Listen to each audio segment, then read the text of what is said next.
Ladies and gentlemen, hello and welcome to Call of Duty Challengers. It's been a long road, but we are finally at the apex of the season. Only a few games remain. My name is Bryce, of course. Joining me here for this one, Chris Tunn. How are you? I'm good, mate. I'm excited to see the conclusion of what has been a long season, but has also felt like the shortest season ever. Honestly, I believe, back in January, February, when we were having the talks to get involved with this, we were very, very excited and thinking, wow, this is a really, really long slog of events and loads of weeks of casting. And now all of a sudden we're here.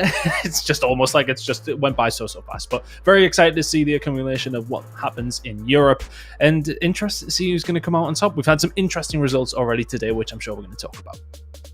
Yeah, we certainly are going to talk about everything that has happened so far in our bracket. Lots of history for all these teams.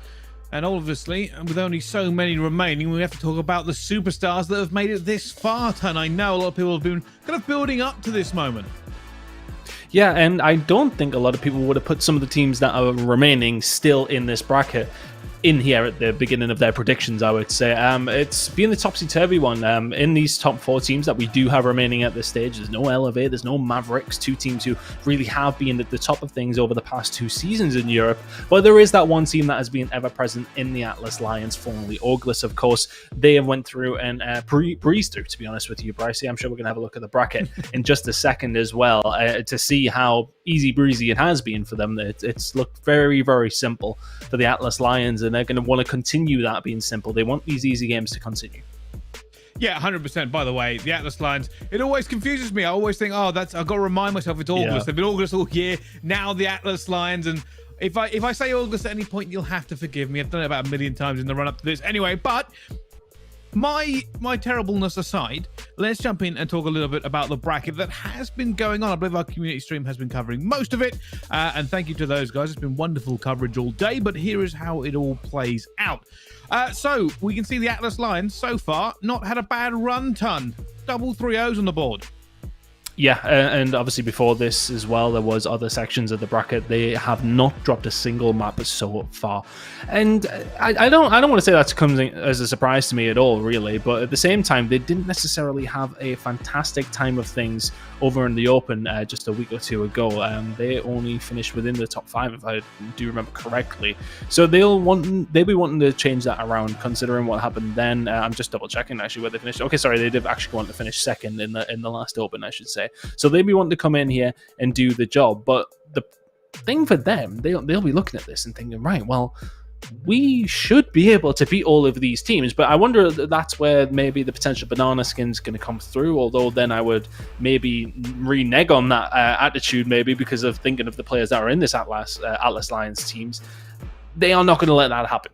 I don't think. I really don't think they're going to be coming into this and underestimating anybody. Yes, okay, I believe they are absolutely favorites, as will the rest of the community. But at the same time, they've got to be careful. They cannot underestimate any of these teams, but I do not believe they will. No, especially at the end of this season, realistically, they should do. Of course, Amelia Double XL, I believe it used to be Amelia Strays, but Double XL is absolutely fine. This team is interesting to me because it's been a very up and down sort of journey for them, considering their roster changes. The old Amelia Strays, they ended up winning one of our seasons in the late. Lost Nuke J, didn't do very well, managed to kind of hang on for a little bit here. This time around, the team change actually comes in the form of Watson Ton. Do you think that's affected them in a positive way? Because let's face it, winner brackets final is a good result. Yeah, it is a good result, and I'm curious to see how they continue, to be honest with you. But this is the same team that has kind of been around for Amelia since last week as well. They didn't have really too good of a time when it does come down towards that last Open. They were finishing, I believe, within top 12. So to see them now coming out and getting that winners bracket final, well, they've obviously seen issues last week that they did have and fixed them heading into this one. Looking at their bracket, though, specifically here, Bryce, I think the big thing for me throughout seeing that winner side of the bracket is them beating Elevate. 3-2 up against Elevate is a massive result, and that's kind of catapulted them into this position. Going up against Los Pepes, you would expect them to have a good game against them. They did. That's a 3-1 victory, and now they have a date with the Atlas Lions to maybe finish things up here. I just think it's a result against Elevate. That's the one that, as said, it's kind of propelled them to this point. Looking down towards the losers bracket, though, something I did want to note just before we delve into something else here as well. Mavericks actually went down in losers bracket round 1. Obviously, we don't see every single round that has went on before this. they got all the way through to losers quarters and unfortunately losing out to Los Pepes. And I really believe that Mavericks would actually get themselves through, but it's Los Pepes and Las Pepes who are fighting it out right now. And look, I do not envy them at all on the community stream having a cast over that. That would literally be impossible. I'd be renaming them something else. Yeah. That's how I'd be breaking it down. There's just no way. I'd get way too confused. You can't even like go acronym like lap and lop or something. It just wouldn't work. It's just I have no idea what they're going to do for it. It's a caster's nightmare. It is a casting nightmare. But speaking of nightmares, just surprising, you know, Elevate and Mavericks, two teams we've spoken about the entire kind of 7 months that Challengers has been on. They have made waves, both of those teams, and now when we come to our very final games, they aren't here tons. I know Elevate and Mavericks probably very disappointed by their placements. I think they will be, and I think there'll probably be some confusion around the community. I've seen confusion around the community. People are asking questions, you know, whether or not we know some of the things that have been said about some of the players on these teams, whether or not we want to delve into that or not. I would presume no. But at the same time, the questions are going to be asked over some of these other teams. You look at Elevate, you look at Mavericks, you say, yeah, okay, well, you know, who they've lost to, but at the same time, you've seen the Atlas Lions that managed to bounce on through. They've managed to find themselves in this spot. I don't know, and I wouldn't like to say it because at the same time, we know we like all these boys who are in this team. They've done very, very well over the year, but maybe when it's come to the crunch, they just haven't necessarily performed as well as they possibly could have, and that's ultimately what's going to happen. You're going to come down to the end of the year, the most amount of money on the line, $50,000 today. You can't be slipping up in any shape or form. The passion is going to be here. Sorry, the total price was $100,000. I seen 50 somewhere before, and that's just completely thrown me off. That's even more, and it's even more reason. It's the finals, ton. Yeah, exactly. Challenger finals comes down to this: 100,000 total prize pool. Some of these teams already cashed out. Of course, there aren't very many left in this competition. First place though, 40,000, 10,000 a pop for those players if you can do your maths. Second, 20,000. Third, 12,000. Fourth, 8,000. Fifth to 6, 5,000. Seventh to 8, 2,000. 9 to 12, 1,000, and 13 to 16. Still walk away with 500. Huge payouts all round, ton. Yeah, really, really big payouts. I mean, the jump here from third to second's decent, but the jump from second to third is humongous. Doubling your money from 20,000 to 40,000, $10,000 each. It's not a bad effort, really, is it? Well, I was about to say a day's COD. It's been a labour, hasn't it? Really, it's been like over a week. It's been over a week to get to this point. But yeah, I'm so happy that we get to cast over the combination of what has been a season from February onwards. I know obviously the Elite has had its split ups, but I think for me, something to talk about as we do go into it in just a second is the Atlas Lions or the Ogless team have been ever present, haven't they? They've always been in the mixer, if not winning it. And they're the team that everyone will be looking at to go on to win this one today. I think Amelia Strays, as you said before, they've had their ups and downs massively. They've changed some things up in their roster, and maybe that up is starting to come back in just about at the right time. But I don't know. I think it's a very tall order in front of them. The last time these two guys played each other was in Season 5, and it was a 3-1 win for Ogless at the time, now the Atlas Lions. I absolutely believe that they will be going into this one feeling confident, but as I said at the top of the show, they cannot underestimate anybody left in this bracket, because that's the slippery slope they could fall down, but I don't believe they will. I feel as if the experience is there. I know Steve-O's sitting there and he's shouting at them. This is Vortex, and he's saying we are not going to underestimate these lot one little bit. He wants this badly. Ogless, now Atlas Lions want this badly here on the map Spicy. Yep, we're going to start off on Moscow Hardpoint, then go to Moscow again for Search and Destroy. We will go to Control Raid. If we are still wandering along the wonderful path of game time here, of course, Garrison Hardpoint will be next, and finishing it off on Standoff S&D. We'll see how these two teams go to war, but I do agree with you. The pressure is now on, however. Just to remind everybody of the stakes here, obviously the first team will walk away in this competition with $40,000, but more importantly, they will have the honor of being first at the very final event. And we all know what that does for the off-season and what it does for, let's face it, some egos going through for it. So I think realistically, you know, the pressure is on. Winning here, having a very good final few games, it sticks in the mind of anybody watching. And of course, I'm alluding to it, but I do mean franchises. There is a potential for any of these players we are now watching to obviously get pulled into the franchise leagues next year. A lot of them will be wanting to do that. And, well, a big W under your belt here could pay out in future. Yeah, I think especially if you're looking at the Atlas Lions and you're specifically looking at Nasty, he has really been the standout in Europe throughout, it has to be said. It was Hydra for a while at the beginning, of course, and then as things have progressed on for him, he makes that step over, and we see he's done pretty well, to be fair. Looking at players like Nasty, obviously, he nearly had his opportunity last year. Unfortunately, obviously, with coronavirus and visas, etc., that didn't help him. And it's been no surprise to see him come into this season. And I don't want to say he's dominated, but he's looked very solid. I think if anybody was to speak specifically on players who could potentially get a route into franchising next year, if you asked anybody to make a list, everybody's list would have Nasty at the very top of it. I have no doubt in my mind. I'm looking to see him pop off. And I think a lot of franchise teams will be looking at that consistency from him. I believe he will get a good shot next year, whatever happens here. But I believe coming into this one and having a good finals when there is a lot of money on the line, I think that says a lot to franchise teams as well. If he can come in, have a good series here, and then potentially the grand final, of course, if they do make that, then of course franchises will be really keeping an eye on how things are going, and he'll have his emails being blown up in the off-season, I would expect.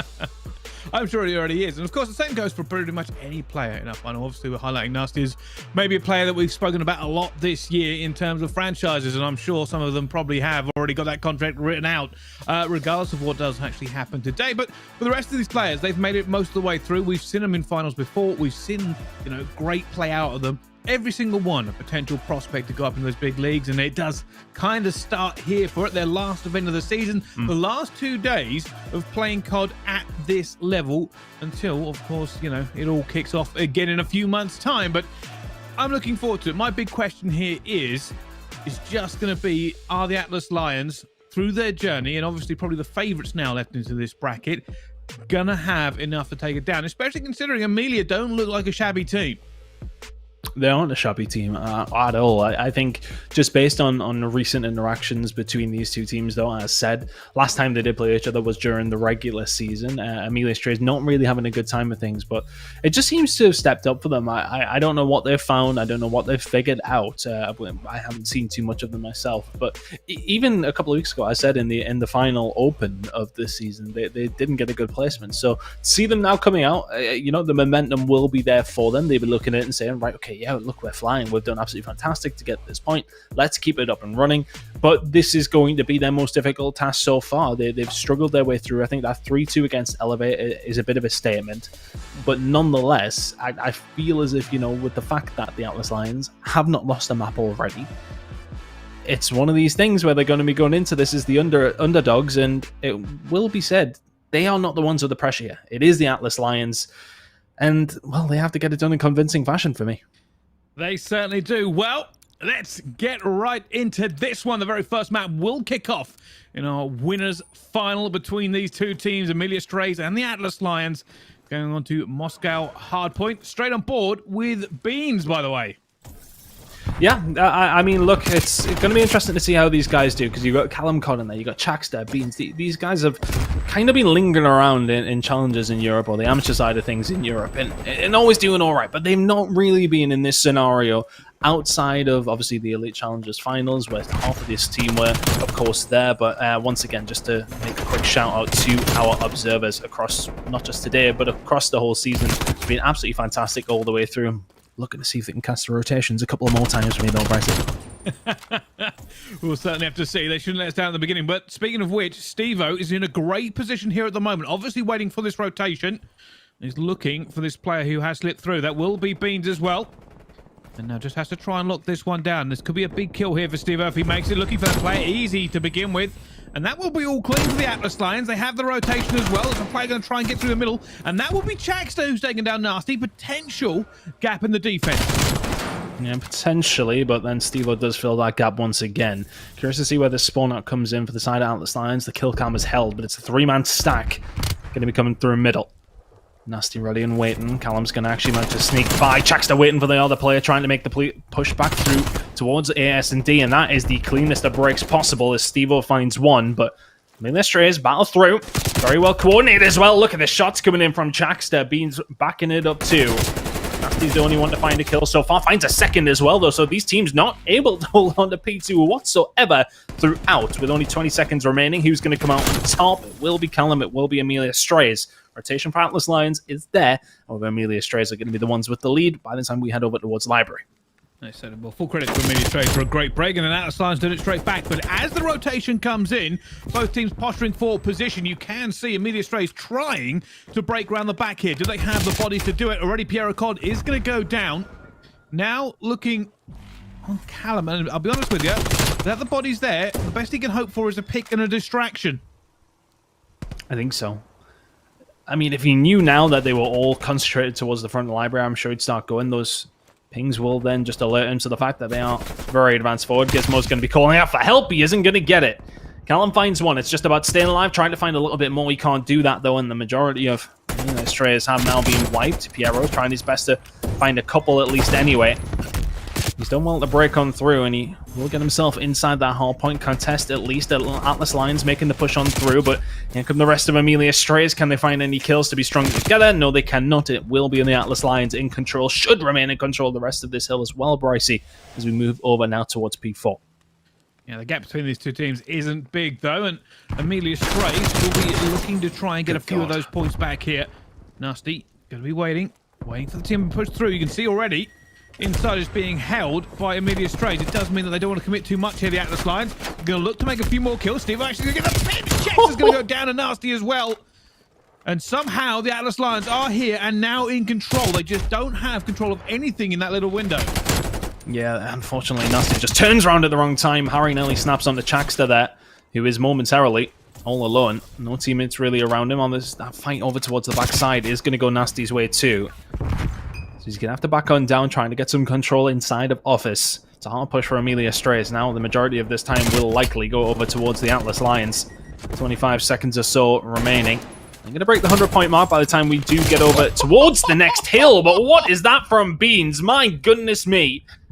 That rotation over towards this next hill now going to belong to Amelia Strays. The rotation over towards P2 going to belong to Amelia Strays, and that's thanks to Beans clearing it out. Atlas Lions will not hit 100, Bryce. No, certainly it won't. That was complete beams from him going down the street, and obviously that's not a pun, but we might have to start calling that if he keeps this up. Now, just keeping an eye here. Steve-O's going to try and push it behind him. You see, I think he's been found as well. Beans trying to get him as well, but Gizmo does get two in the middle here. Pressure's going to come through. Amelia Strays are about to try and make sure this one comes through, but somehow Harry's found a gap. Now pushes finds Callum, but it's not going to be enough with that first pistol. And Gizmo is going to go down as well. A little bit of a respite here for Amelia Strays. Yeah, it's a good job Callum found two of those kills there. This rotation, though, going on still. Steve-O has slipped the net. He's found himself in a good position as well. I mean, Amelia Strays will know it now, though. They've already spawned out, and well, Steve-O has just done that by just moving around and not necessarily shooting anyone. It's all about that positioning. 15 seconds or so remaining here on P1, and Atlas Lions will likely give this over towards Amelia Strays. Still lingering. Is how is this game so close? Where Steve-O's 14 and 6? Like, I mean, it doesn't. I was going to say, like, at the beginning of the season, you know, Steve-O's kind of been sitting in here and has players like Harry Nasty and, well, obviously had Dave, had Josh around him. Steve-O's really stepped up to the plate when I expected him to, I don't want to say fall off, but he's got Harry, Nasty, and Gizmo around him, and he's still putting up 14 and 7. It's a really good performance so far from Steve-O, and it's been a fantastic performance throughout the season. Callum, though, inside a police station, he has infiltrated momentarily. Nasty will fall, but Harry will get the trade, but whether the rest of the kills come from Amelia Strays, they come from the front. Atlas Lions still spawning towards the back momentarily. I will say that was great play by Callum. Basically, he made the Atlas Lions look every which direction for him. He gave him the option, but hit Gizmo. He's on 5. Now he's on 6. That's outrageous to hold it away from them. And now you can see it's coming around to a big gunfight, and it will be Callum who wins it against Steve-O again. But that's huge. He catches him before he can get away, and that will give control back now to the Atlas Lions. I've got to say, at this point here, it seems like a big fight. Callum's coming through huge for Amelia Strays. He is, but having a look at the top left corner, you have to point it out. Piero 4 and 15 right now, and with the points only 20 or so different, you would have liked to think that Amelia Strays would be in a much better spot had he been finding these entry kills, but he hasn't really been able to do a great deal. Beans is going to find that one for him, but Callum finds another towards the back library, so the collapse is going to start coming in for the Atlas Lions. They've spawned an absolute Narnia. So what can these two boys on the hill do? Nasty and Coke trying to lock it down. They find 3 together. Can Harry find the last one? Not quite. It's going to be Beans with the 2 to break on through, but not quite as easy as we were anticipating. No, almost. The Atlas Lions holding firm. Gizmo, though, gets 2 back once again, and now it's the complete reversal of fortune. Here come the Atlas Lions, and they will break back into this on a Ben Beans on a 5 streak. Still wasn't enough. And now we're going to hot-foot it all the way back over to Street. You can see at the moment, Amelia Strays are trying to hold back Bank. Yeah, they are trying. Atlas Lions with the biggest lead of the game so far. These kills are big. If Harry can find anything here, and may well break things open. Steve is going to clean out Beans from behind them, so that's that done with. They now need to try and find the break. Chaxter's going to find the first one, though, for Amelia Strays. Piero finds a second, and they should be able to lock this down. Atlas Lions are going to have to come again. And this is a great opportunity. Amelia Strays could potentially take the lead here for the first time in this game. Oh God, just hiding. I don't actually think he got the hit marker on him as well. That's fantastic. He manages to get a pick because that nade just wasn't far enough. And trying to keep away from the Atlas Lions, who pour out of there eventually. Chaxter now coming under pressure, trying to stay alive for as long as possible. Eventually has to give up the street. Might end up making a flank if he hadn't got so hurt. That was a good preemptive grenade, but they aren't going to preempt that one. Nasty will fall. Callum does good work inside of office, and there should be a break for Amelia Strays. Harry's still there, still fighting as well. Can't quite find the second. Gizmo's there to clean up, and the final few seconds will go over towards the Atlas Lions, but once again, Amelia Strays are there for the rotation over towards P1.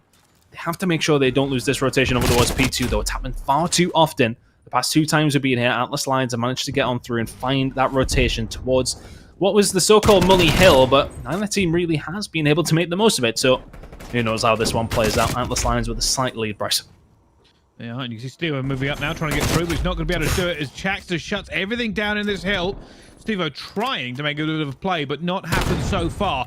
And now, for the very first time, Amelia Strays take the lead. They have P1, they have the rotation.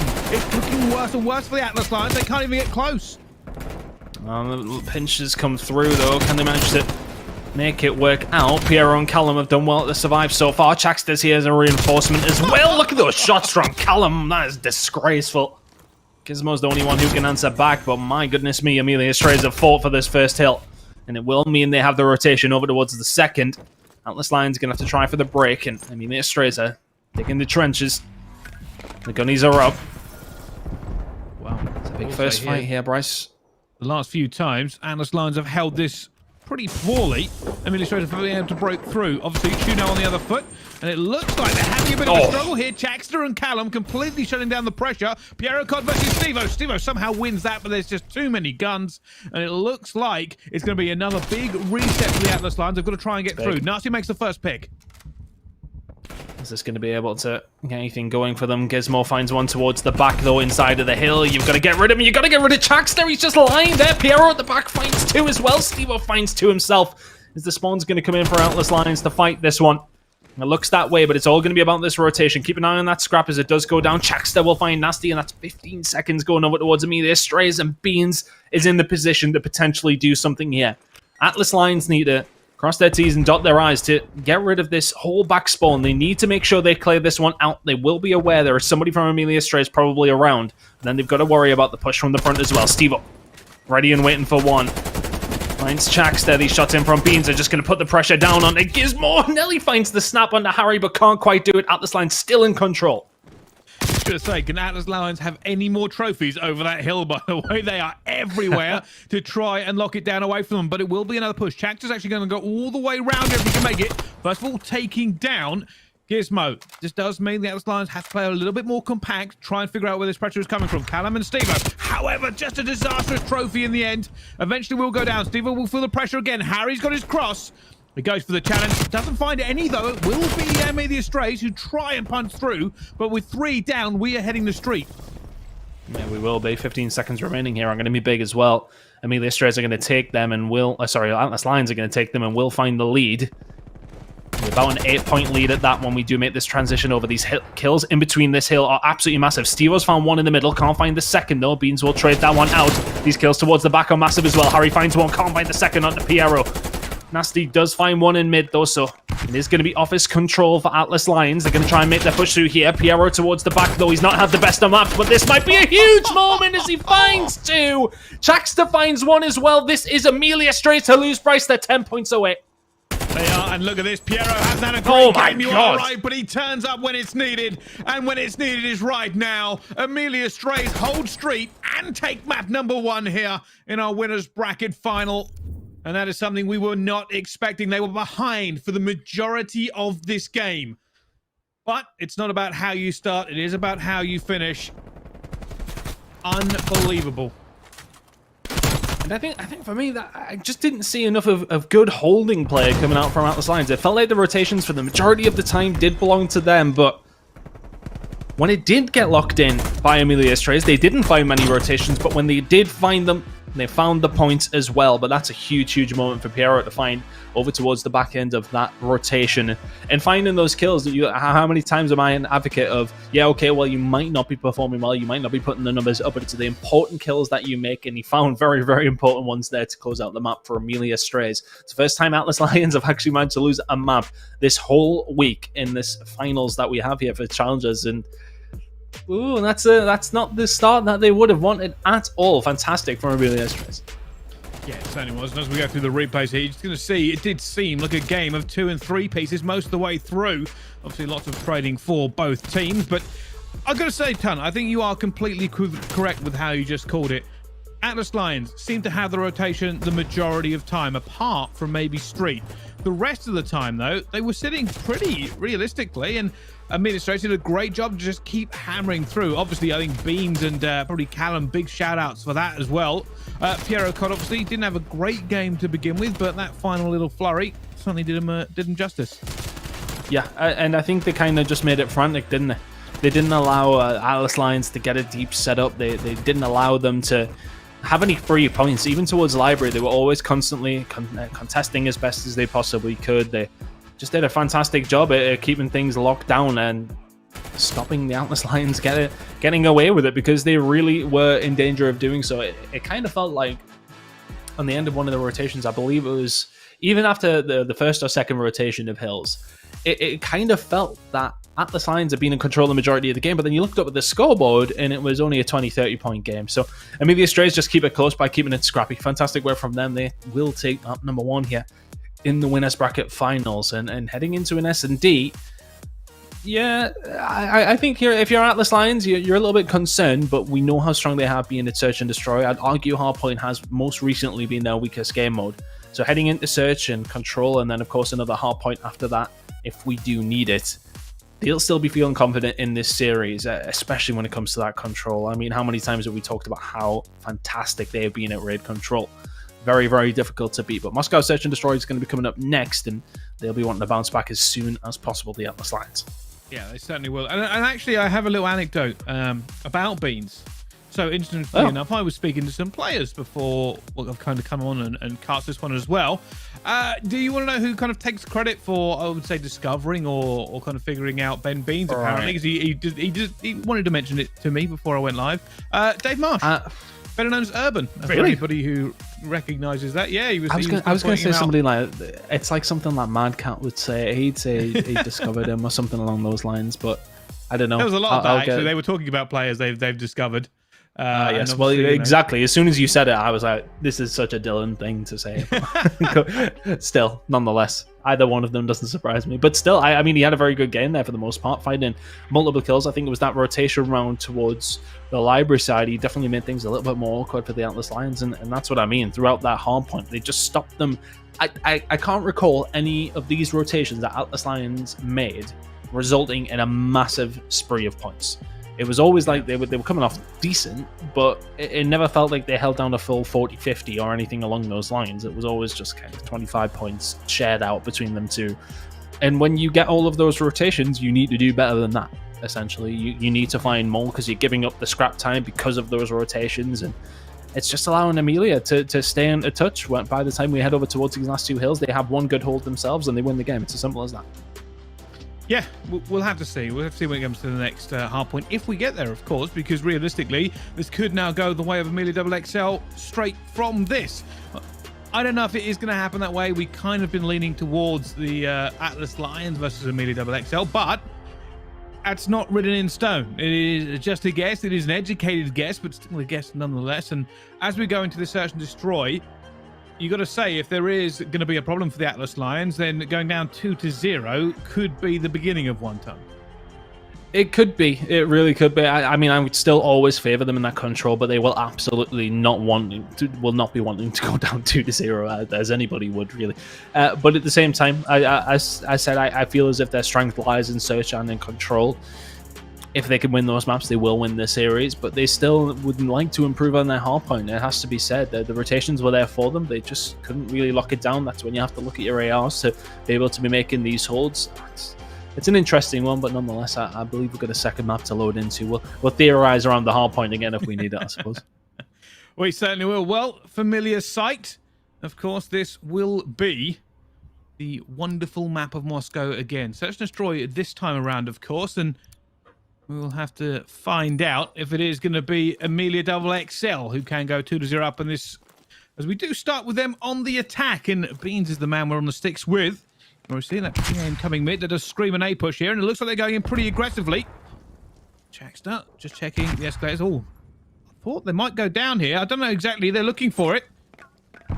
And now he's found a hit marker, so he knows somebody's here. Jackson goes out for the challenge, tries to get Gizmo, flies out, eventually does get it. No backup from the team. Trader's in, and Amelia take control of the bomb site, Ton.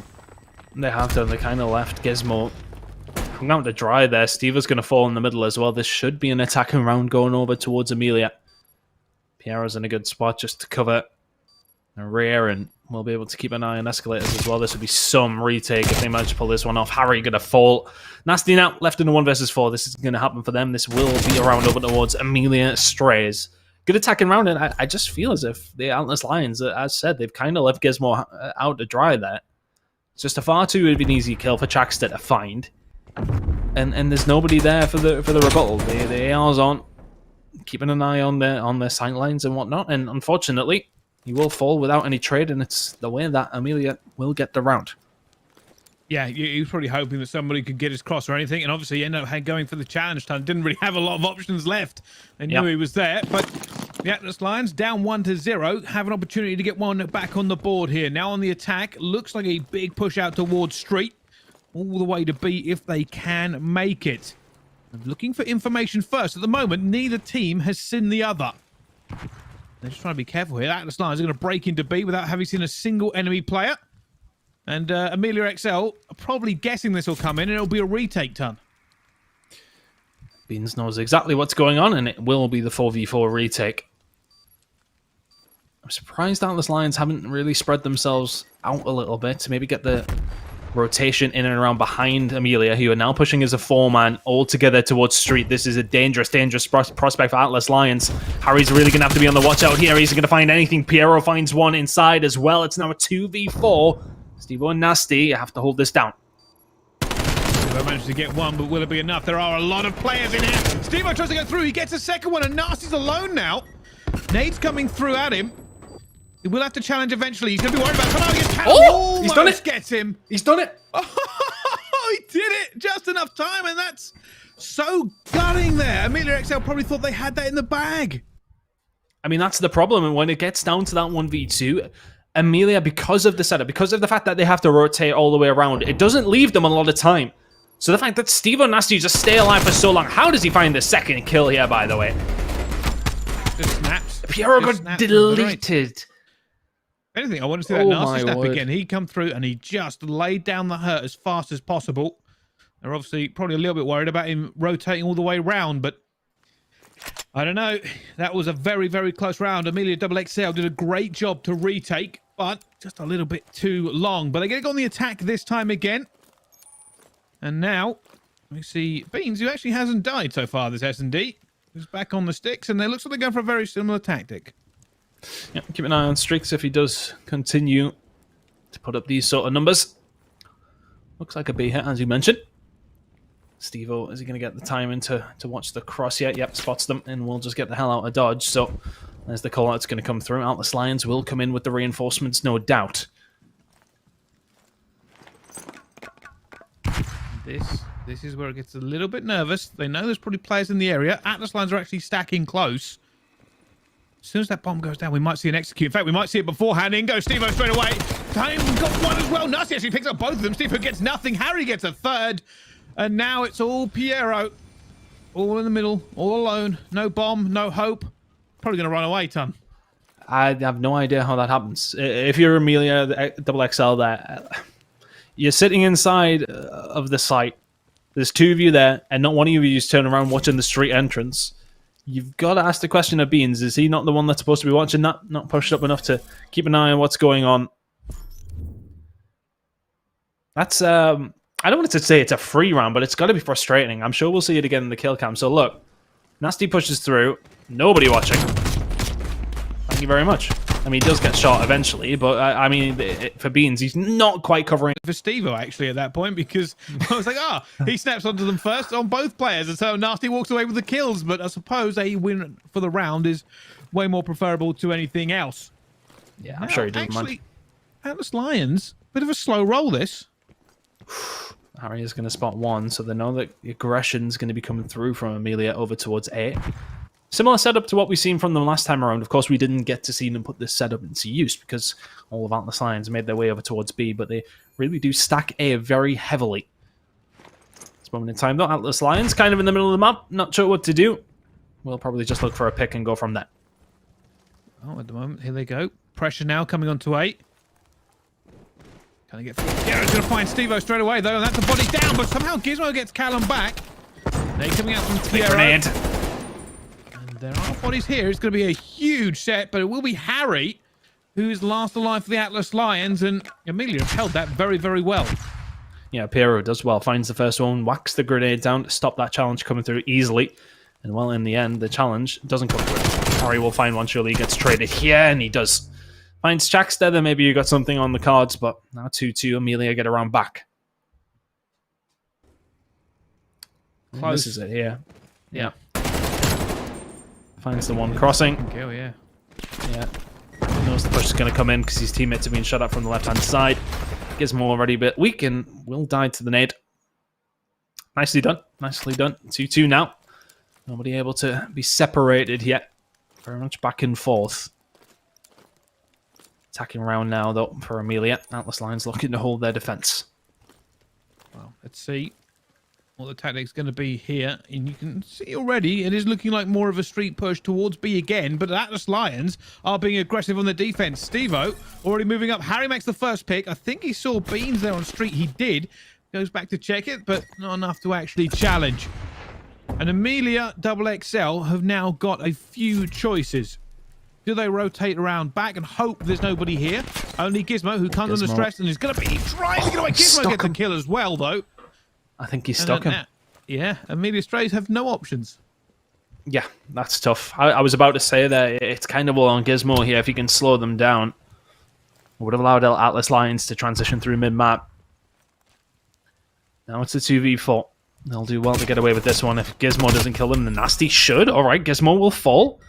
Suddenly becomes a lot more interesting, and Atlas Lions kind of just choke this one up, and they will rotate back around and defend from the more favorable side instead of 3-man pushing through Escalator. I considered Amelia may actually go for the rotation here. Atlas Lions, I think they're just going to hit this. I think they're just going to hit it. Beans finds one. No, can the trades start to come through? Yes, they can. It's now a 1v1.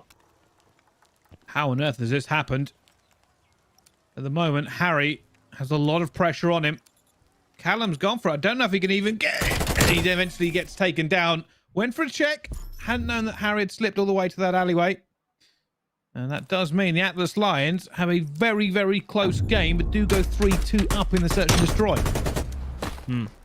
Yeah, that's maybe not as clean as they would have liked that round. They were in a 4v2 at one point there, and it had to come down to a 1v1 to win it. So the Atlas Lions not quite performing to their highest level, I would say, so far. There's been a couple of, I don't want to say questionable players, but maybe just, hey, I don't know, maybe they're getting nervous, Pricey. There's a lot on the line here. I don't know. I don't know at this stage if the nerve's setting quite yet. I think it's probably just business as usual. And you got to remember, right, we are at the very end of the season. These teams will have played this map thousands upon thousands of times. There's probably just a little bit of counterplay going on already, though. Beans takes down Nasty in a huge first blood. It does mean the Atlas Lions now try to figure something else out. They don't really have mid control. They don't have A control, and nobody's sitting street. They could push this once again. Piero almost cuts his teammate in half. And with that, they're now going to be a bit worried because Amelia XXL can rotate and get bodies here. The thing is there, I think if Gizmo doesn't hit Stevo, then maybe he can push through and they would have got control of the site like they have now. Callum is going to be spotted, though. I think they're just looking to put the shots in, just trying to play with them a little bit. Callum's done really, really well at survive as long as he has done, though. We'll find one. Stevo finds another. Now it's all of a sudden a 2v1. 1v1. It's Chuckster has found himself in a supreme position here, Bryce. He has. This is all going to come down to if he challenges it, if he looks, who blinks first. Gizmo or Chuckster. And he's going to see a lead. Gizmo comes up, though. He's trying to get away from it. He's not going to be able enough. Way too weak. Way too weak. I think he probably chowed there as he hit the first 2 bullets on that. Yeah. I still think he probably doesn't need to. I mean, there's not long left. Never mind. Yeah, but he was probably worried about the chow but... coming through either way. Yeah. Gizmo might have chowed him. Got a nice camera off. Slide cans around the corner. And once you hit those first 2 bullets, well, as any COD player can tell you, you chow those. You chow those. And we'll look now at the scoreboard. It's all 4 and 5 on one side. The Atlas Lions. That's a definition of teamwork, Ton. I mean, it's literally all the way through, isn't it? Incredible. Oh dear. That's a bad situation for Stevo to be in, though. Harry's going to give him a little bit of support. Stevo has survived that as well. That's massive. Atlas Lions getting aggressive over towards B. 2 rounds in a row now. Nasty needs to find a kill here. Will find one. They may well just line up for him. Not quite. 4v2 again. Atlas Lions have had the numbers time and time again. They're going to make the most of it this time, though, and they will find another round, and it's another defensive one. 4-3 now. These 2 teams really are slugging it out here in this winners bracket final. Neither able to find an awful lot of daylight. The hard point was close, and now the search and destroy. Trading rounds over and over again. Who eventually walks away with that all-important win? We'll have to find out. Atlas Lions on the attack this time. Amelia XXL to defend. We can see by the break here. Oh, actually, that's an interesting break. I was going to say they're going towards A, but don't really have the bodies to do it. Harry's going to be jumping, trying to see if he can find anyone down the back alley. Has called out Callum, and that should now dictate what the call is. I think it's just a feeling out process for the Atlas Lions. As far as I remember, nobody's found attacking around. Well played from Beans there. Gets the shots off and gets away with 10 HP. He nearly died in the blink of an eye, but... Oh, Chuckster. Oh, Chuckster. Oh, no. Oh, what? No! Oh, no! Worst case scenario, Chuckster's just flying around throwing bullets, and Gizmo throws a nade and kills his own teammates. Oh, that was like... Chaos? Yeah, Chuckster didn't really hit much. No, but I think he may have just caused the... Yeah, I think he may have just caused the chaos. Nonetheless, Stevo 1v3. I mean... See if we can get those manually put onto his score, shall we? Technically his kills, I suppose. On those, Stevo. It's the time, though. Yeah, they're going to go straight for this chow because they know he really can't go anywhere else. But can he get out? That bomb will go down. Oh, they've seen him. They've seen him. And he's down. They don't get a much easier kill than that. And I will say this. The Atlas Lions, probably a little bit of composure lost at this point now. They got all the way into B. Only Chuckster was there. Chuckster pops up. And all hell breaks loose, realistically. Guns flying everywhere. Nades being thrown about. Teammates falling. And we're back to 4-4. I'd like to see how that actually happened. I didn't see where he threw it. All I know is Chuckster popped up and everybody started firing like a madman. And the next thing we know, but he had the grenade in his hand, and Chuckster's gone down, and I really don't know what happened either. He's just yeeted the grenade into a very small room is essentially what's happened, I think.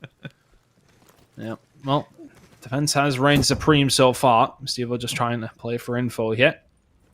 Oh, Steve could be in trouble here. Throws the wrong shoulder. He's already seen Chaxter. Decides to get out of it. Oh. Atlas Lions are ready for this. It's going to be a huge push. Huge. Oh, those grenades. They're not going to find anything, but they are going to slow them down. That's annoying for Atlas Lions. That was quite a lot of grenades that went through, and they don't find anything for it. Yeah, they were had enough of that one. Steve, though, will have called this out again, but he's the only person here to defend at the moment. Doesn't want to throw his life away. Look at two players on street for Amelia this time. Two players on street. They've got to hold this. They've got to hold this. Beans has got the angle. You think he's got it. He's just trying to stay alive as best as he can. He may well catch someone off guard here. Harry goes down. Can he find the second on Nasty, who turns very quickly? Chaxter inside will find one, but that's it. It's all down to Callum now in a 1 versus 2. They're both going to challenge at the wrong time, and Gizmo just about gets the kill. Another defensive round goes through. Honestly, I thought Beans, he was just playing the angle. He was letting his teammates, he was kind of baiting his teammates out a little bit. But besides the point, he's staying alive, putting himself in that position. And the Atlas Lions are 1 round away from tying the series up. And it was chaos. It's always chaos when it comes down to these trades here. And you can see Callum tries it. Almost could have had both of them there. Not quite, though. Gizmo takes him down. Steve-O gets away. Defuse coming in. And it all comes down to this. You are right. I think Beans was hoping that was a bit of a cleaner kill and maybe get the second one. Would have paid out for them. But also, I've got to say, Steve-O jumping off that bomb to go for the double chow instead of just going for the defuse and hoping his teammate gets him. They had the time to do it. There was no need for them to jump the bomb and go cover. They had around 20 seconds or so. So that's the benefit of time. We talk about information on Search and Destroy ton. Steve-O got so much of it there. Yeah, twice he called it out. Just throwing the shoulder, watching for them go around. And the thing that he does there, we talk about it, maybe not enough, is value in your life. A lot of players will maybe put themselves in a position inside to be there to try and be the hero, but Steve-O is well seasoned by this point, isn't he? Sits back, waits for the rest of his team, and then they make the push together. But here we go, pushing together onto A. There are a lot of members of Amelia. Double XL here. Callum's going to fall quickly, though. Gizmo gets the entry. Keep an eye on number 3, though. Chaxter. He's in a sneaky position. Will pop up. Will find one. Can he find the second as well behind the bomb? No, he cannot. It's now a 2v1. Beans has to come up with a 1v2 and the defuse. And they have given him no information so far. Big push, though. He knows where they both are. And it'll be all shoulders from now. There we go. Easy pickup in the end. Unfortunately for Beans, just didn't really have a lot of options. Needed that first pick. But the Atlas Lions will win map number 2, bringing us back to a 1-1 ton. And it looks like already you can tell just how good the competition in Europe is. So little daylight between them.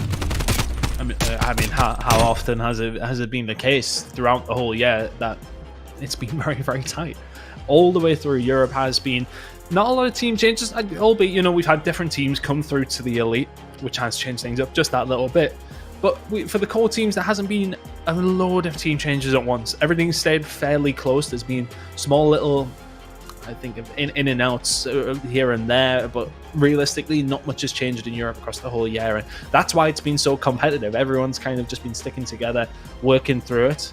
I kind of wish the same had happened for North America just to make it easier to follow, but at the same time for Europe it's been very easy to follow. All the teams for the most part sticking together all the way through, and it's made close competition. It really, really has, and it was just showing off there exactly again. The 6-4 win for the Atlas Lions. They will take that one and draw the series up. I think for them now, they'll be feeling confident heading into the control. If they can take this one, then they're back in the driving seat in that series. But Amelia Double XL here are far from out of this one. That was very close, and I think if it does head over towards map number 5, if we were to say that the Atlas Lions will win control, the hard point go over towards Amelia, and then the Search and Destroy, they'd still feel confident going into that one that they can take rounds off Atlas Lions and definitely potentially have the opportunity to do something if it does go all the way. Yeah, I think so. We'll have to see how much further this match goes. But also, to carry on your point about team switching, I think the most dramatic change in Europe is probably Amelia Double XL being Double XL now rather than Strays. It's thrown me through a loop. I'm not going to lie to you. I've been calling them Amelia Strays for so long now. I kept saying it wrong, so I apologise to the people behind it. I mean, I think I think they've just I shouldn't changed realise it. double XL really, by the way. That's what I wear because obviously I'm a big guy now. Yeah, I mean, yeah, I had nothing. It's not done me well. Nothing to add on that one, mate. I'm sure you look lovely. You could have said I'm looking fine, Ton, but no. Well, I haven't seen you. I don't know. Oh, thanks. Terrific. Nice, you're welcome. Brilliant. And on that note, You're not the only one, mate. Yeah. But in fairness, I have a slight excuse. I basically, damaged quite severely both of my legs. You're falling apart, really. Aren't you? But anyway, we should probably get back on and talk about this game. Very important stuff, obviously. Winners final here for these two teams. And if you are just catching up and wondering what on earth is going on, well, this is our winners bracket final here for Challengers Europe. The winner of this will go into the grand final played tomorrow, and the loser will drop down into our losers final. The losers semi-finals, by the way, currently ongoing between Los and Las Pepes, which is probably a nightmare for the casters over on that stream. But obviously, the loser of this will play these straight after. The winner of that game will play the loser of this game straight after in the next one coming up on stream. But before this game, we were kind of leaning pretty severely to the Atlas Lions. Do you still feel the same way? I think after that search win, yes. I think they would have probably liked to went through the whole thing undefeated, but that was always going to become more difficult as time does go on. Amelia were obviously feeling hot coming into this one, 250 to 227, though it's still a close game, but it's still, once again, a close search and destroy as well. I think Atlas Lions were feeling a little bit more at ease, though, the fact that they got that search under their belt, and now they'll be heading into what has been a fairly dominant mode for them when it does come down to control. If I can recall, it's been very, very rare that I've seen them lose control, and when it does come down to control, Raid is arguably their best map as well, from my point of view, at least. Anyway, I could be talking complete rubbish, but every single time we watch them, it always feels like they are very, very well drilled, if you like, when it does come to their defenses. Their attacks always have something a little bit different thrown in there. Garrison hardpoint for them, I think, is pretty decent also. I think they'd be looking at this one as a 3-1. I think that's what could potentially happen. I feel as if for Amelia there, that 6-4 will sting a little bit. If they go on to lose the control, they're going to be hurting, and they're going to be down and bleeding. Standoff will be last if we do need it. But for me, I feel as if Atlas Lions have somewhat taken the reins again. See, I'm going to have to disagree with you. It doesn't happen very often. We've known each other way too well. I say that. It doesn't happen on Call of Duty too often. In real life, it happens all the time. But in Call of Duty, we don't usually differ. My issue is I think realistically, Amelia XXL have been looking very, very good, right? You talk about the hub one. Yeah, they were losing for the majority of it. Then they came back and they were making some great plays, great holds, and breaking hard points very, very easily. Come down to the search and destroy. There are a few plays there that could have gone the other way. There was certainly no big difference between them in my mind. Just maybe some better executions and a few gunfights that went one way or the other. If anything, the Atlas Lions probably just a little bit better at getting information on some of these than anything else. But the gap between these two teams, I don't think it's realistic for me to say, small. Oh yeah, the Atlas Lions have this. Right? Yeah. Going into this next map, I can agree with you on the next map, right? Control, I will say yes. Atlas Lions, I can see.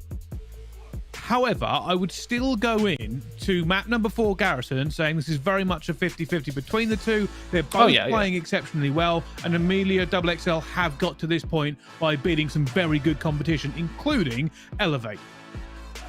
Yeah, they've done very, very well to beat teams like that. My thing with Garrison as well, and I will just double check this after I do say, I'm pretty sure the last time that these two played, it was a Garrison map number 4. It was a 3-1 win for Atlas Lions after actually winning map number 1, losing the search and destroy, winning the control, but then it was Garrison they closed that out on map number 4. So I just feel as if on past results we'll see, but it is very close. It could go either way, but we're into the control. I'm excited to see how it goes down. Yeah, me too, of course.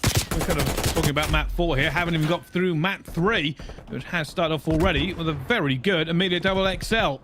They have locked this one down. Let's look at that last player, and that will be Piero cleaning up Stevo. That's exactly what you want. Find the kills, and you can push up and just look at how little amount of map, I should say, that Atlas Lions really have to play with yet. Shot's going to come through. Beans will find the easy one. Can't qualify the second, and the break will come through for the Atlas Lions, and they will get themselves inside of it. It's kind of the contingency plan. If that first push towards B doesn't work out, well, you pretty much full send over towards it. Get some time added onto that clock. Problem for them here is that they are down in lives already, and it's not something that they will want to continue to do. Hero finding a kill in the middle on Nasty. Look at the flank coming around through Art as well. This is very well played from Amelia. Chaxter finds 2, finds the break, and it's a good start for them in the control. This is what I was talking about. It's not easy ever on raid, especially if you can't get any momentum going. And Atlas Lions haven't really got out the starting gate yet. You can see they're now going to try and have to make a play towards A and get that time here. Amelia may throw a few bodies at it, probably not too many. May even allow them to get it here, as they do have the life advantage though. Stevo picks up 1, picks up a second here in Zig, and now may take this opportunity to try and break through. Try and get straight to B as well. They know A is locked down. Harry trying to get some more kills off the rip, goes all the way through back jungle. Will be backed up by Gizmo. The problem here is, though, look at where Piero is. So he's going to force the spawn out. Yes, it is going to be in mid-map, but it's going to make it very, very difficult without closing out, or clearing out Mansion, I should say, to get a lot done here. Chaxter, though, is he going to fall? Yes, he is, and this has been a streak of kills coming through for the Atlas Lions. That life deficit that was there has changed somewhat, hasn't it? Harry, though, getting some ticks over towards it here, and they are going to get rid of the play over towards the back. Piero nearly falls to Stevo as well. But it's a good start here by the Lions. They could do with finding these 2 kills as well. Harry nearly does, but they made a little dent in it, but not quite enough. And the Atlas Lions have brought this back very, very close. However, Piero being another thorn in the side here. They're going to have to try and dig him out. Eventually do. Stevo takes him down. And more control going in. Chaxter will now be sitting Tiki. Pressure coming in. Gizmo goes through the back here. Chaxter somehow ducking and diving all the nades that are being thrown at him. I bet he wish he had a trophy system. The gunny coming in. Chaxter takes down 2. And Atlas Lions push has fallen to pieces. Yeah, that falls flat on its face. Chaxter just staying alive. Just valuing your life time and time again. Very, very well played, and then he just finds that little break, and now it's an opportunity for Amelia to set up. Only 27 seconds remaining, 6 lives is all that's remaining, and Amelia have the lives to make this kind of push. Beans is pushed through. He should be dealt with in a second, but it hasn't left Atlas Lions with a whole lot of time to break this down. And now, going to go for this final hero push. The final hero push. Can they make it? Can they find something? No lives left to spare. Somehow Nasty gets through. That is Who's watching Kitchen? They let him. And now the pressure comes on. They have to find a few more kills. Gizmo's going to go down as well, though. And Nasty left alive. He finds 2. His teammates find none, however. And Amelia XXL will hold ton. Oh, that got very, very scary for an instant when Nasty finds those 2 kills. Who the hell's watching Kitchen? They won't mind so much anymore because they win the round, but imagine that's what collapses things here. Beans does well. Chaxter finds the kill if he does not. Callum does well to survive as long as he did inside of Tiki. And well, the defensive round comes through for Amelia XXL. Not the easiest way to do it, but nonetheless, they do get it done. Atlas Lions, their turn to defend now. You know what? Yeah, Atlas Lions will be disappointed they weren't able to make that. I thought when Nasty got it, the rest of the team would snap in and get the trades and try to get it down. But already, big pressure coming in. You can see Amelia XXL have just hit mid-map. And all the pressure now coming onto Gizmo. He has to try and stay alive. Eventually gets taken down by Chaxter. This is an early B cap if Amelia XXL can get it. Yeah, that's a really, really good start. That initial B push always coming in. Oh, Piero with the jump up onto the cache. That's not exactly what you want to do. That's allowed Stevo to find the kill. Now there's an opportunity for the Atlas Lions to try and find this break back. 2 ticks going to come on through here for Amelia XXL. And even if they don't walk away as holders of B, Beans at the back. That's 4 down. It's disastrous for Atlas Lions. B is gone, and now the easier push over towards A is going to come through with a life lead. Fantastic start for Amelia XXL. I think if you made that push onto B, you kind of say, all right, okay, well, if you get 2 ticks, then that's brilliant, but now they find 2 kills towards the back of Laundry as well. Beans has not stopped. That's 4 in a row. Give it the 5th. Oh, my goodness. That is a whitewash. Beans has just cut them to ribbons, and now the Atlas Lions are scrambling. That second tick is coming in fast. Nasty does eventually challenge. He gets 1. Stevo around the flank. Has to move now because that 3rd tick is coming in. Desperately tries to find him. Whoa. Somehow snaps on. Snaps on again with Harry. And they hold on by the tiniest of margins. The Atlas Lions somehow rescue this round, but is it going to be enough? They are so far behind.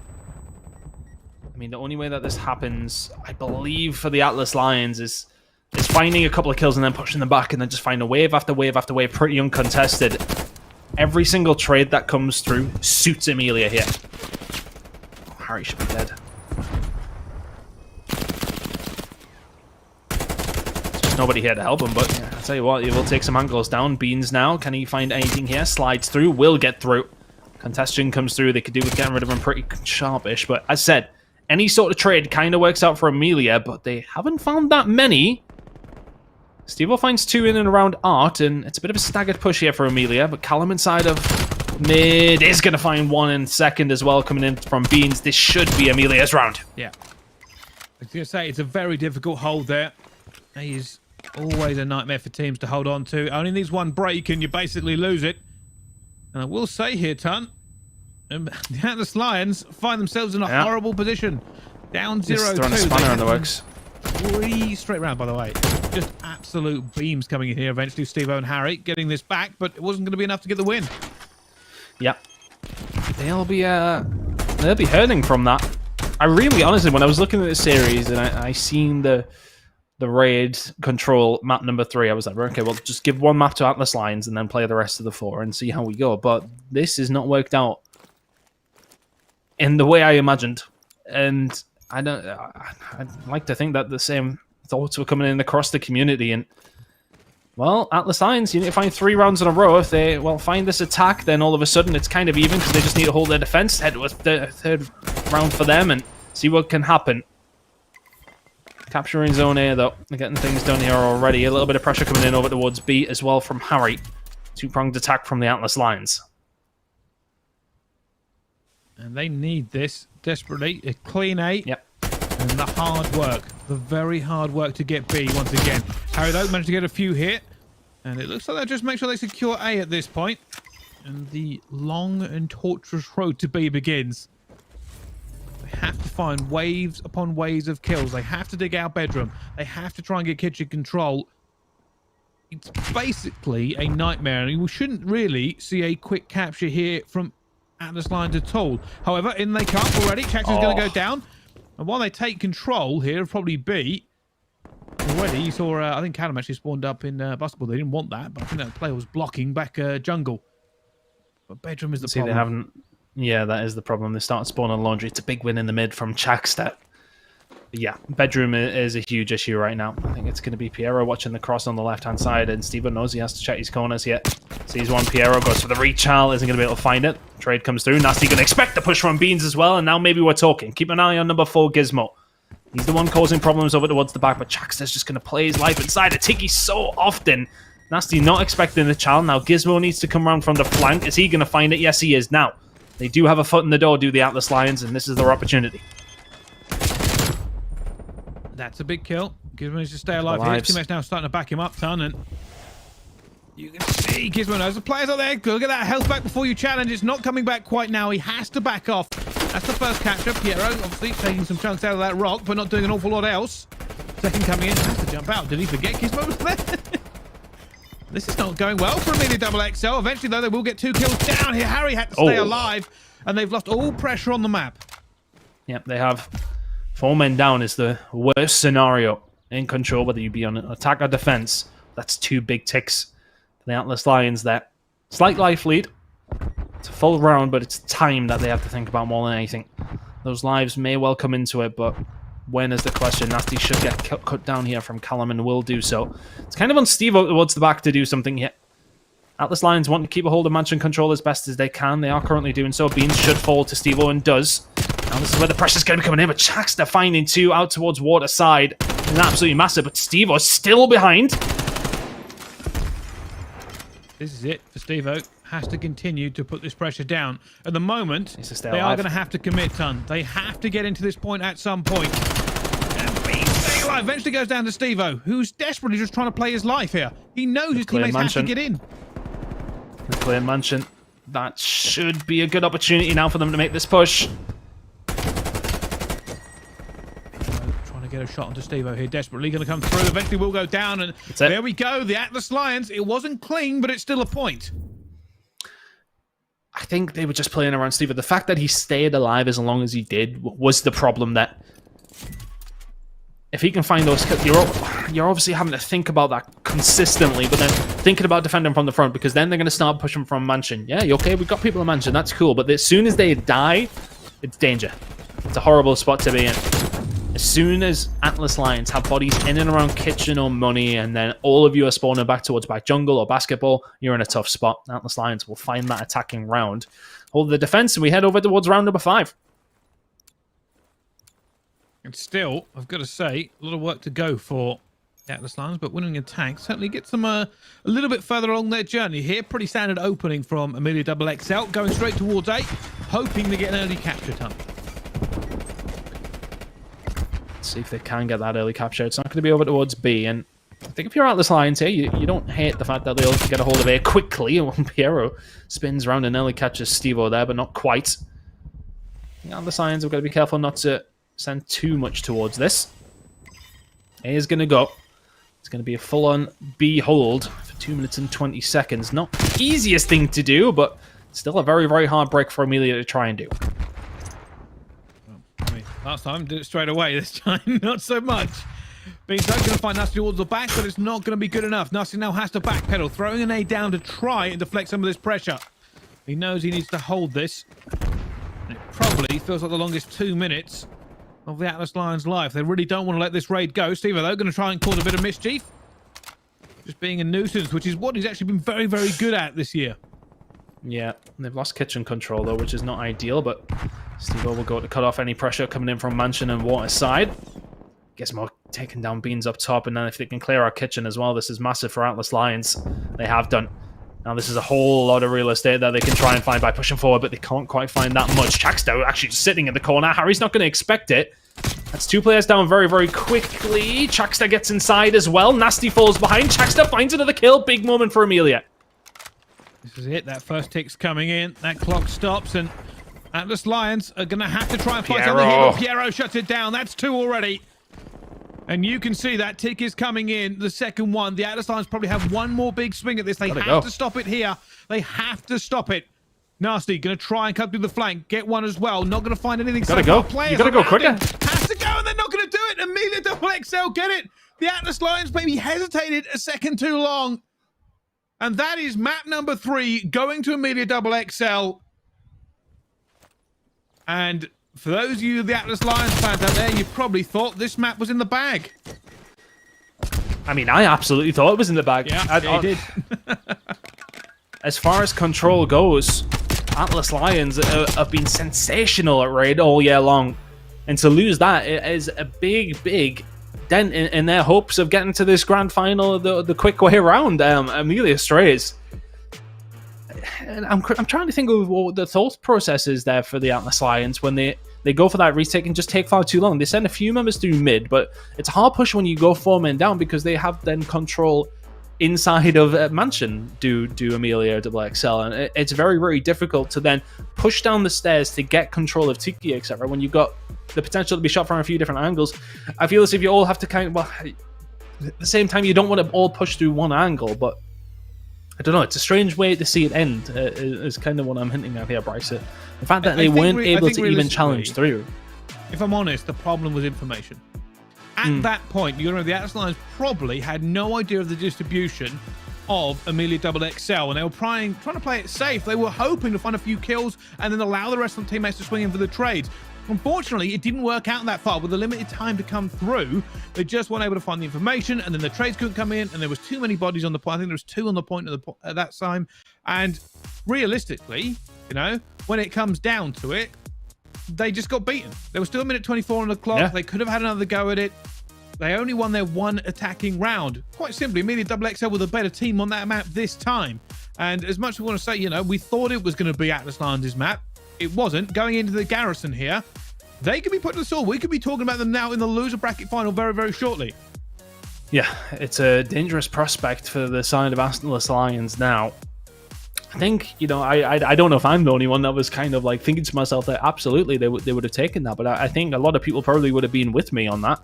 Nonetheless, we will head over towards a Garrison harm point, and just to touch back at it, they did beat Amelia Strays on this map. Last time they did play them did Oglis at the time, but now of course Atlas Lions. But it was a very close game, 11 points in it. So this one, once again, we expect to be very, very close. As far as I'm aware, neither of these teams have played each other on standoff, though. So when we do get there, it's kind of a blank sheet of paper to see how it does unfold. But this winners bracket final has taken a turn that we probably didn't expect it to. Yeah, like I said, we thought Atlas Lions favourites coming in, ton.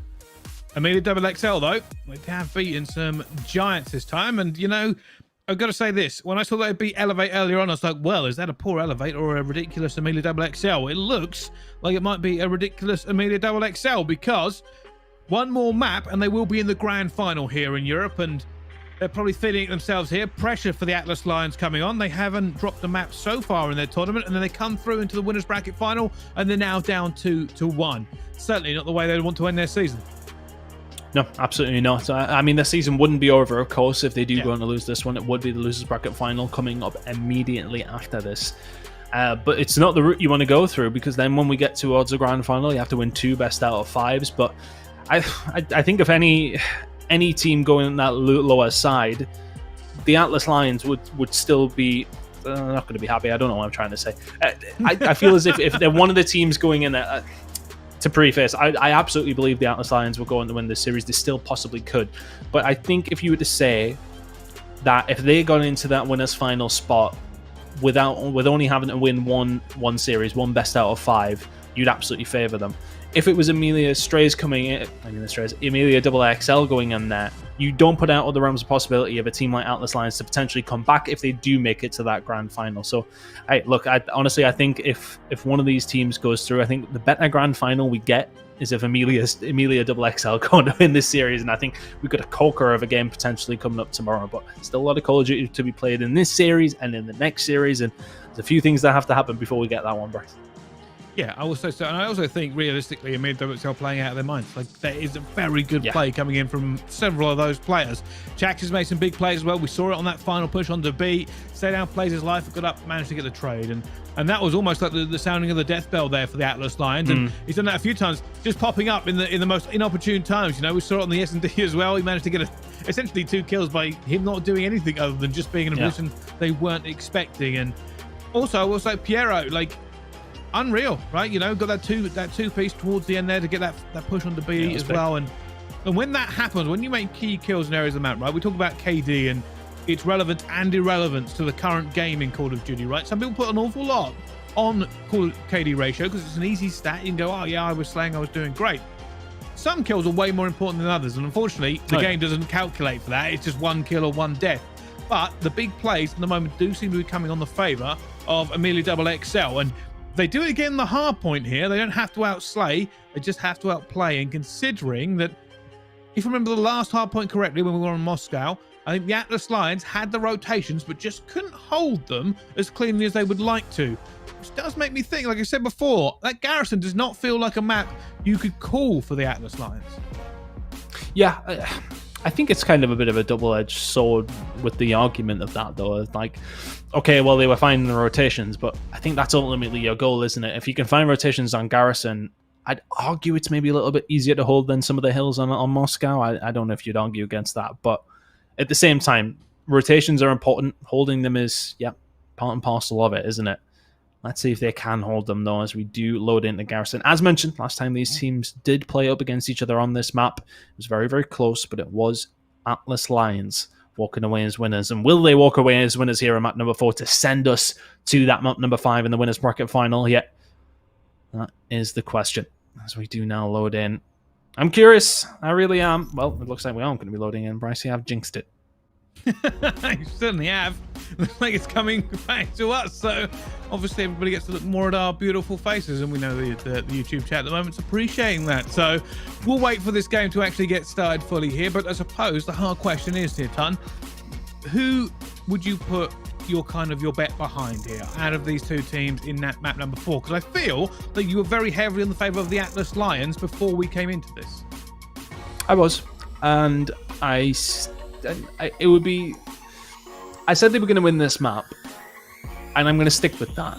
I think they send it to a map number 5 here. I still think they're going to win the map, but it's just kind of throwing a spanner in the works of the series, in the sense of I absolutely thought they were going to win the control. So they still, for me, will win Garrison. I still think they're will find map number 4, but the difference now is that they will be sending it to a map number 5, not winning the series 3-1. So no, my prediction doesn't change, kind of. Okay. So. Well, I'll be honest with you, I was going with you. I did think maybe the Atlas Lions would win map number 3, but that didn't pay out. And now I'm even more doubtful about them actually winning map number 4. I think Amelia XXL have shown they're fantastic. Beans has certainly been playing a very, very good game so far as well and making it difficult for them. I will say as well, right? Throw your mind back to that first Moscow hard point. Piero did not have a good start. For the majority of it, it was below 10 kills. Just really couldn't get anything going. Much different in the last couple of games. Fully warmed up. Seems to be very, very impactful.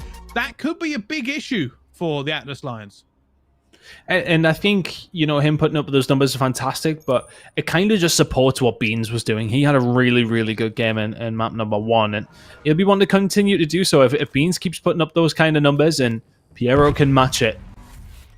Amelia have got a really good chance here, but into Garrison we go. Stevo will find one, kick things off. Harry will find another. We want to make the push over towards top control or top green, whichever one you want to call it. That's where the aim is off for the break here. For Atlas Lions. Amelia want to keep a hold of it. Well, at the moment they're doing a pretty good job. Nasty has to stay alive though. Backs off into bed, tries to find Callum. That's a horrible shot at the best of times, by the way. But eventually, a lot of trade going down here from both teams. Piero actually turns around. He's recognised that call for the eventual move of the spawns. And now he's going to come under a bit of pressure, but his only job here is really to stay alive for as long as possible. Eventually falls down. Rotation firmly in the hands of Amelia XXL. Yeah, it was actually 2 big kills coming from Jackson. But look at number 4, Harry. I don't know if he's either slipped the net or spawned there. I want to see. He may well have spawned there, you know. He needs to find a couple of kills, though.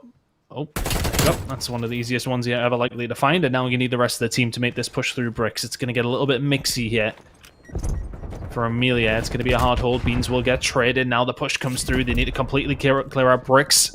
Still one player inside. Push going to come in from Harry. Callum will deal with them, but where are the trades coming on through? They're not coming through as Callum finds 2. They'll lock this one in. A really good haul from Amelia so far. This should be a good chunk of points. And they really are putting Atlas Lions on the back foot. It actually goes for a challenge on the Stevo.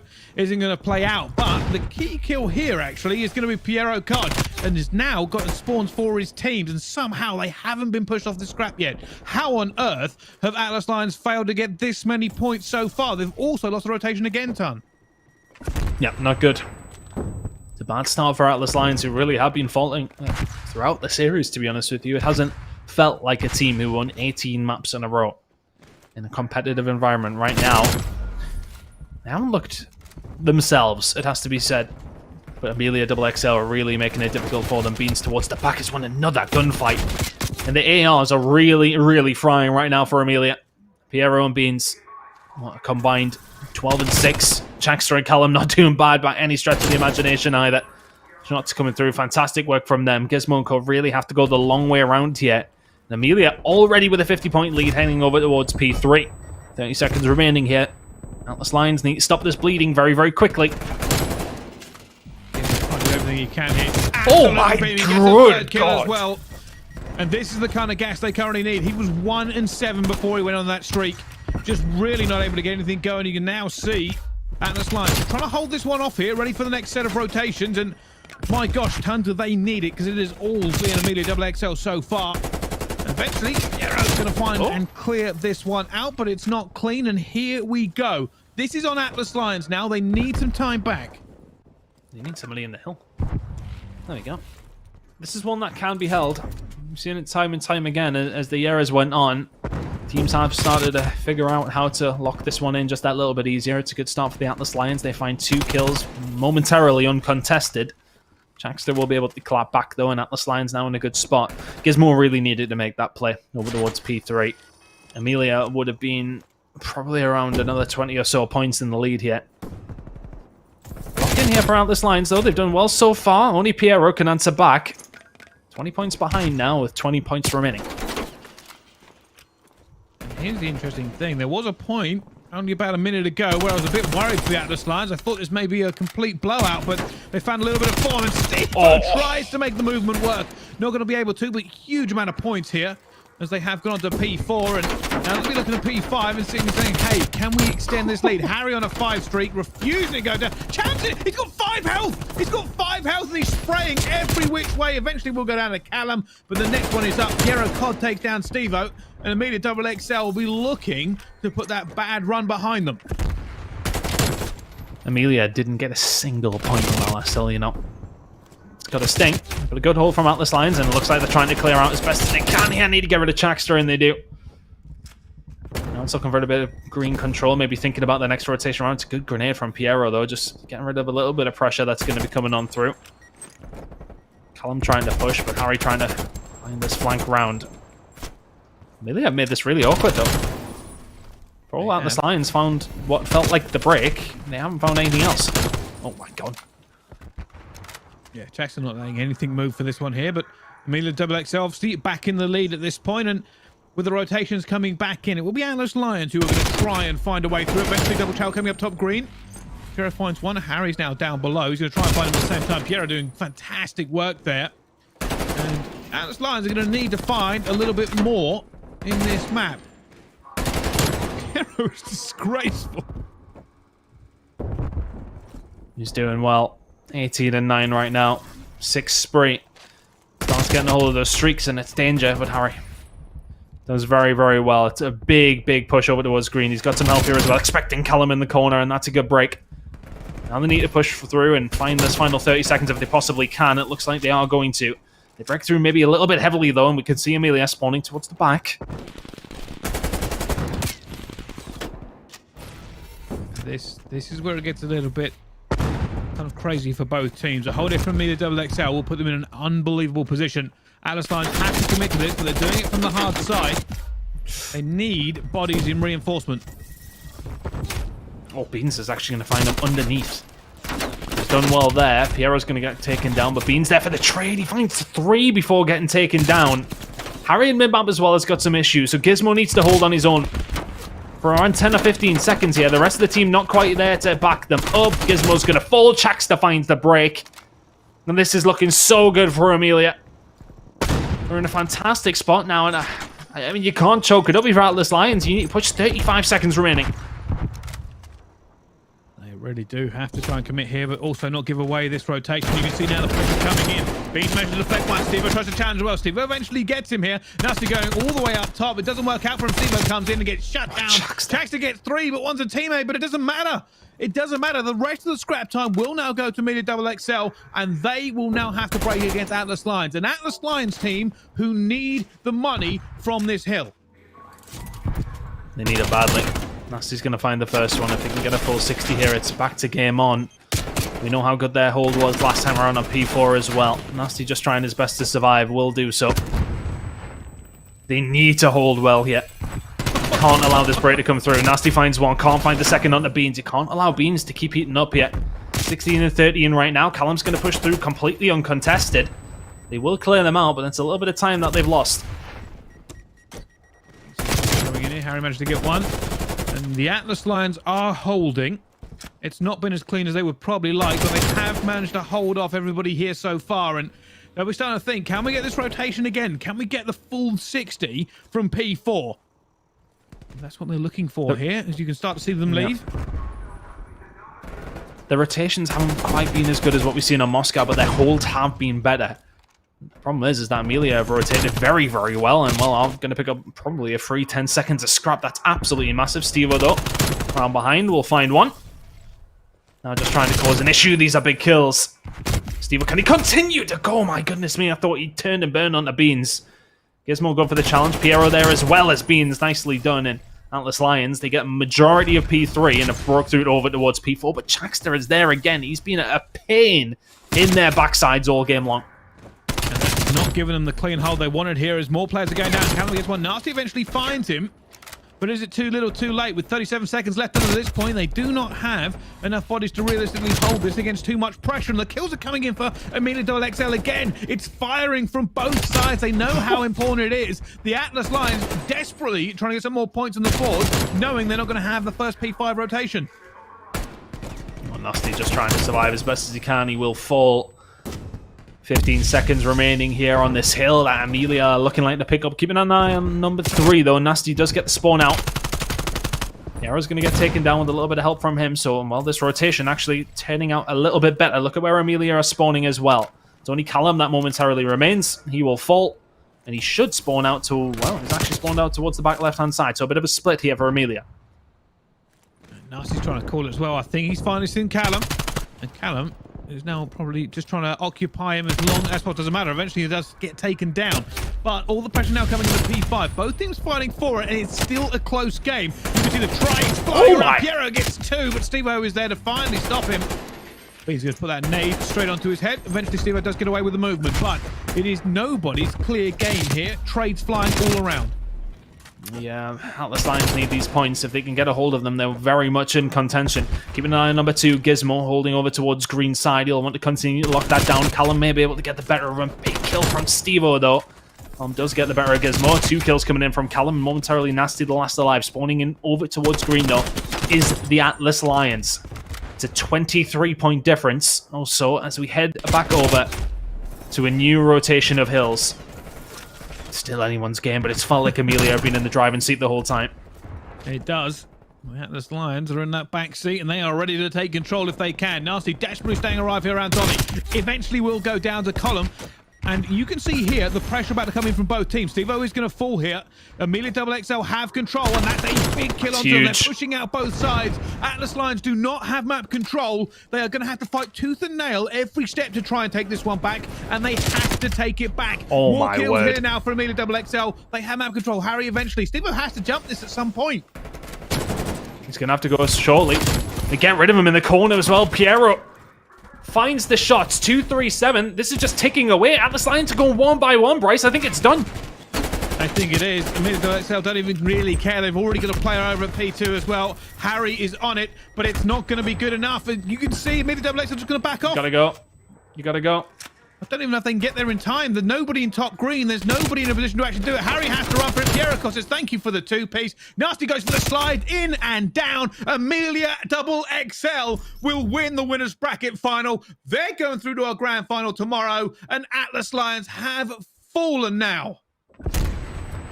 That's a big, big upset.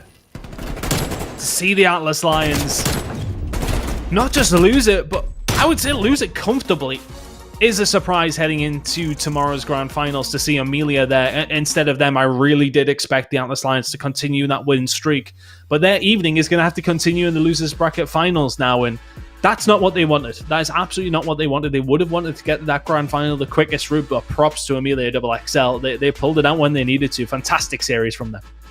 Yeah, 100%. Like I said before, right? We knew there wasn't an awful lot of daylight between these two teams, but the longer that series went on, the better Amelia XXL looked, and you could see it right there at the end. The Atlas Lions kept fighting back, but just a few of those rotations didn't go their way, and they just felt like they were always on the back foot trying to regain lost ground rather than leading the game. So I think you said it halfway through. Yep. You said Amelia XXL have been in the driving seat the entire time. Completely correct. You know, even when we saw these flourishes, you know, they managed to get that huge amount of time on P4. It didn't really amount to much. Yeah, and I think there was a few different reasons as to why. I felt like the ARs from Amelia Strays were pretty comfortable with what they were doing. They were finding the kills. They were holding down lanes as best as they possibly can. And for me, Callum and Traxter were just being annoying. They were just finding themselves in these little spots here and there where they don't necessarily put themselves in the best position to maybe hold a certain point, but they just are in awkward spots that maybe Atlas Lions wouldn't necessarily expect, and they're just holding it down every single time. So well played to them. They will get away with the win there, a 3-1 win at that as well. And we'll have massive confidence in the grand final tomorrow, whoever they do come up against, because now it's going to be a tough game against one of the lost teams. I'm not too sure which one it is actually for the Atlas Lions after their very first loss. And it sounds like that game is actually still ongoing. So we'll get an update from that one as soon as we possibly can. But that is a huge win for Amelia XXL. 3-1 win puts them in the grand finals. Yeah, puts them in the grand final and gets them a minimum of $20,000 as well. No matter what happens to them now, they have guaranteed that money. The only question is, can they win one more game tomorrow and double up? But who will face them, of course. Will it be Las or Los Pepes? Depending on who. I'll tell you something. Here's the problem. Whoever gets through here, I'm probably still going to call them the wrong name, regardless, because they're so close. But a Pepe's team will face Atlanta Atlas Lions in that loser bracket final. Obviously, that game is still ongoing, so we will have to wait to find out. Yeah, and we'll get an update on that score as quickly as we possibly can. I believe it's actually not being streamed, as far as I'm aware. I want to say that maybe the community stream didn't allow it to go through. I'm not 100% sure. But either way, it's still ongoing. I'm not too sure if we're ever able to possibly jump into that one, or if it is nearly going to be finished up. But I feel as if I've just heard production say it was 1-1. Did I hear that correctly? Yeah, you did. Possibly. You did. Yeah. I did hear it correctly. There you go. I was speaking at the same time.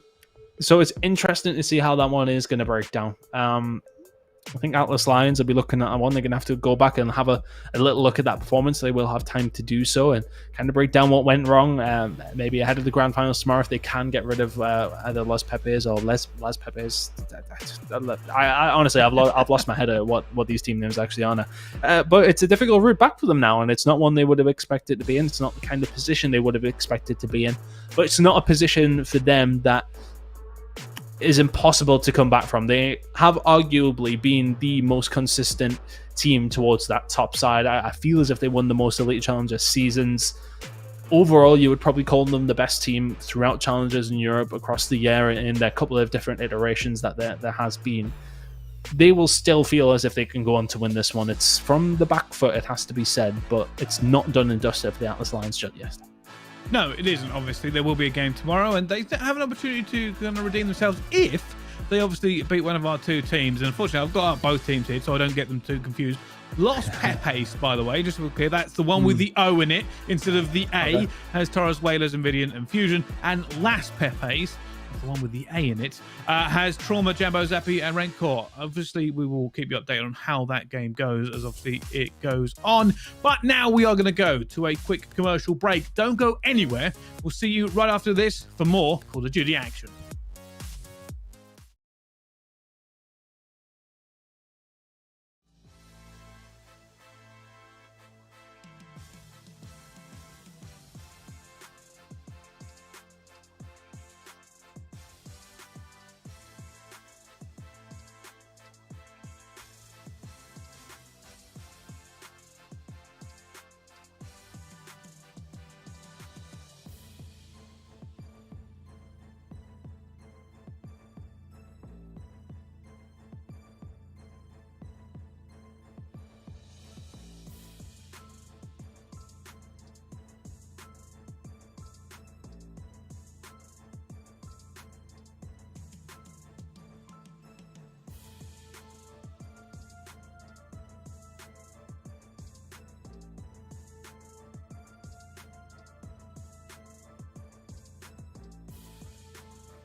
Ladies and gentlemen, hello and welcome back to Call of Duty Challengers. We are here in the very last event of the year, the very last opportunity for these teams to get a big W under their belts. Only 3 teams remain. We'll take a look at 2 of them, Ton. Yeah, 2 of them. That I mean, would we have expected this for the losers bracket final? I think if anyone, if there was a, what do they call the bracket predictor? My God, pick'ems. If there was a pick'em for the challenger side of things, I'm telling you, nobody's getting any points. Not a single person is getting any points for this being the losers bracket final. I think, you know, Atlas Lions being here, they will be disappointed with their game against Amelia. It didn't go the way they would have liked at all. Now they're going to be going in against Las Pepes, right? We're going to make sure we get that one right. To be fair, we can go either way because one of them's out, and at least we're just talking about the one that's in. Nonetheless, Atlas Lions have already beat Las Pepes in this tournament the other day when they were going through the winners bracket. So they will be feeling confident going into this losers bracket final, but I'm curious if they'll still be licking their wounds a little bit. I think that would be my only reservation. At the same time, I definitely said that Atlas Lions were going to win the winners bracket final, and I'm pretty confident they're going to win this one as well. So who the hell knows at this point, Bryce? I don't know if a couple of weeks off Challengers casting, I've lost my touch with predictions if I ever had it. Yeah, I don't know if you ever had that touch with predictions, to be perfectly clear with you. But if the Atlas Lions do lose this, they will think you have cursed them. They were favourite in the last game. They are favourite in this game, but who knows what could happen. Final event, final few games, final roll of the dice. Las Pepes have fought their way here. Of course, you are right. The only team they have lost to so far is going to be the Atlas Lions, and this is how our best of 5 is going to run down. We start off on Raid Hardpoint, then stand off Search and Destroy, Checkmate Control, Garrison Hardpoint, and Raid Search to end it if we get that far. Tan, you were super confident about the Atlas Lions last time around. Are you still confident this time? Yeah, I think you realistically have to see that they've already beaten this team 3-0 through the week. But as mentioned, you know, it's a different time. It's a different scenario where there's everything to play for here. Both these 2 teams is their last potential opportunity to get within that top 2. Raid Hardpoint, though, I do like for Atlas Lions. Standoff Search and Destroy, I haven't seen too much of them on, has to be said. They'll feel confident in the control as they often do, albeit they will be disappointed with the way that they lost that one previously in the winners bracket finals. Garrison wasn't great. Raid Search and Destroy for them, though, I do like as well. I think they'll be more than happy with the maps. I think they'll be more than prepared to play any map against this team. They will be feeling confident. If you 3-0 a team a couple of days ago and you're now about to play them for a spot in the grand final, why wouldn't you be confident? It has to be, at least in the thoughts of Atlas Lions, to be going on to win this one. But I suppose you could probably, and what you probably were going to say, the argument was, well, they just lost their last game, which is fair enough. But I think I was saying I was worried about them licking their wounds, but I feel as if they got the leadership there to maybe just say, right, chalk it up. It is what it is.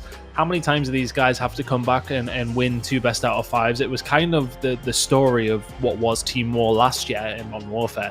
How consistently they came back and won those double best out of 5s in those grand finals. And I believe that they have it in them to do it again, but of course they need to get past this team. They won't be thinking that one step too far, but they will absolutely not underestimate this team once again, and let's see how it breaks down. But yeah, they'll be in pain, no doubt, but they'll still be feeling confident. Yeah, 100%. And I think you are correct. The problem here is you are saying, realistically, the Atlas Lions been one of the biggest teams in Call of Duty Challengers all along, even when they were called August. We've expected to see them somewhere near the top, even with the roster changes they've gone through here. And you know what, we did think they would be in the grand final. They're not there. They're in the loser bracket final. So they have the opportunity to try and get revenge. Realistically, Las Pepes does have a little bit of an uphill battle here. And while we're waiting for these 2 teams to get into it, I think it's a good time to say, you know, this is the last roll of the dice. There are only 3 teams left in this and an awful lot of prize money on the line, Ton. Yeah, there is a lot of prize money online, $100,000 for each the EU and NA region, and of course APAC going up against it as well later on this evening. And yeah, this is a big game. This is what the difference between $12,000 finishing with in 3rd to $20,000 guaranteed for 2nd between the 4 of you, and then $40,000 for 1st. It's a big jump, which I like to see. I like to see 1st place get the most of the chunk of the prize pool. We're still waiting for one of the teams getting themselves into the lobby. We should be nearly ready to go in a moment. But I am curious to see who's gonna really turn it on here. Losers bracket finals for me though are always the best games. I always find them to be fantastic. I don't agree. You see, I honestly I think losers bracket finals are usually. I don't know if I'm just thinking of years gone by when there was like one dominant team. I always feel like losers bracket finals are really good though. No, I always think winners bracket finals, and then if you're lucky, you get a really good grand final as well. So I don't know. I think it could go either way here. Like the problem is, of course, when you take into context these two teams, you are correct in saying the Atlas Lions have beaten them 3-0 before. So it would be remiss of us to essentially pick anything different going into this one, right? You'd have to say that maybe Las Pepes are they going to do something differently, or is this just another day at the office for the Atlas Lions? For Las Pepes, they just won their last game. Atlas Lions just lost their last game. I suppose you could take that into consideration. It's one of these things where it could come down to a little bit of momentum behind Las Pepes. Are they going to be feeling good heading into this one? I do wonder. Whereas on the other side of things, the Atlas Lions, I just could they potentially be licking their wounds heading into this losers bracket finals? For their sake, I hope not. I would like to think that we get two fully fledged teams who are performing at their best going up against each other. I think if that's the case, Atlas Lions would be the smart money to bet on if you were to do so. At the same time, though, I think they will absolutely not be counting themselves directly into this grand final at all. These are not teams they would have expected to go up against in this stage, and I don't know if that's maybe catching them off guard in regards to that winners bracket final. Were they just not prepared for that? But you would expect a team like that to be. I don't know. I feel like I'm clutching at straws as reasons as to why Atlas Lions find themselves here, but it was unexpected. I think we went back and forth about predictions and whatnot, but I think anybody in the community would have said they would have expected Atlas Lions to win that winners bracket final, and the fact that they're down here is a surprise. I tell you what, that's not the biggest surprise this tournament. I was probably expecting to see Elevate here at some point, realistically, and obviously they have lost twice to go out of this tournament, but they've been a fantastic team all year long. There's no underestimating another team. Also, we have to talk about Mavericks. Mavericks have also been fantastic all year, and none of them have kind of made it to the final four teams. And I would have put money on any of those actually ended up making it this far, Ton.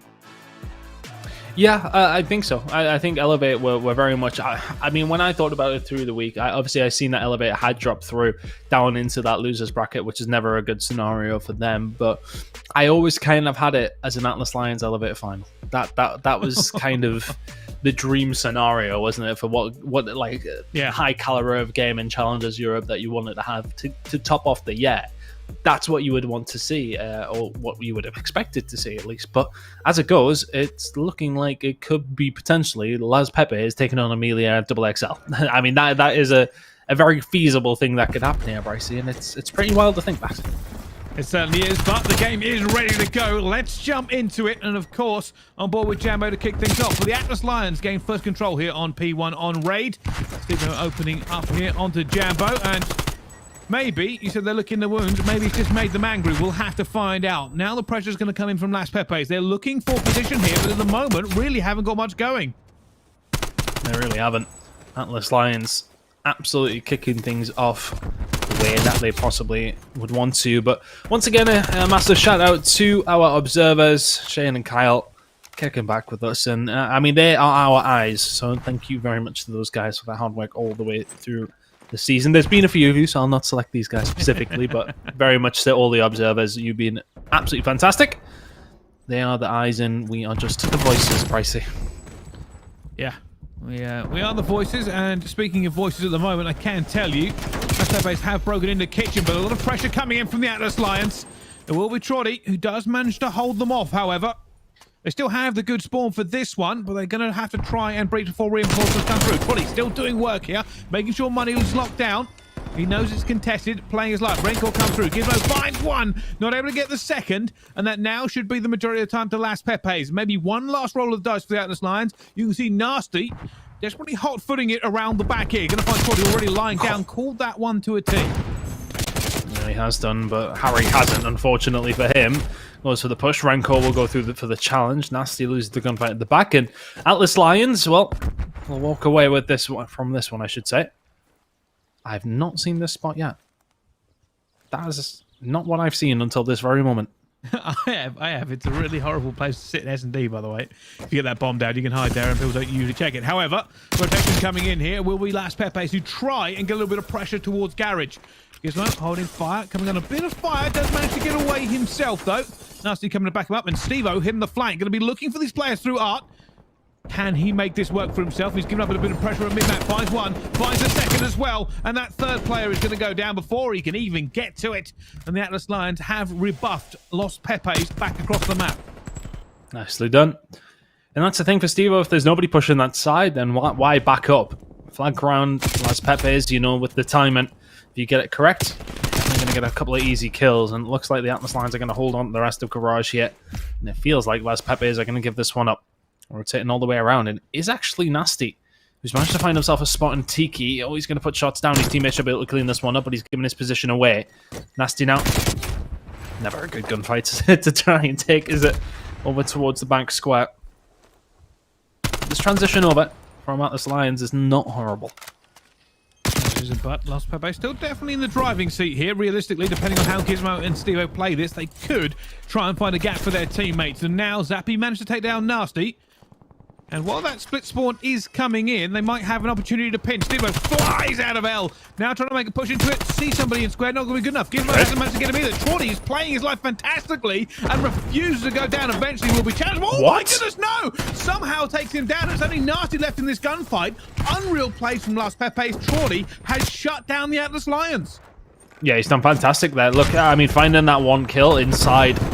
I mean, that's fantastic, but it's the fact he stays alive so long. It doesn't give Atlas Lions a chance to set up the other push coming down Pool's side. Nasty's absolutely gunned him there, though. Let's not lie. But nonetheless, very, very well played from Trody. That could be a difference of a 10 or 20 points there. The fact that Las Pepes have a chance to come back. Very nicely done. So we head over towards P1. Oh, sorry, over towards P5, I should say. And there's Atlas Lions in control. And again, it's kind of same old story. Rotations, for the most part, have belonged to them. But are they going to be able to make them count as best as they possibly can? Renko has been spotted. Shot's going to be going into Steve. Renko will win this gun battle. Over towards the Pool side. Now, for the rest of Atlas Lions, you need to win them inside of P5. Jambo gets in. Jambo finds the kill as well. And the second. Fantastic play from him. And looking like a clean break from Las Pepes. They have managed to get enough bodies back into this P5 to lock it down. And you see, even with the nades coming in, it's a very... Oh, my goodness! Gizmo just got 3. And I was going to say, it's a hard break, but not when you kill the entire opposition team. And they're back into this now. The race for P1 continues. Nasty's already over there at Laundry. He's coming up Pool stairs.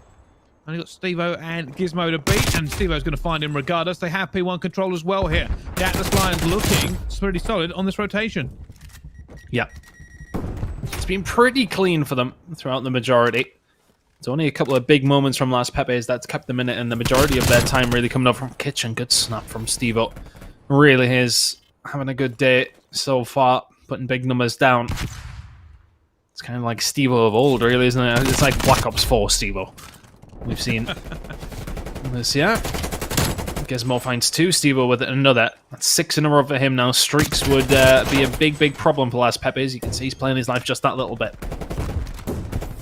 His teammates will bait him out here just a little bit. Might as well when you got control of this one. Finds Trody anyway. There's the artillery strike for him.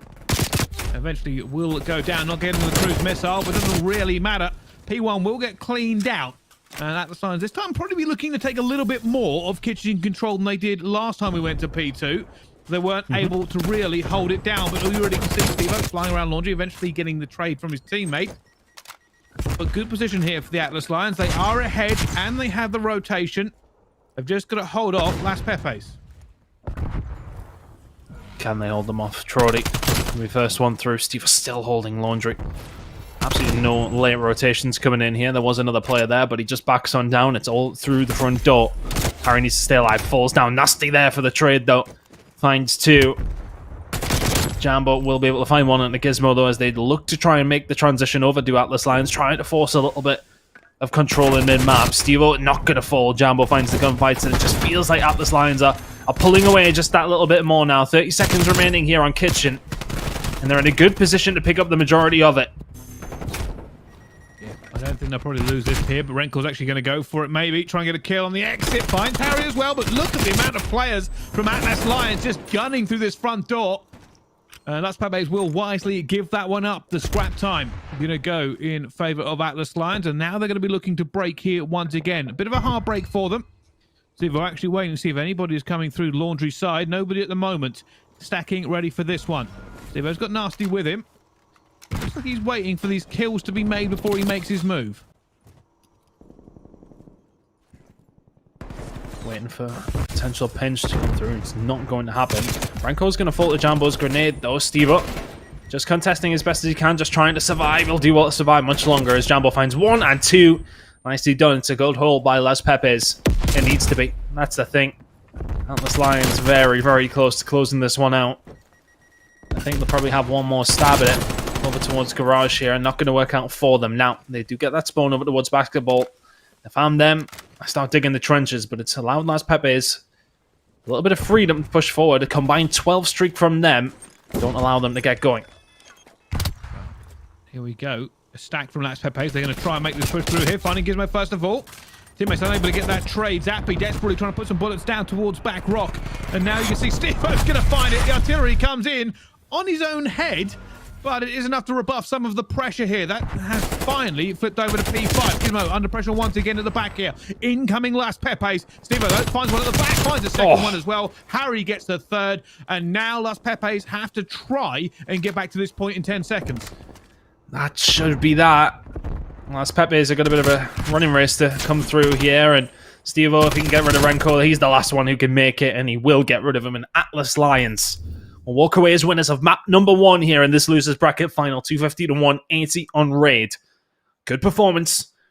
We'll see down to these rotations and really locking it in. And if I want to say, it does feel as if Las Pepes made that a little bit more difficult than Atlas Lions would have liked. But nonetheless, it felt like they were in control the majority of the game, Bryce. Yeah, I think a lot of that is down to Big Slay, right? Stevo was pretty much just running it whenever he wanted to, and that's what he's been known for, just making those slaying plays, being very, very annoying to the opposite team here. But hey, whatever you think about, Atlas Lions taking control of that for the majority of the time, Las Pepes didn't look bad, right? They had a couple of rotations they held. They broke a few hills that we didn't think they were going to break as quickly as they did. They're not being rolled over, and that's obviously good for them. We have said before, we don't think anybody at this stage of competition is going to be run over easily at all. They weren't run over easily, I would say, but I think probably the best word I would use, and it's one I use quite often, it was probably comfortable for Atlas Lions. It was, I don't want to say relatively straightforward, but I never felt like the Las Pepes were going to pull away. It was always a case of them being on the back foot. Well played from Atlas Lions, though. I mean, look, how heavy is rotations for Raid? Did we talk about it? And how important they are. Atlas Lions, we know that rotations is not something they struggle with for the most part. It's usually holding them. But I would say Raid's probably one of the easiest ones to hold on if you can get those rotations locked in. The majority of the time that came in for Las Pepes was over towards Kitchen on P1, and I do believe on Garage on rotation 2, I should say. Sorry, Kitchen on rotation number 1. So, when they did get those rotations, they were finding the points for Las Pepes, but it was that problem of finding those rotations, those battles on the way over there were always being lost, and it just seemed as if it was a little bit easier for Atlas Lions to get themselves set up, ultimately finding more points as well. So, well played to them, 1-0. They'll be happy with that one. Considering what happened in the previous game, the hard point not going their way to kick things off really set the tone, but now heading into a standoff, search, and destroy. You love this map? The question, I do love this map, but I'm not too sure about these two teams' records on it. So I'm up in the air on this one, Bryce, I'll be honest. I think the smart money goes towards the Atlas Lions. Simple reason being, they've already done this team 3-0. It's the team that we've seen play at a high level more consistently all the way through here. I will say, though, Las Pepes definitely impressed me that last game. So certainly not out of contest. But let's find out how it exactly is going to go down. On board with Traudy on the attack to begin with. His teammates just throwing a stun right in his face. Fortunately, he's got tack on. Traudy going to have to back up now. They know he's here. The top hotel control coming in for Las Pepes. Oh, shots coming in, and Traudy will win that gunfight. I was curious, Pricey, what was your take on the whole sign thing? And are you convinced that the sign over the top of the walls been there all this time, or Yeah, it's always has been it just appeared? Yeah, It's always there. It's always been there. I was thinking that as well. People just find things, and obviously you don't really think about that. Tunnel a lot It of the happened time. about 15 times on our dens first. It did. It did. People don't really pay attention to it, but yeah, you can see it's always been there because it's covering up the top window.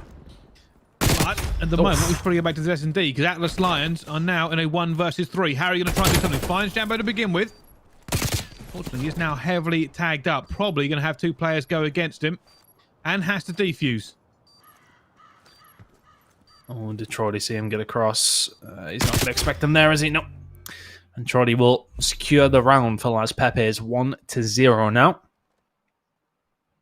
Good round. I think it's kind of this play call that happens here. Although, sorry, actually, I thought this was going to be Trolley pushing up to the hay bales. When they see the one player over towards the tractor, over towards A, they then decide to make the transition over towards B when there's a kill found in mid-map. So, good heads-up player from Las Pepes. 1-0 for them now. Attacking round coming in from Atlas Lions. Yeah, Los Pepes, that's a very good start, actually. You always want to get that first round of S&D under the board when you lose the hard point. They'll be feeling markedly more confident now going into their defense. Stevo, though, making big moves over towards Courtyard. I feel like he's hitting a lot of long slides, but we'll see if he can sneak out here and go for this plant. That's probably what he wants. Because he didn't get any hit markers from that, and that's why he's made the move. Already laying down. I think Gizmo's right next to him. He's probably heard it. Bomb has now gone down. He's trying to check it, but Stevo has already made his way out here. Found nothing. Oh. Well, that's a huge gunning. Harry is able to answer back, though. 3v3. Advantage over towards the team that's got to defend this bomb. Renko trying to make the push round. Is Harry going to expect the flank coming in? Goes for the reach out. Renko very quickly changes to the pistol and wins the gunfight, but Gizmo ready and waiting, and Stevo wins his gunfight as well. It's up to Renko in a 1v2. Yeah, not an awful lot trying to make this. Trying to take down Gizmo. He's not going to be able to. Gizmo's going to run out there. Stevo says, all right, I'll have the easy chow.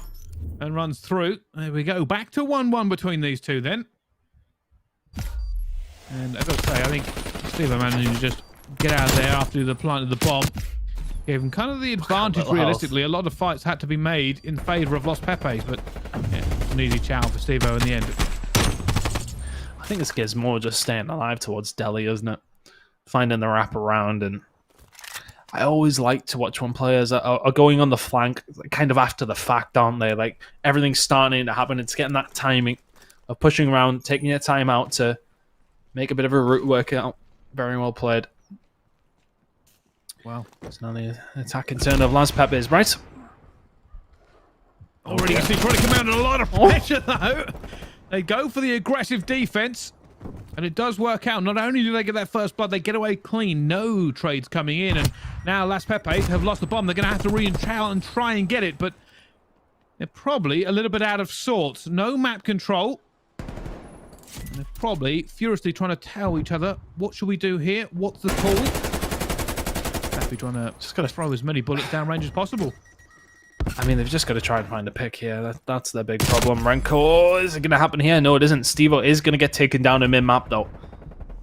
So now, Nasty is going to defend it on his own, but only momentarily, as Harry now comes around behind gas station. Now, it's down to Jambo in the 1 versus now 2. Going to find the second kill here as well. Not quite. Nasty will clean things up. 2-1 to the Atlas Lions. Now 2 rounds in a row for them. Yeah, I mean, Las Pepes, after that first trade, they were just in a horrible position. Lost complete control of the house, didn't have the bomb. And you got to say, right, obviously, you know, Atlas Lions go for the double chow there. They managed to get it. Very, very aggressive. Could have gone disastrous for them. The fact they got first blood, bomb down, and no trade meant that, realistically, they should win that round 90% of the time.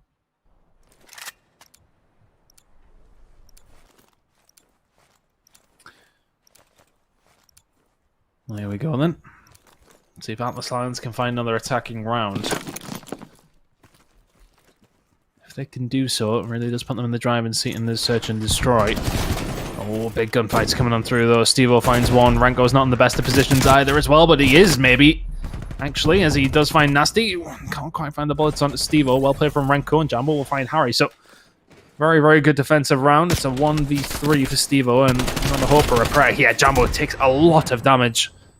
As does Stevo, though, and he will fall. Las Pepes answer back. Stevo was just basically being hammered from every single angle, was worried about the chow from down low, worried about more people coming up top, And obviously, Rencor has said, hey, I've got him covered towards the back as well. It was never going to happen. I've got to say as well, you are right. Rencor staying alive there. 21 HP meant that Steve didn't really have an awful lot of options. A 1v2 would have been much preferable for him. But both teams going back and forth here. Currently 2-2 between them. And we will jump on board with Las Pepes for the attack. And be curious to see how they try and play this one out. They haven't managed to get a lot of map control the last few times. Troty making the push over towards A. This bomb's going to go down as well. This is as free as you could possibly like. Atlas Lions once again go for hotel control, and I'm going to try and dictate the map from here. I'm going to go down for, well, this is for control over towards back. Green Jambo needs to stay alive up here. This is a big gunfight, by the way. I think he's heard Steve-O come through. He's looking for him. Steve-O's going to see it as well, though. He has managed to figure that one out. An advantage to Atlas Lions in terms of numbers, but not position. They're going to have to try and squeeze here. Las Pepes desperately trying to find a little bit of room, but Harry's holding them in. And he's actually free-firing. He's only one player left. It's Zappy. Zappy just had to try and make some sort of hero play. He's going to go for it. He knows there are players around here as well, but Nasty slides out, hits him with the hot stepper, and that will be a defuse. Big round for Atlas Lions. Taking the lead once again. Very, very back and forth here. But this is a really, really good retake, and it's down to Nasty finding these kills. Down to Harry staying alive towards the back. I think you got to say Steve-O as well. You know, he managed to find that hole, yeah, that kill, and it opened it up for them. Basically, everything that could have gone wrong for Las Pepes did.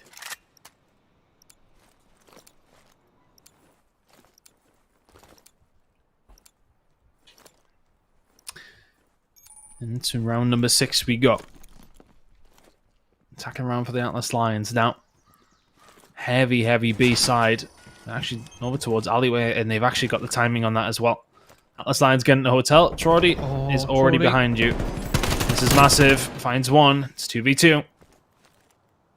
Was a huge flank. Probably hoping for a little bit more from it, considering he got all the way through. But Renkor's also going to do the same thing. Harry's going to go down very, very easily. Gizmo left in a 1v. Never mind. Never mind. Los Pepes get it straight back.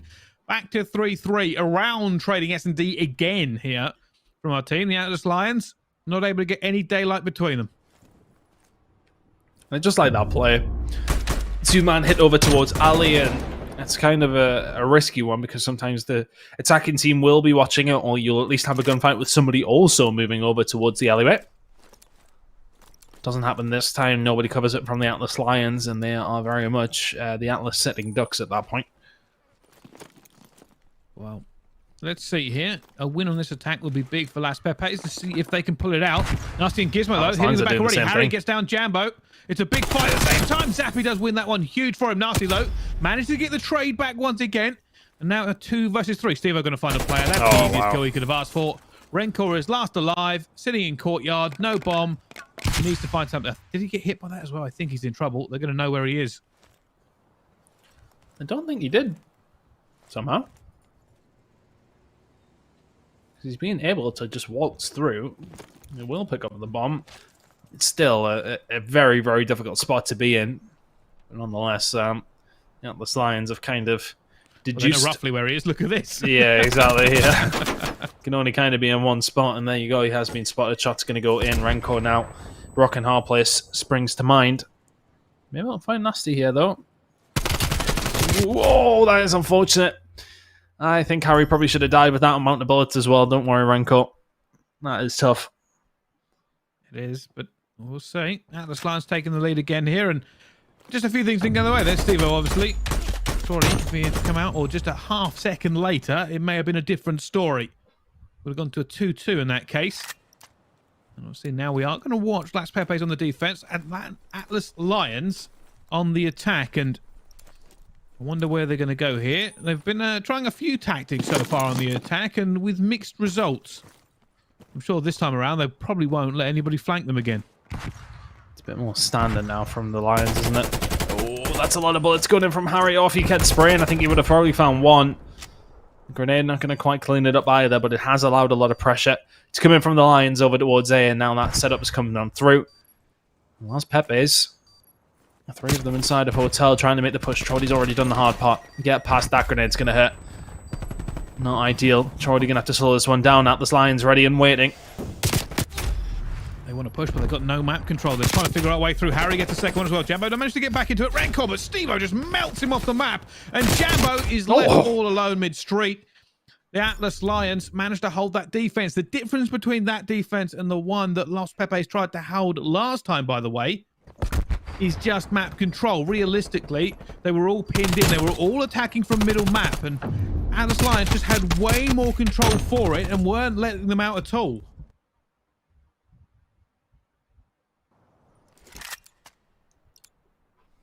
Look at that from Stevo. 7 and 4. A lot of damage going down as well. Well played from the Lions now, and it gives them that little cushion that they needed. Defensive round to win it 6-3 as well.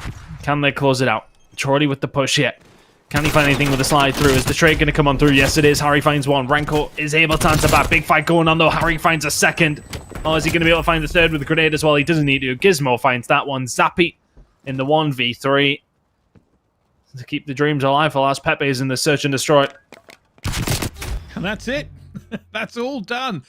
Los Pepes were able to keep up with them for the majority of it, but eventually the Atlas Lions do come out on top and go into the lead 2-0 now on this search and destroy. And I gotta say, they just have a little bit better positioning maybe in some of those rounds, Tom. Yeah, I felt like the aggression was paying off as well for them, and I think the only round we've really seen that Las Pepes went to take that initiative and get themselves forward. They won it. It just didn't really work out every other time, unfortunately, for them. Just an overall better game from the Atlas Lions. 2-0 up now. Very much have been the better team in the driving seat in this series. Now, heading into Control, they'll be feeling supremely confident to close this one out and then reassess themselves before we head into the grand finals tomorrow night. Yeah. I think that you are right. The smart money's now on the Atlas Lions. It has to be. They've already done this once so far this tournament. There's no reason for them to do it a second time. Of course, Las Pepes had a fantastic run up until now, and they'll probably be sitting there thinking, you know, I mean, realistically, right? If you're a competitor, you never want to do anything other than first. That's it.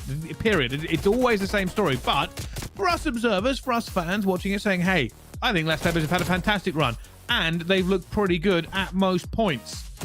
There is always a still tiny opportunity. There is a possibility that they could come back into it. There is always the chance of a reverse sweep. I think the Atlas Lions will be very, very upset if they do get reverse sweeped out of this tournament. But it doesn't mean it can't happen, Tom. No, it doesn't. But realistically, in this scenario, you've already lost 3-0 of them in this tournament. You're 2-0 down. Las Pepes will not be thinking to themselves, absolutely, yeah, right, let's just, you know, we can take this one back.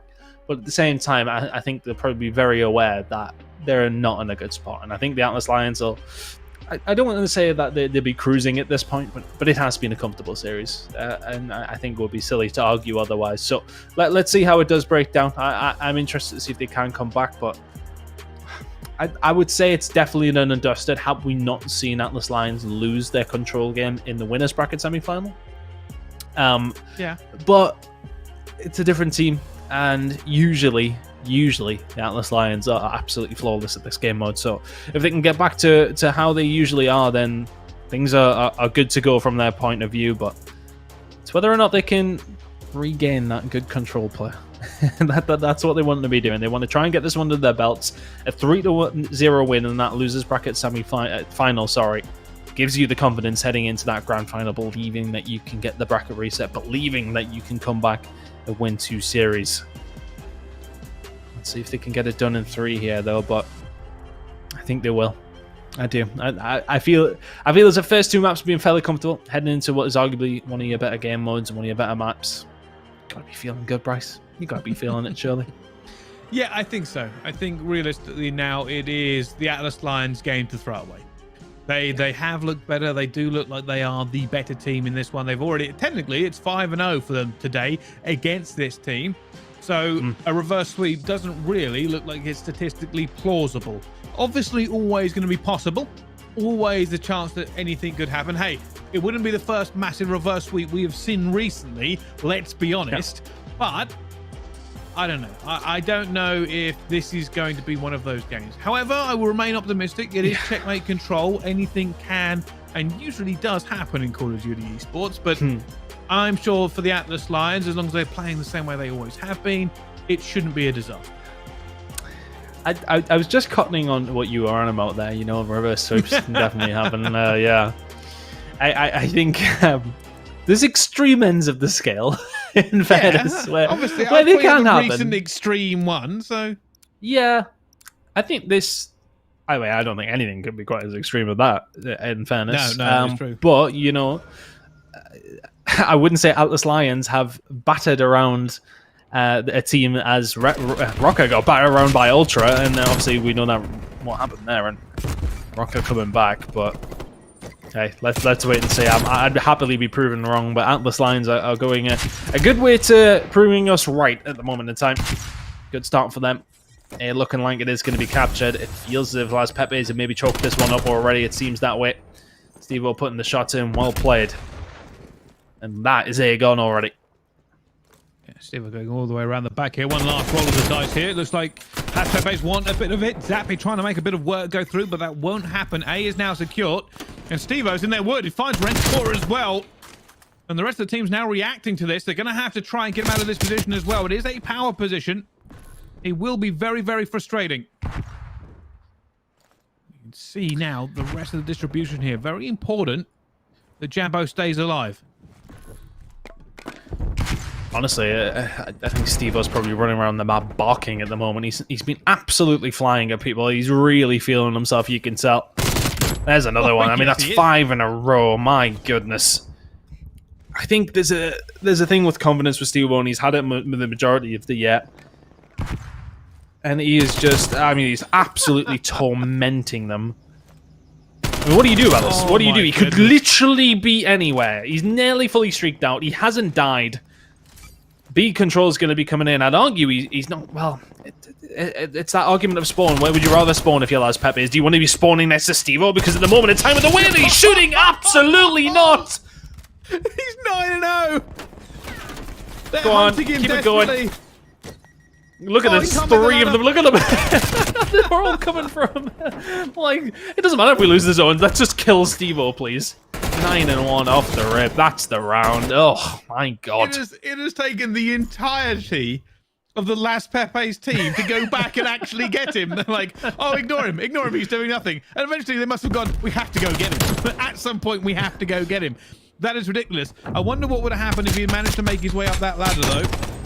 Might have stayed alive for a little bit longer, or might have been caught. I was sitting there going, maybe we could see some sort of kill streak record in one of the final games of the season, but unreal. Well, that was an attack. It was an attack, and it was over very, very quickly.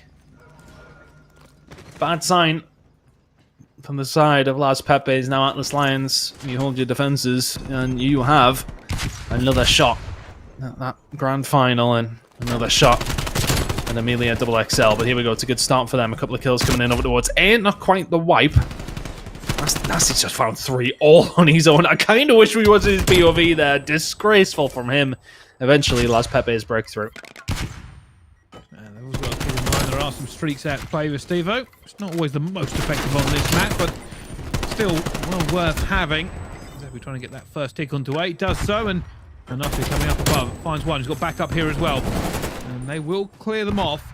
But at the moment, realistically, Las Pepes, all they've got to do is try not to give away map control. You do not want to get caught in that spawn trap that Checkmate is very well known for. Unfortunately, it does look like the rest of the Lions are gunning, and that is an issue. Look how far they're pushing up. They're being so aggressive. I think, you know what you said at the beginning of the series, we had the discussion. Are the Atlas Lions licking their wounds? Well, I think we just pissed them off, to be honest with you. Look at this. Steve-O's 13-2. Well, yeah. I wasn't quite expecting as one-sided as it actually has been. I mean, obviously, can't count our chickens before they hatch, but they go all the way back here. Trotty eventually managed to get them out of spawn here, but with 11 seconds left to go, this could be the last roll of the dice for their attack. They're going to try and get over the way here. Zappy's going to find one as well. Has to get through. That's been traded out slow. Jambo now trying to get through. Gizmo gets him. Trotty desperately dives for the point. Not going to happen. And Atlas Lions up 2-0 in the control.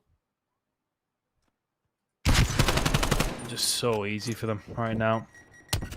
I mean, we said they're a very good control team, and I feel as if that good control team is the one that we see when they get aggressive. They can find those kills, and they do not give you an inch at any given moment. 2-0 up in the series, 2-0 up in the control. We had a little bit of a while to wait in between these two series this evening, but my goodness me, we are flying through this one. Well, it does feel like one of those anime moments where the Atlas Lions suffer their first defeat and come back way, way stronger. They want into that grand final and they want revenge. And only one round of control is all they need to accomplish that feat. Steve already looking forward. He wants that gunfight. Not going to happen this time, though. It will be Las Pepes who managed to get those first few kills, and maybe now they can put the hurt onto Atlas Lions. See if they can push them back. I think if you're Atlas Lions here, you kind of just have to pick your way through it. You can't rush forward when you've been put in this scenario. When you've given up so many kills in map, you've got to find players like Gizmo to find these picks, and well, that's 3. It is going to be traded back with 3 kills on the opposite side of thing of Las Pepes, though. So Gizmo's just going to set up and just try and find some kills. He can find one, not before going down, though. So kind of back to square one for the Atlas Lions. I will say much better from Las Pepes this time around. I will say probably the difference last time was Stevo just being a pain, as Stevo has been in so many of the matches we've seen, but still a great job here. Atlas Lions can't really move out of their spawn. They are being gunned at left, right, and centre. And that is exactly what they need to do. 20 seconds left on the board. This does look like a Las Pepes win. Let's see. Can they hold this one down? Nasty. What's the move here? Finds one. Can't find the second on the rank. Only 7 seconds remaining. And I think... Oh, okay. Never mind. I was about to say this one might be done and dusted, but an opportunity here for the Atlas Lions to get a hold of it at least anyway. If you're Las Pepes, do you commit too much to this? That's the question. I think they might do. They want to stop him right here and right now, and already Harry's going to get to his teammates. Renko's going to turn as well. Gizmo is ready for it. And they have managed to snatch that one away. 2.8 seconds left remaining, but now they've got to go for it. Nasty going to be sitting up top as well. Nasty with the shots.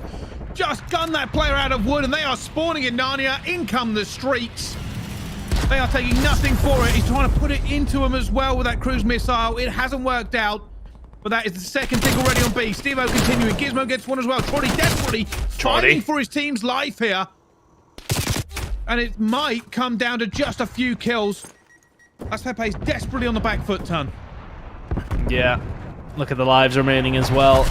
They're in a horrible spot. There's 2 more kills for Stevo. It's another round for Atlas Lions. It's another grand final for Atlas Lions. 3-0 in the control. 3-0 in the series as well. They make a statement to bounce back. And that's the kind of series they needed. They'll want to play that grand final right now, but they're going to have to wait until tomorrow night alongside the rest of us. That was a fantastic series out of them, and you just feel as if they outclassed them, Bryce. I don't think I know they outclassed them. Like, there is not a single doubt in my mind to anybody who has been watching this. It did look very, very one-sided, that control. Las Pepes had an opportunity. You know, you said, do they commit to this? And I think they did. The problem is Atlas Lions probably felt the pressure. It's like, yeah, let's just get this now. Let's just get this now. They threw everything at it. They won all the gunfights. And they went, all right, we're going straight to B. Let's kill everyone again. In come the streaks. Artillery raining down. Ridiculous play. Stevo, MVP of that control, realistically, he set the tone for the rest of them. I mean, when he kicks it off with a 9-10-0 to start the first round off, you already know you're in trouble. But what a phenomenal performance from the Atlas Lions. Let's have a look at the bracket to see how things have shaped up and how we have got to where we are. That grand final is ready to go. Amelia XXL going up against Atlas Lions once again. Amelia already beaten them 3-1 today. Atlas Lions, if they want to be champions of Europe at the end of the Call of Duty Challenger season, they will need to do it in 2 best out of 5s. Well, it is going to be a very big ask of them, but considering how they just played, it is not out of the realms of possibility. Amelia XXL, though, probably feeling pretty confident, Ton, you know, considering they've already beaten this team once. They'll just be waiting from tomorrow, saying, hey, one more best of 5, and we will be the champions of Europe at the very end of the season. And we all know how much weight we put on those kind of games. Yeah, look, they'll be feeling confident, absolutely. But they will know that Atlas Lions will be coming at them very, very hard. They will know that it is not going to be easy. I think they will expect to lose maps in that grand final. It's not going to be a whitewash. It should be an absolutely fantastic game. Atlas Lions, though, I think if you were to put me in the scenario to say, right, who's more likely out of Amelia XXL and Atlas Lions to win 2 best out of 5s in a grand final, I'd argue Atlas Lions have got a better chance than if the shoe was on the other foot. I think if Amelia were coming from the losers bracket finals, I wouldn't feel too confident for them. Whereas Atlas Lions, I believe that they could definitely get maps back. I believe they could potentially get a series back. I believe they potentially could go on to win it. It should be a corker. I think the way that it's worked out, it sets us up for a really, really good grand final tomorrow to finally close out the European side. And yeah, I'm curious to see how it goes down. Very excited for it, though. Me too, of course. Both those two teams in our grand final already got their fair share of the prize money. I think it's 20,000 apiece guaranteed. One more game, that goes to 40,000. And both teams will be trying to do it. Let's face it, right? When it comes to the end of the season, that's the one that everyone remembers, the grand champions for it. But that has been our Europe winner here. We are going to go into our APAC region just after this quick break. It will be the winners final there. So stay here for more excellent challenges Call of Duty. But for me and Ton, we are out. We will see you tomorrow for the grand final. Thanks for watching, and we'll see you soon.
We welcome you back to the Call of Duty Challengers playoffs for the 2021 season. We have made it through an entire year, and now we move in and hone in on APAC. I'm Spaceman, that's Fox and Allie, and we will be bringing you through the winners finals and lower finals here today, to be followed by tomorrow's grand final matchup. Before we get into all the action, I want to welcome in my co-casters. Fox, starting with you, brother. Welcome into the end of the season. How you feeling?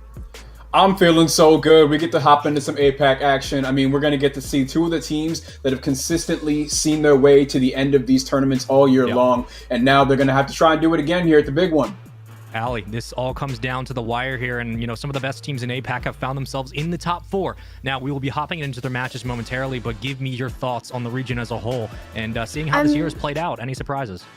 I'm just super excited. I'm really sad that we're near the end of the year now, of course, as always. But I mean, I'm excited to see what these teams have done, with the time they've been given to create these rosters and to see, the fruits of their labor. And it's not just bragging rights that we're playing for, it's also prizing. There's a lot of money on the line here in APAC, and we want to break it down for you and show you exactly what you're getting yourself into. $50,000 in total for these teams to fight over, and it's divvied up between 1st and 8th place. So $20K for 1st, and then down the line, 10, 7,500, 5,000, and then 5th through 8th will get paid out as well. So you've already seen a couple of teams move into those spots, but we're still fighting over top 4, which again means we will be focusing in on winners finals, and lower semis is currently taking place, and then tomorrow the top 2 teams from APAC will be moving into that grand final spot to play for $20,000 for 1st place. So guys, just kind of looking at the bracket we have overall, and that will again lead us into the teams that have been developing throughout the year. I want to get your input, right? 20K on the line for APAC in a region that has seen a lot of amateur talent move up, but also staples in there like Vertex Gaming and even just the homestay, right? Renegades. What is your input going in, Allie, and what are you expecting out of some of these top dogs? I'm expecting them to come in and just absolutely wipe the floor. I mean, Renegades have been 3-0ing on our winners bracket thus far, and I don't expect to see anything different from them personally. I mean, Vortex, they've been 3-0ing as well, but Renegades has just consistently been such a good top team throughout the entire season. I don't see them dropping down anytime soon.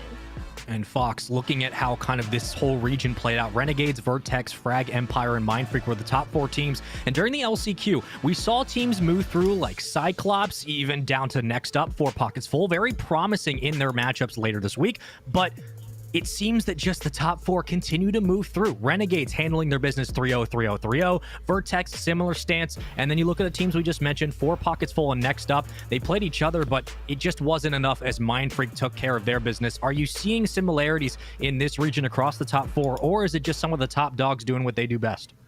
Like you said, we're seeing the top dogs do what they do. I mean, we're watching 2 teams that are consistently placing 1st and 2nd, constantly trading blows with one another, and I'm certainly expecting to see more of the same. These are 2 teams you should certainly expect, one of these 2, of course, that you should certainly expect to see coming Sunday.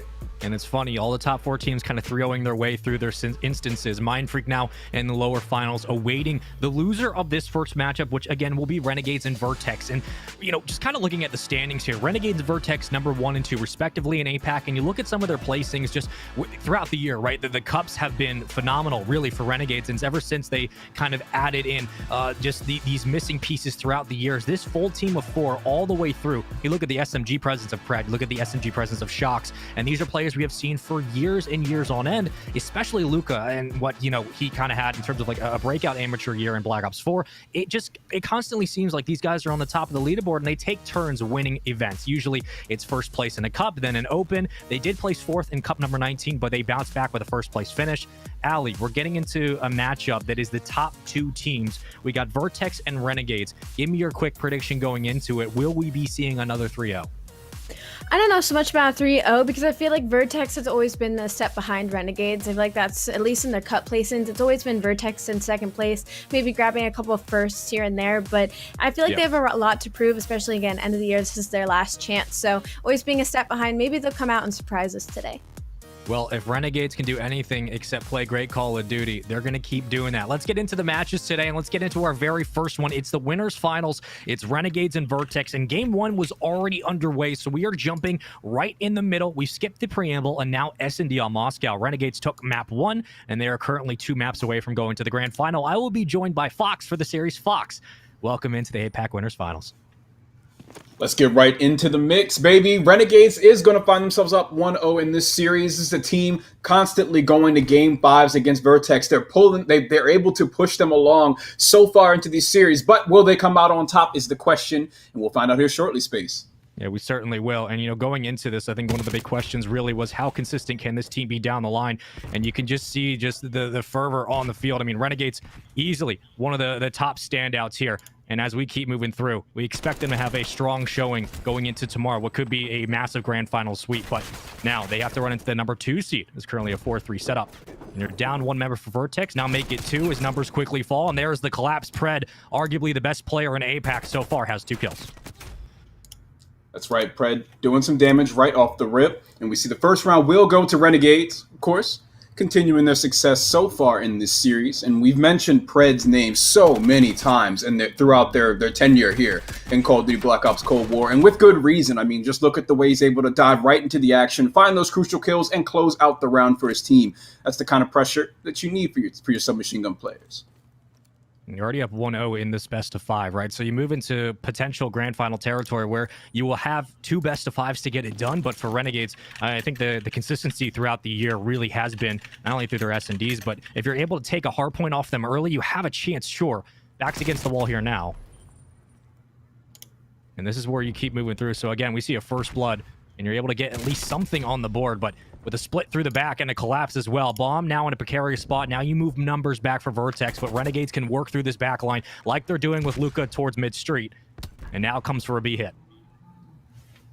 And as we're watching this B hit unfold, keep an eye on Cronus, Cronus Cone here. He's going to be the most important part of the defense here for the remaining players of Vertex in this 3 versus 3 situation. Of course, it's going to be up to Shox to get that bomb down. So far, Pred is unkillable. Luca taken down on the street, though. That's going to clear out the street offensive presence from Renegades, and we already see the play developing towards A, up through the escalators to a wide-open bomb site. Closest one to the action will be Crimza. We'll have to see what the call is. They decide to, as they should, decide to converge on the offensive team here shortly. But it looks like they're pushing all the way through, and they might be met with Crimza, who's been waiting so patiently for that mistake to happen.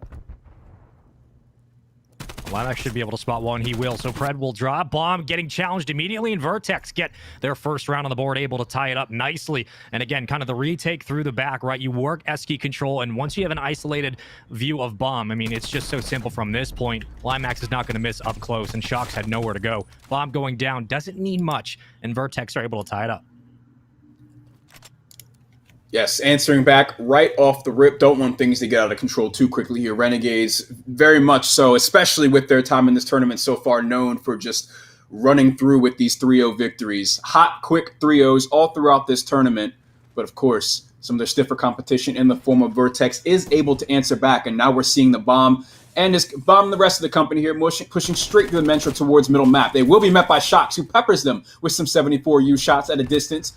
Decides to back up here, knowing that he has no support, and still all 4 players of Vertex are favoring that middle map and escalators section, looking for that pick, but we see Brick's control still comfortably in the control of Renegades on defense.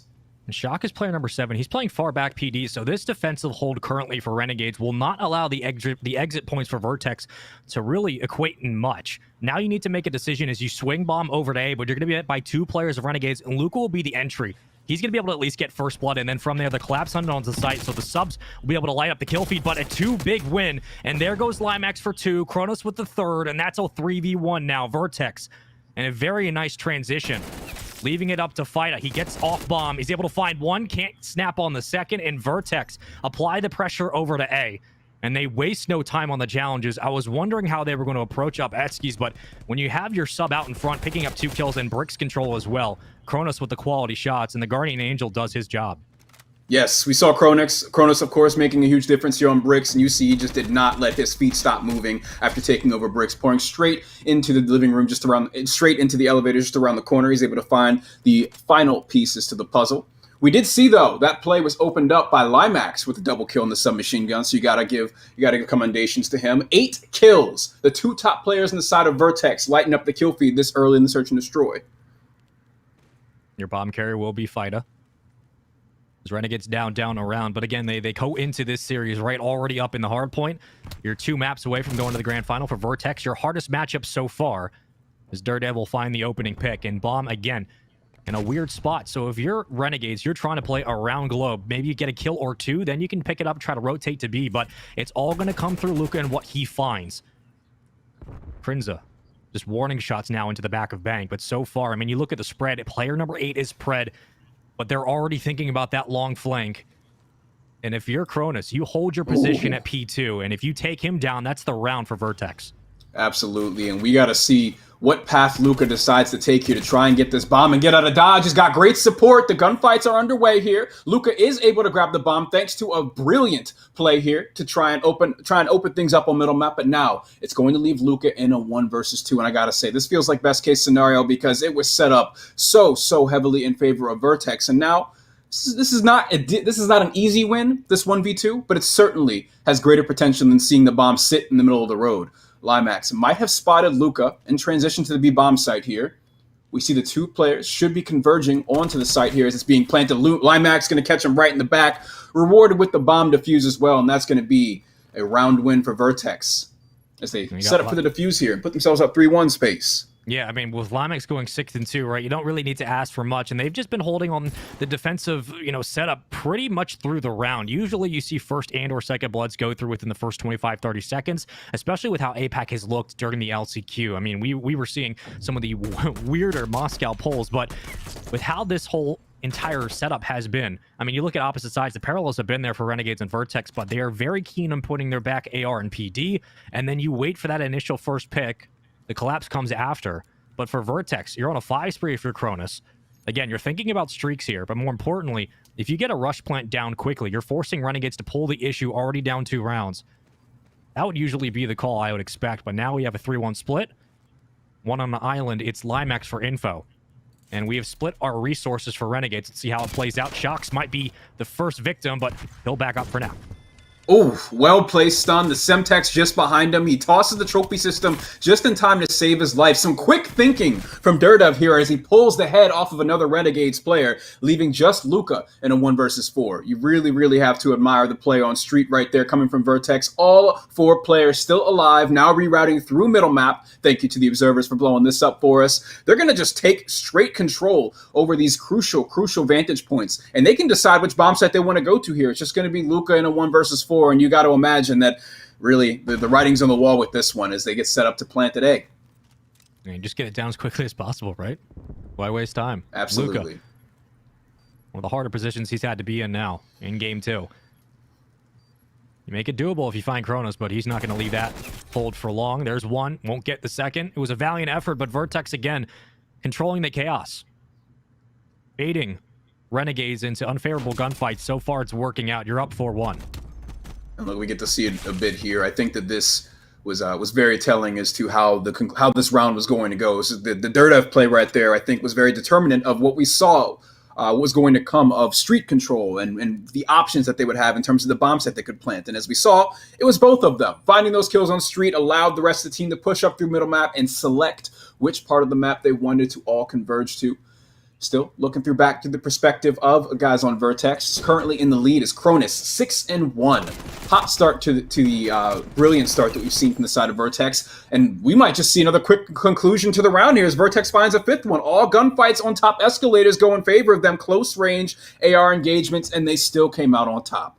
Yeah, when you've slowed down the cadence to this point, if you're Vertex, you can allow for just kind of a blind counter through Eskies and just fly up with your subs. So far, Limax hasn't been missing. And you put one player in bricks, you basically lock down a site. And at this point, you just keep putting pressure on Renegades. We're going to be looking at a 1-1 series very quickly. If you're Renegades, you haven't had a lot of time to be able to establish anything as an offense, but your defense has basically been orchestrated about what kind of first bloods you're finding in and around Globe. That rotation through mid-street is going to be that much more difficult if your ARs aren't finding anything, and Luka's kind of been the entry man for that.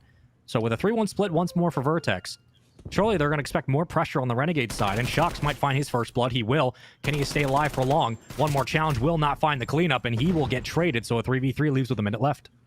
Renegades, someone's got to put this fire out. Of course, being up 1-0 in the series is great, but Vertex are smoking them in this search and destroy right now. Cronus, nearly untouchable. Crimza has not had to contribute a whole lot in the kill column when he's got 2 teammates that have a combined 16 kills in 6 rounds of search and destroy. as this next round is underway. We see ourselves in a 3 versus 3 situation. The offensive team, Vertex, are set up just outside of B. And we see a pretty far back setup from the remaining players on Renegades, looking through the perspective of Pred. If anyone decides to push through, get a little bit over-aggressive on this B site, they will be swiftly punished. But as we can see, Vertex playing that clock to their advantage. Just under 30 seconds remain. They have to get the bomb down here soon. And the post-plant positioning will be huge for Vertex, but Renegades aren't in a horrible spot because, again, you have numbers and how you can approach each exit. As Crimson will fly out. And here comes the first challenge for Luca. This is where the massive gunfight's going to take place. And this will decide the round and or the game. But now it comes to the aggression. Can Luca push up Main Street? If he does, he's going to get caught by Cronus. But this hold currently inside yellow is going to be everything. There's the first. He'll get first blood. Pred thinking about hopping, but instead nades fly out. And now you're going for the challenges with 18 seconds. You have to make a decision. Luckily, Pred's making it that much easier. Cronus in a 1v3. Bomb going down. And it will. So Renegades get the win. Was a little bit confused on what was happening there for the moment, but hey, it works out. And Renegades get the round one. Yes, we see the bomb defuse there in the closing moments, and Renegades will be able to take that one. Take a look at Pred and his positioning now with the AR in hand. And again, still getting aggressive in the mix, up close and personal with Crimson. He comes out on top. So again, respect to Pred. He might just be, I think, a big part of their ticket to the grand final here if they want to see it. Renegades, of course, up 1-0 in the series. Currently facing off against Vertex, who find themselves at map point. We can see a bit of the breakdown on the screen at the moment. Limax, 1.3 KD for the squad. Of course, 9-3, making a huge difference in this series. Big part of the reason why they've been able to make it to map point. Trophy system defense set up on the A site, but there's not a whole lot of action there just yet. It's going to be Luca and Fida tossing out their lethals and tacticals, connecting with nothing at Bricks. Not a whole lot of information gained, but they do want to take control of Bricks, and I think that it's going to be Luca, the one to do that. Great player to place right there. We mentioned the kind of up and comer in in the previous season, I should say, finding his place on this team and certainly making a great name for himself alongside this roster. Score streaks are coming in, though, and this could be trouble for the side of Renegades as missiles fall down from the sky. Cronus just waiting for a little bit more information here with his team before they push into the site. They will be met with 3 different Renegades players just around the corner, and let's see how it unfolds. Well, Pred gets the opening first blood right to Bank, and at that point, you bottleneck the resources of Vertex, even though they had streaks to call in for ping. That was a beautiful round by Renegades because Pred was waiting in the back on the rotation. Instead, he finds a first blood, and so how often these rounds have come out to just getting that opening pick, that streak really meant nothing. You get it for ping, sure, but your 3 members were relying on the push through the bottleneck, and when you don't have Bricks control and Luca can fly up like this, it gets so much easier just to find trades in and around the site, and that was wonderfully executed. As soon as you saw Pred get that kill, he rotates back to his team, and Vertex's basically main line of defense through the back was cut down. Then you have to rush right ahead and try to win gunfights up close with no visual. Well done and well executed by Renegades on the play. And some of the most dangerous instances in S&D, obviously up 3-0, 5-1. It's usually when the COD gods start going against your favor, but you still have streaks to work with. Your bomb carrier will be Durdev. And we've seen Limax in this position before, looking for any information around B, but another strong hold through the back is Renegades will have Bricks control with Pred, and Luca can be that guardian angel as an AR, just in case things get a little bit dicey, but the longer you take to move, the more you know it's not going to be at B. Numbers are split for Renegades, and Pred's going to be waiting for anyone to peek. He spots, and he backs up. Number 2, Limax just kind of sitting there in the back could be huge should they have taken the bomb over to the B site, but right now he needs to make a move into the spawn, maybe catch 2 players of Renegades off guard, and that is exactly what he's looking to do. That timing could be perfect if he pushes up just fast enough, but it does look like he's trying to find out if anybody is lagging behind. Bomb will go down on the site, and now it is a 3v3, 24 seconds. So Limax actually gets turned and burned by Pred. So now suddenly Vertex, who is in a prime position to get that bomb down and have that flank work in their favor. Renegades was not having any of it. Looks like this round will go to their side. 10 seconds on the clock. Bomb is down. Crimson, you have a lot of work to do. Unable to do it. Renegades now win another round from what looked like S&D that they had no business winning. Yeah, you're right, Ali. It was 5-1 going into round number 7, and now it's 5-4. We go to round 10. And Renegades just one at a time, and I love that they've been pulling challenges and attention off of Bomb, and they've really been focused on putting Pred in a position to at least find a trade. The team shots weren't really there in the early going, but with the S&D drawing itself out, now you look in a situation where Renegades are more than willing to play the slow game and then push together with that entry sub in Pred up close on a 5 spree of his own.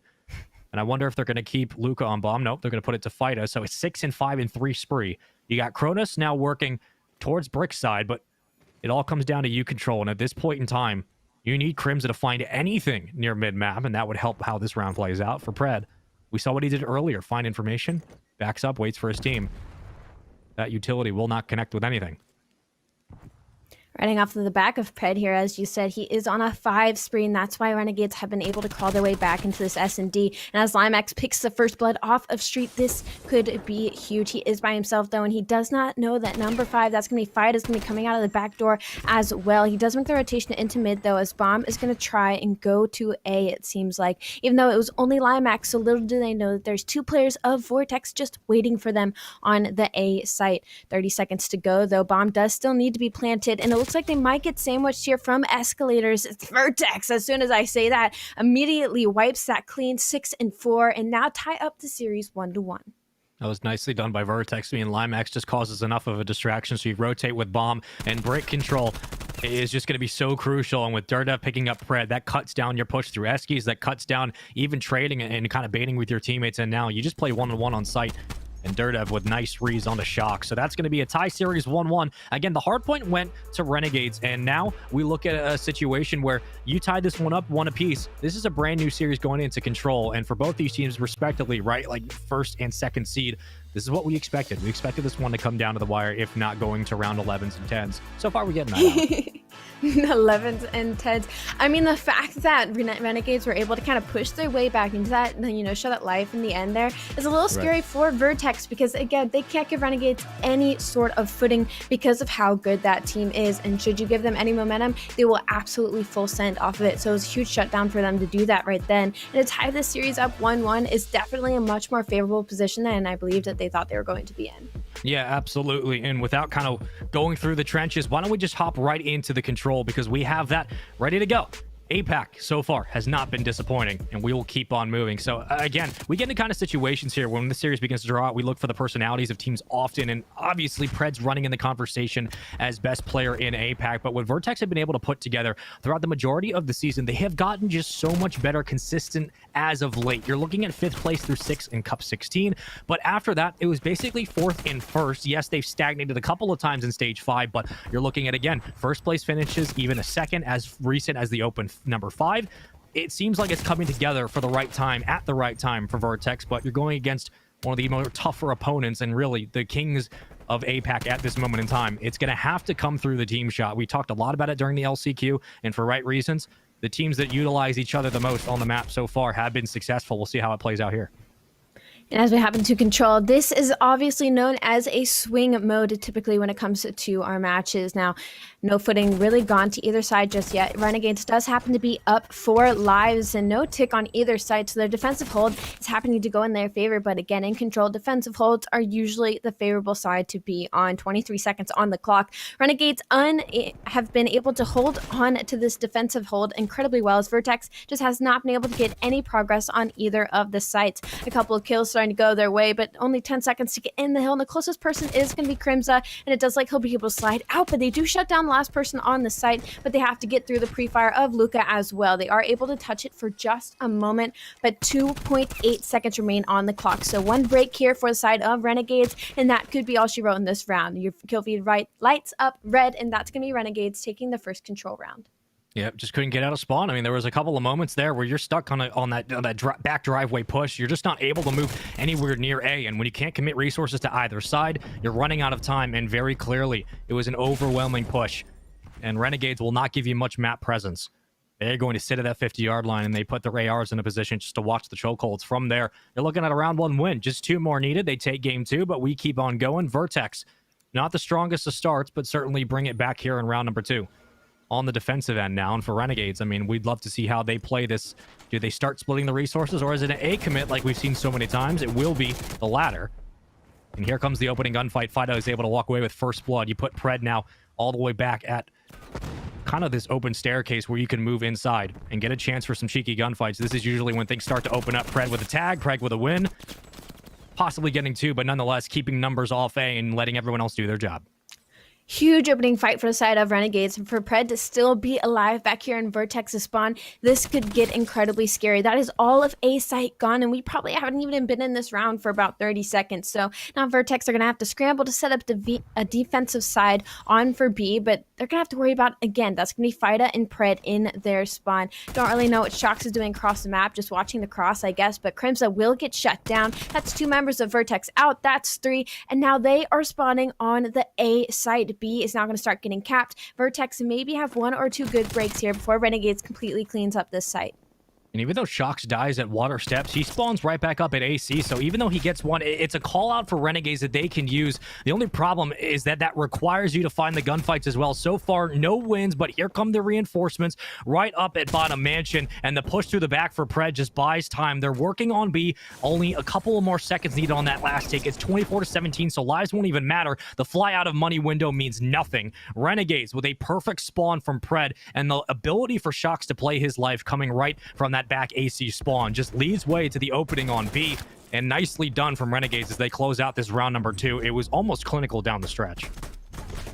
I mean, honestly, Renegades immediately blew open that second control round. And as I said, I thought, control usually happens, defensives go to both sides, and it's a pretty tight game. And whoever can take that first offensive, but Renegades completely proved me wrong as they came swinging right out of the gate and shut down Vertex. Now, unfortunately, Limax seeming to have a slow start at 3 and 10, Crimson as well at 3 and 8, but Renegades across the board. I mean, Shox is 8 and 5, Pred is 6 and 3, Luca 9 and 5, and Fida 8 and 4, respectively. They're maybe on a 1 streak, but regardless, they have been making this look quite easy as they have already pushed up onto the B site. That's going to be Luca with 2. Limax does trade out 1, but 1 is just not enough as Renegades are looking to hold up this defensive line. Cronus is going to be into the B site. Not a whole lot of tick happening there as he's waiting for the right time to slide onto the point. Little does he know, though, that's going to be Shox sitting behind. He will find 1, but he's going to have to find the second as well to stop that progression. His teammates' help is there. Vertex had the right idea, but Renegades quickly had shut it down. There is going to be 2 ticks going over onto the other side of the map, though. A site is almost gone and dusted as Vertex try to open with a quick round of their own.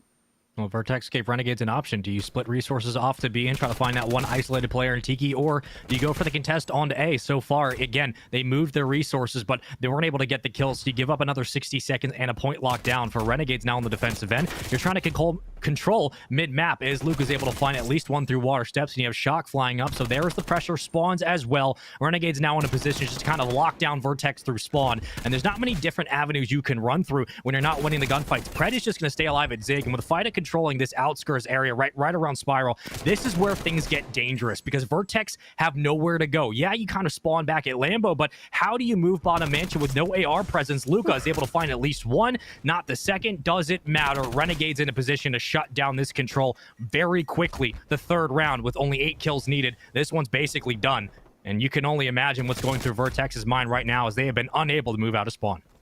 I mean, after an S&D like that, to go right into your control and just get slammed against a wall, that has to hurt. Renegades has just not been able to slow down. Shox is on a 3 spree, and I mean, they have just taken control over this map. Vertex was able to get that A site point, but they haven't gotten anywhere close to B site as they only have 8 lives remaining. Renegades looking to close this out as quickly as possible in maybe a 3-0 fashion. 45 seconds on the clock. Vertex need a full wipe here and then need to be able to push up the middle of map. Limax is going to open it up with 2 of his own, but again, there is a lot of ground for them to cover. Limax is going to push through Garage. He's going to be joined by Dirdev, but he does get shut down. Trades go a little bit their way now as Dirdev is pushing through the front. If he can get this kill onto Fida, they might be able to get some progression, and that is all she wrote. 4 lives, though, is all that Vertex have. Renegades just need to wipe them once, and that is all. Shock's going to come from behind on steps. Oh my god, that's 3 members of Vertex down. Renegades looking to close this out. A hot 3-0. Limax is going to try and stay alive, but unfortunately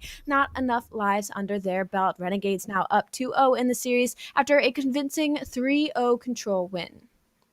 And they're actually up 3-0, Allie. They won the hard point, Excuse me, you're absolutely right. I've just been blasted, apparently. No, yeah, you're right. They're up 2-0. They won the hard point. I forgot we already played map 1. They won the hard point. They lose the S&D, but like you said, they're up 2-1. And at this moment in time, again, just very clinical in that entire control. And, you know, sometimes in these instances where you're just seeing Renegades kind of take over, it gets to these instances where there's not much for us to break down because they did what they needed to do. The game plan they were trying to stick to, which was put your subs as far pushed as you could to the point, contest where you need to, and then if you have to fight a 2v3 or a 2-on-2 battle over on any point, win the gunfights. They won the gunfights. They basically chokehold through the middle of the map. They had the 50-yard line locked down. Renegades doing what we expect Renegades to do. This has not been super surprising, but for Vertex, the number 2 seed in APAC and the number 2 team for a reason, it very much seems like they're getting outclassed at this moment in time. Talk to me about that control as a whole. Those 3 rounds went by quickly, yeah? Yeah, no, Renegade never gave Vertex room to breathe at that point. After that second offensive round, after Renegades were able to take that so quick, I figured it was going to be a bit of a clinic. Vertex showed some life there in round 3 as they got that A site fairly quickly by splitting up their resources. But at that point, Renegade had pushed up in the spawn and just allowed nobody to even get across the mid-map. And once it seemed like Limax was waking up and some of the other members of Vertex, it just was a little bit too late when it came to life count. And then I mean, we talk about win conditions, I feel like at this point now for Vertex, they are down in the series one more map and they're out. And I feel like they need to shut down Luca and Shux. I feel like that might be the win condition for them. Luca and Shux have just been annoying. They get in the mid-map, they get behind you when you don't expect it, and they take 1, 2, 3 down with them every single time. And that could be a big problem. Yeah, you're going to need your subs to at least respond in some form, right? Oftentimes talk about the parallel AR battle that just has not been won so far, but the subs have not been really responding from Vertex. You need some more pressure there. Let's get right into the next hard point. This is game number 4 of APAC. We keep moving through. It's a 2-1 series lead for Renegades over Vertex. This is the winners finals. Winner of this map and or series will move on to the grand final tomorrow, and we await to see what the matchup will be in the lower side as Mindfreak is awaiting the loser of this series. Checkmate hard point on your screens for map number 4. Let's get into it, Ali. Kind of quick predictions right as we get loaded into this. Give me who you're taking and give me what you need to see out of Vertex if they want to walk away into a map 5. I mean, after seeing that, after seeing that control, I believe you'd agree with me saying that I feel like Renegade is just about to put on another clinic here as we're watching now as 3 members of them shut down. The players have Vertex and already have control over Plain Sight, which is typically our first hill that is very back and forth and scrappy, but Renegade's making it look like a money hill currently as they have full control, and I expect them to take it. Already off to a hot 30-point lead, and usually you see P1 heavily contested off the start. So far, that has not been the case. And once more, we want to keep your eyes on the top of the screen. It is flipped. It is Renegades who are up 2-1, not Vertex. We will get that fixed as soon as possible. But just give you guys a quick rundown. Let's get back into the action again. Map number 4, if you're just joining us, for the winners final. So far, Renegades have had an easy walk through the control. The opening hardpoint was theirs as well. The S&D not too shabby, but just not good enough. Vertex were able to tie up the series. Now we move in to game 4, and off the rotation, you're looking at Vertex with 2 or 3 kills with the spawns in the back at NASA. It's Renegades there, and more importantly, it's Luca, one of the highlights of this team, who's been able to go on a rampage so far today, not winning the opening gunfight, but don't worry, Pred's in a position to at least break. Crims, unfortunately, 0-4 for the side of Vertex. Not what you want out of your AR, but thankfully for them, though, they still do have control. 20 seconds is what the difference is between them and Renegades, and they're holding on for dear life. Kronoskun and Crims are combined for 3 members of Renegade, as they should get some heavily good time onto this back hill. Now, Renegades, they don't really have much more time to play with, even though they still have a 10-second lead. That's 20 seconds of scrap time going to the side of Vertex. So we should see a lead change here, but who's that going to be first on rotation? It looks like that's going to be Renegades first to touch a hill. That's going to be Luca and Pred taking control of middle map. Limax, though, is trying to get that plane control, but Pred shuts that down incredibly quickly. Already first hill done and dusted. Pred is 6-4 on a 2 spree. I was going to say, you almost guarantee yourselves these last 20 seconds, but Renegades spawn back there from Shux, and Vertex do the same thing. Not quite sure what's going on, but somehow, some way, it's a 4-man hit that works out. So you get at least a break. Now you got to worry about P3. And on these rotations, you're looking at the subs to open up the middle of the hard point. So far, hill control there for Renegades. They have been uncontested as Durdev's going to put his foot inside. How long will it last, though? You got Fida under the wing, and everything looking good. All red in the kill feed. Renegades 8-4 for Pred. Fida the only one inside, but with 40 seconds to his name. You're getting into the realm of possible streaks as Pred is on 6 in a row. One more needed, and you will get the artillery. And this is the best start for Renegades. Not the cleanest rotation, but guess what? The subs are lighting up, and that's all you need.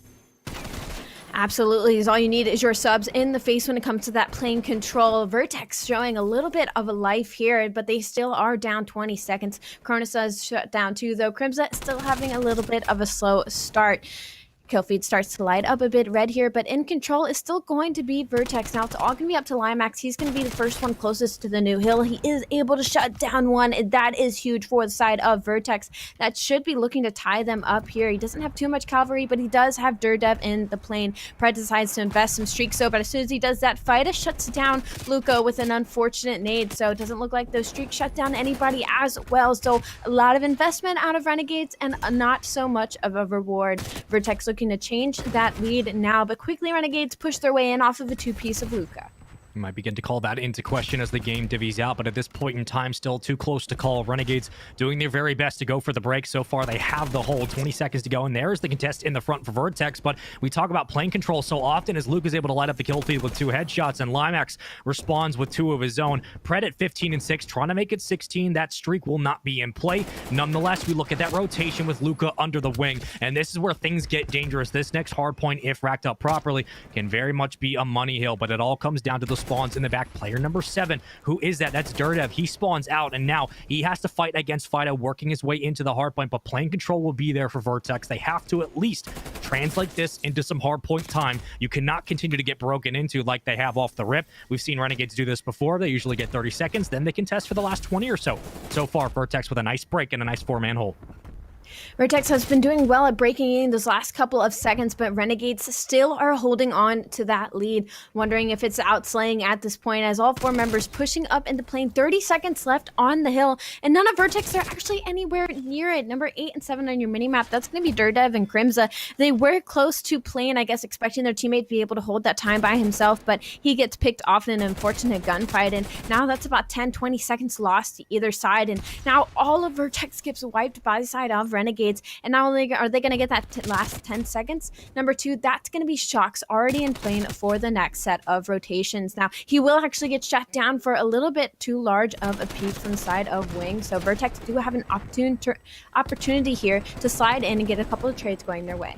Yeah, and if you're Vertex, this is exactly what you do. You put numbers to the back and you try to fight the angles right directly in front. As Limax is able to slide through, get one, which would be around sight, but still, this contest is all you need. As long as Renegades aren't getting time, you're more than happy just to burn as much game clock as possible. And with 40 seconds still to go, now the decision for Renegades, right? Do you commit resources continually through the back of the wing, or do you set up for P2? It looks like it will be the former, and we keep on through with 130 to 115 game with plenty of time still left in this one now on our second set of rotations, but you have to be worried about the overextension. Player number 5 is Limax. He's already thinking about P2, and that's what Shox should recognize. He should recognize that players are still up for Vertex, and this is usually when the rotation begins. Now you need to isolate this gunfight, but Limax still works his way through. He's able to get dropped, and those are the gunfights you needed for Renegades and the trades you were looking for to secure P2 going into rotation.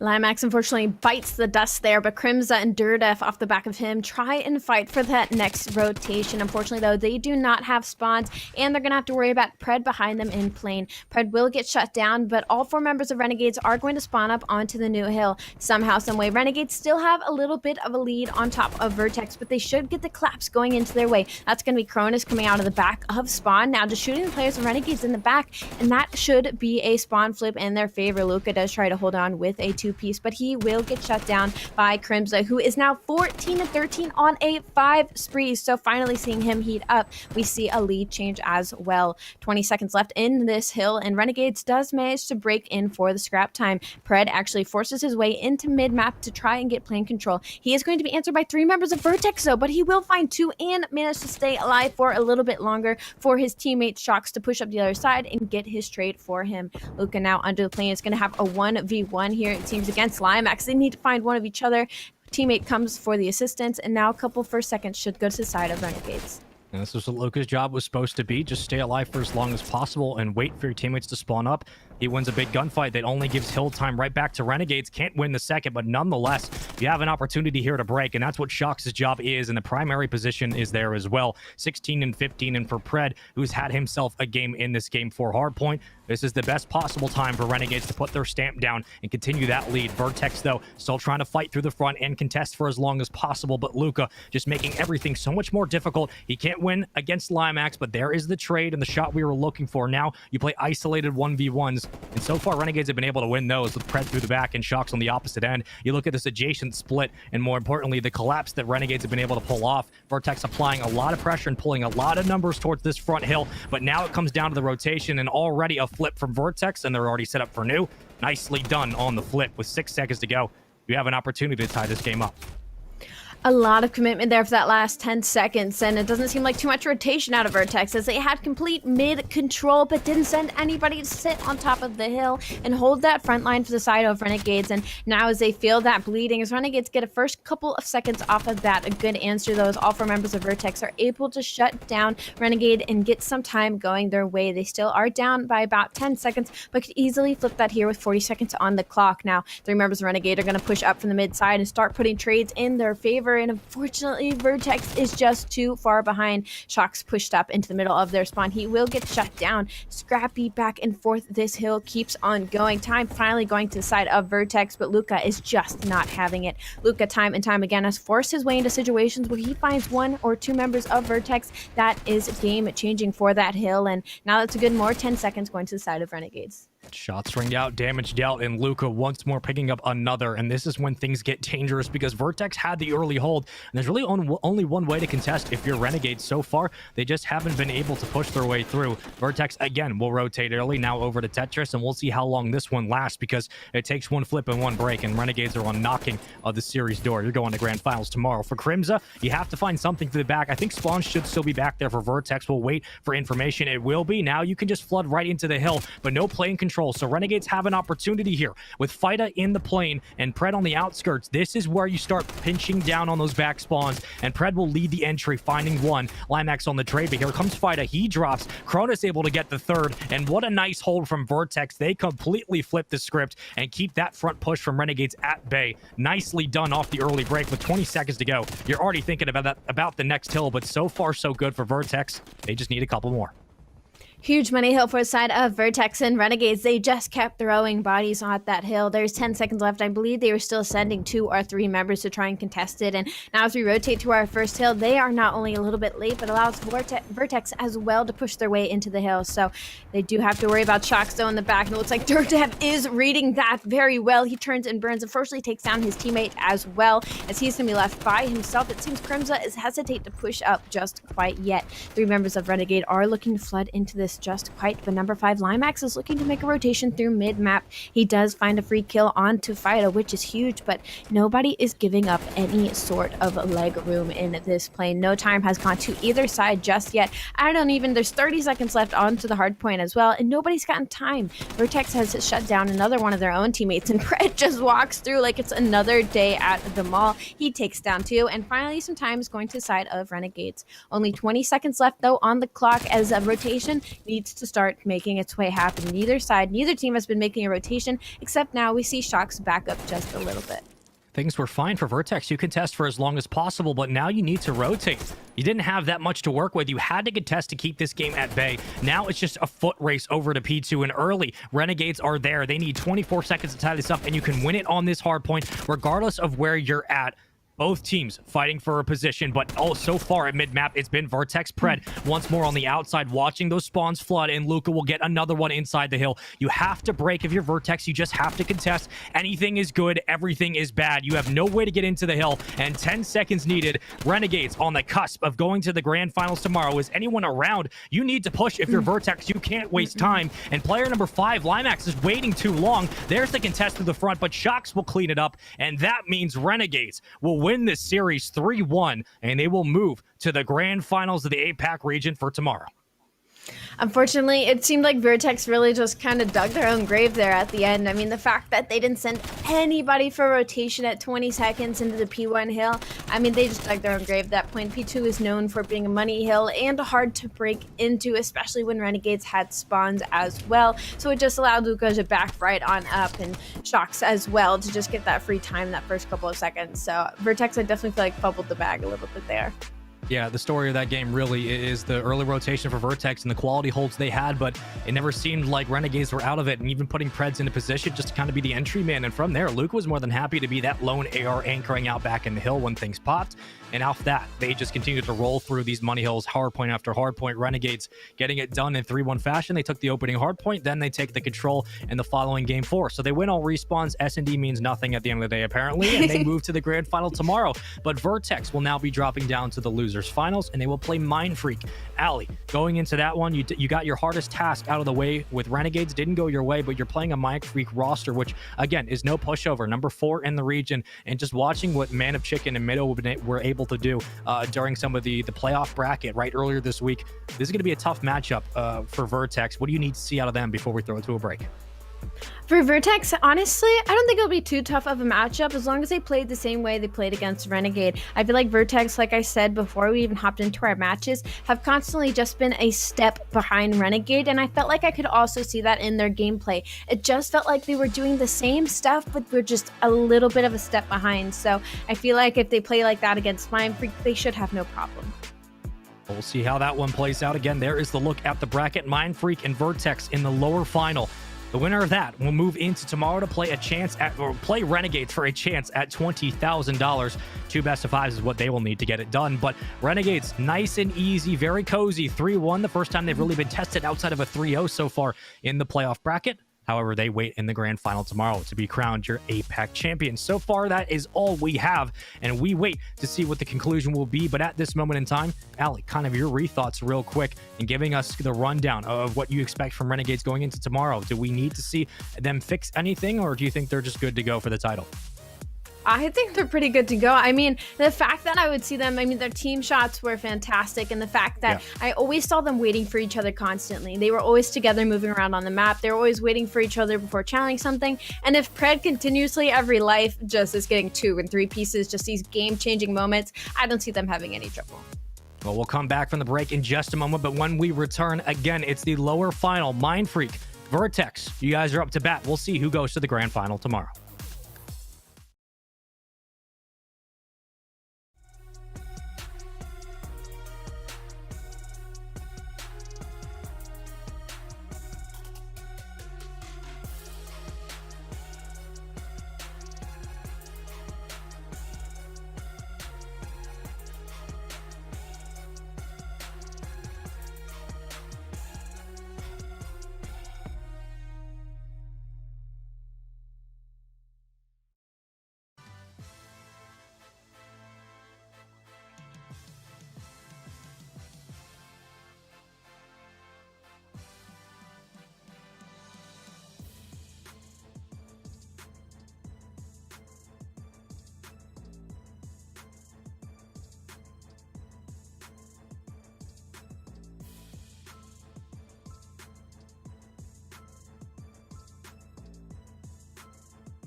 Welcome back to the APAC Challengers Finals here on the Call of Duty channel. It's been a fun one so far. We had Renegades, we had Vertex, and now we moved down to the lowers finals. We just finished winners. Now we got Mindfreak versus Vertex. We just saw the conclusion of the Renegade series. It was a 3-1 win. Again, Renegades didn't win the S&D. Didn't matter though. The respawns were good enough. They moved to the grand final tomorrow. Vertex dropped down and played Mindfreak on the lower side, and this is where things get interesting, Ali, because we talked a little bit about Vertex and what they need to do going in, but Mindfreak, again, are no pushovers. They are the number 4 team for a reason in APAC. Talk to me a little bit about this matchup specifically and what you need to see out of Vertex. Basically recency bias, but what they need to do going into this matchup. True, recency bias is going to be a huge part in this. Again, when I saw Vertex playing Renegade, I definitely thought they're maybe just a half step behind. They would get early rotations to get full money hills, and that was huge for them. They really thought, they were coming back and having a huge moment. Plus, their S&D looked disgusting. So I think if they continue to play their game and get those S&Ds, as long as they can pull one respawn away from Mindfreak, it should be okay. But again, we don't want to knock on the side of Mindfreak. That is a team that has a lot of roots in history when it comes into Call of Duty, so definitely can't count them out.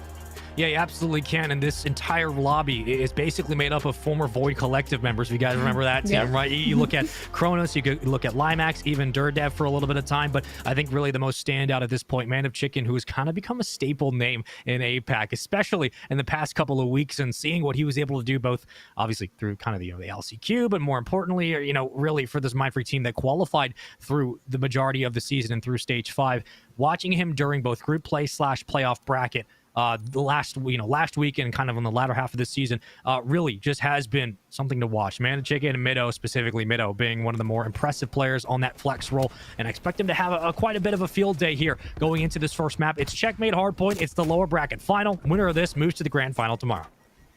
All right, well, I hope SP... I know that's sponsored, but I hope he doesn't mind me calling him Spoon at this point, because that's all I can think of when I see those two names. But right off the bat, Mindfreak with a clean wipe inside of Airplane here in our first hill. Getting that first couple of seconds, we just recently saw Vertex on this map as well, as they were struggling to keep up with the likes of Renegade, looking like they are already struggling to get heated up to the likes of Mindfreak. 2-0 respectively for Spawn and Mido. Spawn is actually on a 2 spree with 27 seconds under his belt. 10 seconds left at this hard point, but the first ones that should be on rotation is going to be Vertex, as they are in spawns, and as well should be the first ones to touch it as well. Mindfreak, though, is going to be 4 players in Airplane looking to push and force their way out. Well, coming into this matchup, you're looking at a situation with Vertex. You got about a match warm. Now you drop down to the lower bracket. 3 series, or I should say 3 games, is all you need. But really, the AR battle between Osprey and Crimza is going to be the one I'm keeping my eye on, because Osprey is more than capable of taking over hills and specifically putting players back on those pinch spawns and being able just to force awkward gunfights. But for Crimza going into this, needs to have a big one to help carry the Vertex squad through. So far into P2, NASA controlled and locked down. It's Vertex set up, ready and waiting, and Durdev trying to play through the back is going to have Man of Chicken right in the POV, but until that happens, we wait for the break. Now it comes through. Durdev on the slide, challenge unsuccessful. Mindfreak in, and Mindfreak on the break. Well done from the boys in blue. I thought Vertex was happening to wake up just a little bit, because Crimza was on a 4 spree. He was at 4-1, but Mindfreak had no business pushing in and getting this last couple seconds of scrap time. Now putting themselves at 70-27 by the end of this hill. And Mindfreak, Mido 6-4, Osprey even across the board, as well as Spawn, Man of Chicken 2-4. A little bit of a slow start out of him, and not that he has to worry about it, because again, they have a 50-second lead. Vertex is going to be the first to touch the next hard point under Plane, but we saw what Mindfreak could do on P2. Doesn't mean they can't do it on P3 as well. Looking to force their way in. Vertex is holding on by a thread as Osprey now shuts down 2 members of Vertex. Now time going to the side of Mindfreak once again. Vertex need to start working on their defensive holds, because they may get that early rotation, but it doesn't matter if you're broken in within the first 10 seconds. I love that decision. Osprey was able to open up with the 2-piece, but even then, you have Mindfreak rotating and thinking about P4. You're just trying to play through the top of the wing, and more importantly, right back down on a parallel. And for Osprey working through the back, you isolate these gunfights inside, and for Man of Chicken, you clean up the scraps. 3-6 to start, but 21 seconds to his name, he will fall. Now you're thinking about P4, and that rotation will be crucial for Mindfreak, but Sponsor able to get at least one. We'll top it over his POV in just a moment as Osprey in the hill. But even now, you look at situations like this where Mindfreak are more than willing willing to play for those last 15, 10 seconds. And that is where the challenge has to come through for Vertex, because you're going to get Osprey in situations like this, where he is not willing to let go of that last couple of hard point time. And you're just putting more points on the board. But now Limax out in front is able to get help from his teammates. 2 more inside, and they will hold on for the early time here on this P4 hold. Let's see how long it lasts. Mindfreak trying to work through the back. This is the third hill. Vertex has had that early rotation on, but this seems like the first one that they've really been able to get a lot of time on. Mindfreak have been unable to break into this point, and now as they're stuck out in mid, there is still 30 seconds on the clock. Looks like they're going to invest just a little bit as Man of Chicken tries to kick off Limax, but he does actually get shut down, but his teammates are going to be there, so that's the final 20 seconds going to the side of Mindfreak, who have just been widening their length of a lead just through scrap time. They have yet to rotate early for a hill, as we are seeing that happen yet again as Vertex is set up for a complete defensive hold on our last hill. That's going to be number 8 Limax in the middle of the hill, just waiting for anybody to peek the back of this plane. Time goes up, and now as it pops going to the side of Vertex, we should see a lead change here unless Mindfreak happens to break in. Dirtev tries to pull the gunfight right towards the outskirts, and you're looking for that kind of long rotation through the back to break spawns for Mindfreak, but so far, so good. The kills all purple in the kill feed. Man of Chicken to be the only one inside for the initial, and he will be good enough for one. Turns and burns on Cronus, but still opens up the hard point. Here comes the flood from Mindfreak. Players in position, and the kills as well to follow up through. Cronus is able to come off spawn and try to shut down just one, but still, you're looking at these contests that Man of Chicken and Mindfreak can pull off, and it takes the opening hold from Vertex all the way to the distance and comes down to these scrappy gunfights on the outskirts that only just contest time. 20 seconds to go and not a favorable lead. Vertex need to put more on the board. Usually you see this around rotation number 2 to be a money hill, but so far so good. We're looking at about a 20-point lead for Vertex. Now going back to P1, it's Mindfreak ready and waiting in the back, but Limax is in with the break, and Limax is good for 2. Mido was actually in a free position, pushed up into the Vertex's spawn. He actually pushed just a little bit too late as all of his teammates got wiped on ult, and then as he finally pushes up, he gets shut down as well. So a little miscommunication there for the side of Mindfreak, and they pay for it with the side of a 30-point lead for Vertex. The early rotations finally starting to pay off in their favor, but I'm scared to know, and our second set of rotations, should Mindfreak decide early rotations might be the way to go. Time is going to side of Mindfreak. Might see another lead change, but Limax again has something to say about it. He is 17 and 10, just riding off of the back of Vertex here as he is trying to get 2 pieces in every life. You've seen Crimza back up before, and again, he's going to maintain spawns for Vertex. This is a very good spot to be in. Going back to P2, our NASA rotation will come down all the way through that P4 side, but so far, Mindfreak have not been committing numbers. They have continued to push the challenge and the contest onto this initial hill. Now we need to see them start moving up past the 50-yard line, leading through your initial. It's Man of Chicken on the aggressive, but at 12 and 15, he has not been able to blow the doors open just yet. Crimza still in a spot to do some damage, and Sponsored will do his best to stay alive now. We look at the lead growing for Vertex, and this is where they can really start putting this game away. Here comes the break from Mindfreak. That's 3 dead. 1 is a kill, is a team kill, but nonetheless, you still have spawns back there. Number 3, it's Sponsored. He's able to get 1. This buys time for Mindfreak to go for the collapse once more. The contest is possible, but it comes through the kills. Vertex holding on. Mindfreak is just investing way too much to these late breaks if they need to start getting early on these rotations, because Vertex is starting to heat up and actually holding a lot more time in these opening breaks and these opening holds. Mindfreak constantly playing the game of catch-up will lose them the game here, as again, Vertex is out through mid. They actually are going to try and contest this last 20 seconds, but they get shut down fairly quickly as the time will go to the side of Mindfreak. Not quite a lead change, but will be close to about just even across the board, although that's going to be Crimson Cronus good in mid-map, getting that control for our next bottom plane. Mindfreak here, again, not even worried about rotation. I wonder what type of strategy, I guess, is being called for their end, because should the game keep progressing the way that it is, Vertex should take the W.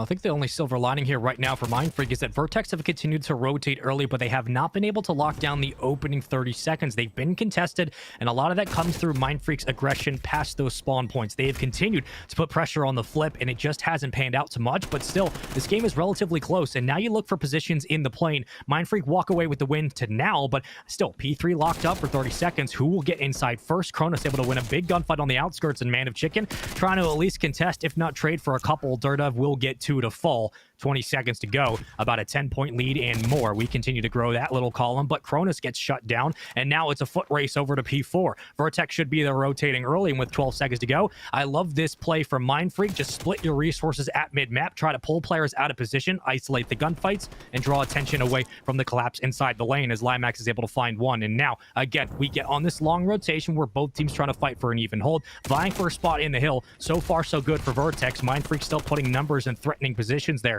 but it just hasn't panned out to much. Vertex and they're doing a very nice job at the end of game 1. Split spawn that should have worked in the favor of Mindfreak actually ends up hurting them as they didn't make their way towards the new hill at all. It just kind of got caught out in mid by side of Vertex. Vertex is a team that plays incredibly close together and will beat you through team fights alone. Kronoskan does shut down Middo as well, who's been having a little bit of a slow start, 17 and 25. Vertex do break the 200-point mark, but Mindfreak will be in the hill for now. 20 seconds left on this hill. Should go to the side of Mindfreak unless Limax gets a two-piece and decides to push his way on in. That's going to be 3 members of Vertex going to the side of Spawn. He should get shut down. He will find one and manage to stay alive for a couple more seconds, but the last 10 should go to the side of Vertex. Now they should be at 220 to 178. Mindfreak need an early rotation here if they want to take this game, but once again, that's going to be Cronus and Limax on the side of Vertex that are going to get that first couple seconds of time. From the start of this game at P1, I talked about Crimza and the battle against Osprey, right? The AR duality there, and who's going to walk away that will take pressure not only off your own subs, but shut down the opposing subs as well. Osprey at 26 and 21, Crimza at 28 and 18. The dude has been unreal in the opening start of this Checkmate Hardpoint, and now with the late game dwindling away, 229 to 184, this is when Mindfreak need a full 60 to turn this into a money hill, but Vertex are ready and waiting on the pounce, just need 4 members up, and then you go for the push and or the contest. But in this situation, do you split? Do you give up this time and do you rotate back to P1? That might be the call. Now you need isolated gunfights. Crimza putting shots into wood, but so far no one to fall. Limax with the challenge, and there is Crimza for the cleanup. That's 2 dead. Purple in the kill feed. Make it 3, make it 4. Everyone from Mindfreak dropping, and this is the worst possible scenario. You got 8 seconds to go. You got no map positioning. Now you got to rotate through the back of the plane. Durdev's going to meet you with a sub up close. Sponsored has to go hero mode here if Mindfreak want a chance. I mean, at this point, they have little to no time. 8 seconds on the clock. No members of Mindfreak are inside the plane. They're actually playing this really slow as they're just getting funneled in through the staircase. That's going to be it. Vertex do take game 1, 250 to 207, Sean. Crimza, it was just lights out in this one, right? Making it so much more difficult for Man of Chicken and Sponsored to get in positions that could clear out the flexes and the extra subs near the back of the hills. And every single time we thought the Vertex's rotation early was going to work, even though it was getting contested and somewhat broken near that 30-40 point mark. Nonetheless, they continue to put numbers inside, and winning huge gunfights is what it came down to. But those rotations, they were early, they were clean, they were holding, and on the breaks from Mindfreak, right? They were able to contest for a little bit of time, hit the next rotation, do the same thing over and over and over again. Mindfreak just could not come back from that huddle. But at this point in time, Ali, Vertex are up 1-0. They dropped down for the winner's bracket. They handled their business in game 1. They look pretty good. Now we go to S&D, where, again, we wonder what will the situation be like with how they handled Renegades in their last series. I'm worried. I'm worried for the likes of Mindfreak. I am hitting my desk over here, Sean, after watching Mindfreak not early rotate a single time in that entire hardpoint. That is the basic textbook rules of hardpoint when you're going to be playing competitive, that you need to get early on rotation. Once it's at 25 seconds, 20 seconds left on an old hill, send somebody on a log rotation across the map, try to get spawns, maybe just be annoying behind enemy lines or something. Mindfreak always sent all of their cavalry into the old hill, and that was just incredibly painful to watch, because in the beginning of the map they were doing so well at breaking. They were so good at getting in within the first 10 seconds of that hill being popped on the side of Vertex, and they just never capitalized on it by getting an early rotation for themselves. Well, we can only find out one way, and that way, let's play the game. Let's get into game number 2 of this series. The lower bracket final continues on. It's Mindfreak, it's Vertex, game 2, standoff S&D. Let's get right into it, folks. This is for a dominant series lead if you're Vertex, or an equalizer for Mindfreak. How will it play out? It's got to once again come down to the ARs. Osprey, Crimza, you guys are up to the call. Can you answer the challenge? We'll see what happens off the start. We saw what Vertex could do in our last series against Renegades, the top team currently in APAC. So I don't expect anything less out of them here in their search and destroy. But Mindfreak actually with an opening 2-piece is now stucking Vertex into a 3v2 Bomb is going to be hands of Spawn, though. It doesn't look like it got laid anywhere for free, as it should have, though. Looks like it'll make its way towards B side now. Might get caught out by the likes of Crimza, though. He might get this angle, and he rips his head right off. That's going to be bombed down. It will get picked up again by Osprey, but no trade out for side of Vertex. So now a 2v2 bomb will start going down, but Cronus gets a free kill on Osprey planting the bomb. What should have been a favorable situation for Mindfreak quickly turned on its head for the side of Vertex. Crimza on a 2 spree here.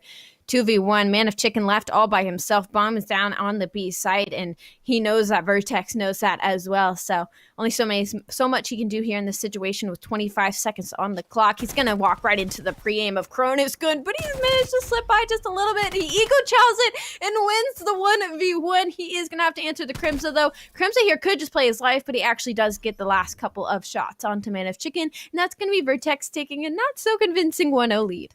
Yeah, you're lucky Crimza was in a position to trade that immediately, because Cronus he got embarrassed in that gunfight. Not sure what the hesitation was, but hey, the team cross was there for Vertex.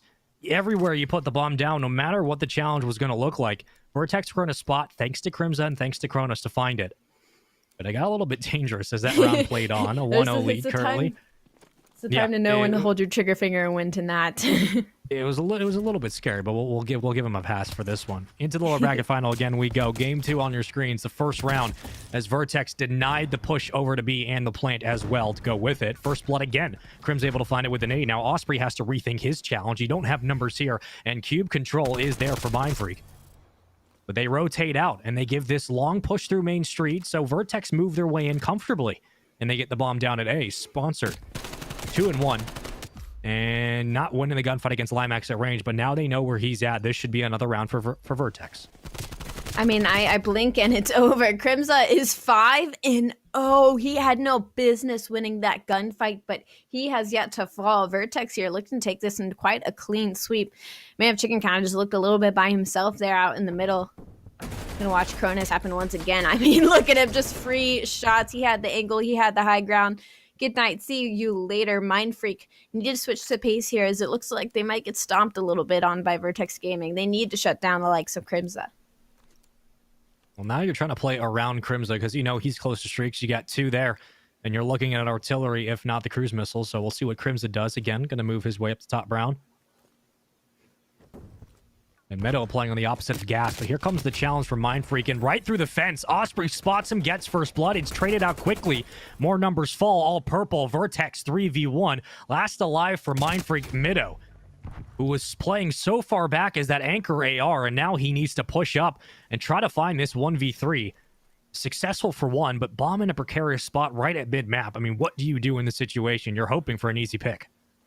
I mean, there's not a whole lot you can do. I mean, you blink again and it's over. Vertex are just reading Mindfreak so beautifully. Crimza found another kill as well. Cronus is on a 1 spree. I mean, Dirdev and Limax don't even really have to do anything as well when you got Crimza shooting like that. Meadow, he will pick up bomb. He might get a free plant here on A as long as Cronus doesn't catch wind of it, but instead it looks like he's going for the long rotation. It's surprised nobody caught him crossing street there. Gonna try and go for that B site bomb plant, but he only has 25 seconds. Not a whole lot of time to work here, Meadow, for this long route. Well, he's spotted now. Nowhere to go. Cronus knew as soon as A was completely clear, it's got to be a long rotation. Crimza might get spotted. Crimza at least knows. Now it's just a game of cat and mouse. Everyone running away from the site, and Meadow's going to get caught and beamed. Vertex up 3-0. And the dangerous spot of a 3-0 lead, but even how this series has gone and how this game has gone, you have to think in the driver's seat Vertex are of making this one a very quick game too. Mindfreak constantly, at least on this map in the middle of the street, have just been caught with their pants down by Vertex. I mean, they blink and it's over. They don't even have time to set up. Vertex is just creating this huge wall of preams and reading them so perfectly. They have no room to move. Mindfreak, I'm hoping to see them play together just a little bit more than I feel like I'm seeing. And you're going to feed Crimza kills and or information if you can, if you're Vertex. I mean, you go up 4-0, he has streaks. This one's probably done. It's a 3-hit through the back for Mindfreak. They're getting very aggressive, but Limax is shutting it down, and he's looking for that second kill to close out this round. 3 God. Dead. That's all you need. Vertex, once more, dropping numbers quickly for Mindfreak. Another unfavorable spot. And what do you do again? Meadow in a 1v4 this time. Able to snap onto Crimza and shuts down streaks, but you still have to win the 1v3. I don't know what to tell you, Spaceman. This is looking like a clinic put on by the likes of Vertex. I mean, Limax, he had no business winning that 1v2. And I mean, he does it. Crimzo was 6-0. Yeah, sure, he gets shut down by Mido, but I mean, he was in a 1v4. We're going to watch Limax in the 1v2 once again. I mean, just slapped on and then actually sliding and channeling this and shooting on top of Man of Chicken, who barely got any shots in. It's just, this is painful to watch. Well, it's almost clinical at this point. Again, even though Crimza loses his streak, it doesn't really matter. You're up 4-0. Osprey has been losing the AR fight. Talked about in the start of this game, Crimza winning it handedly. Man of Chicken, the other sub, they'll get sponsored in that role as well. A combined 3-8. Not what you can have on standoff. And Limax pushed up so far, another 2 first bloods. But the response from Osprey will slow things down. Flushed out by the nade, but here comes Limax right around the back. And another free kill as Vertex are 1 round away from clean sweeping their way through this S&D. These first and second bloods have been happening at such rapid pace. 15 seconds into the round, Mindfreak have no choice but to challenge, and they just aren't winning the kills.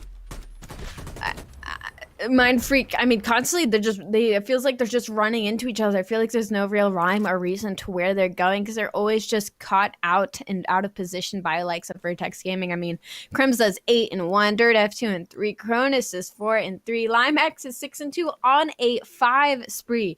Should I mention Mindfreak across the board? I mean, all of them have 5 deaths collectively. 3-5, 2-5, 3-5. Man of Chicken 1-5, just not having a good day. Osprey though does find the first blood onto Dirdef. Finally, a little light at the end of the tunnel for Mindfreak, but a reverse sweep, although not impossible, is not looking like it's going to be going their way as Limax is making his way behind enemy lines.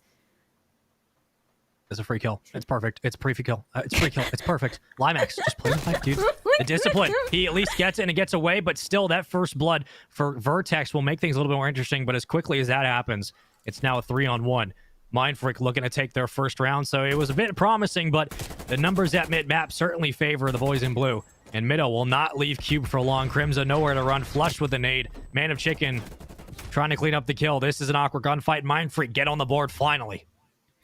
Limax looked like he's playing with his food a little bit too long there as Mindfreak finally put themselves on the board. And when you get into these situations, it's round by round. Mindfreak just keep the ball rolling once you get that first one on the board. Hopefully we see a little bit of a flip switch out of the side of them here. Spoon is actually 5-5 on a 2 spree, so no better way to start that up then. See who picks up Bomb as we load it into an offensive for Mindfreak. Bomb is going to go on to Spoon once again. It looks like a hard B push here. Vertex is looking for the blind counter as all 4 of them are mid-map. Opening gunfight should be between Man of Chicken here as he tries to get the gunfight against Limax. He's unable to get it. The trades do go through though. Now a 3v3. Bomb is still on spawn. He's going to try and make his way across the street. That's going to be Osprey who gets shut down. 2v3. Mindfreak, you did have first blood. You were in a favorable situation, but not with Cronus Kun in the middle. The team fights go through. 1v1 Crimza and Mido. Bomb is going to be out in mid-street shot. And Crimza, who has been lights out in this game too. With Bomb down and Mido in a favorable spot, but did Crimza spot him falling from the window? I think Crimza might have. He absolutely did. Mido in a 1v1. This is for the game. Crimza now on the challenge. Surely this one doesn't get panned out longer than it needs to. 30 seconds to go. Bomb's still down, and if you're Mindfreak, you have to make a play. Crimza gonna spot him. Mido sends shots back out in response. Now you need to plant. Here comes Crimza. That should do it. Spot the foot. That's gonna be it. Vertex 2-0 up.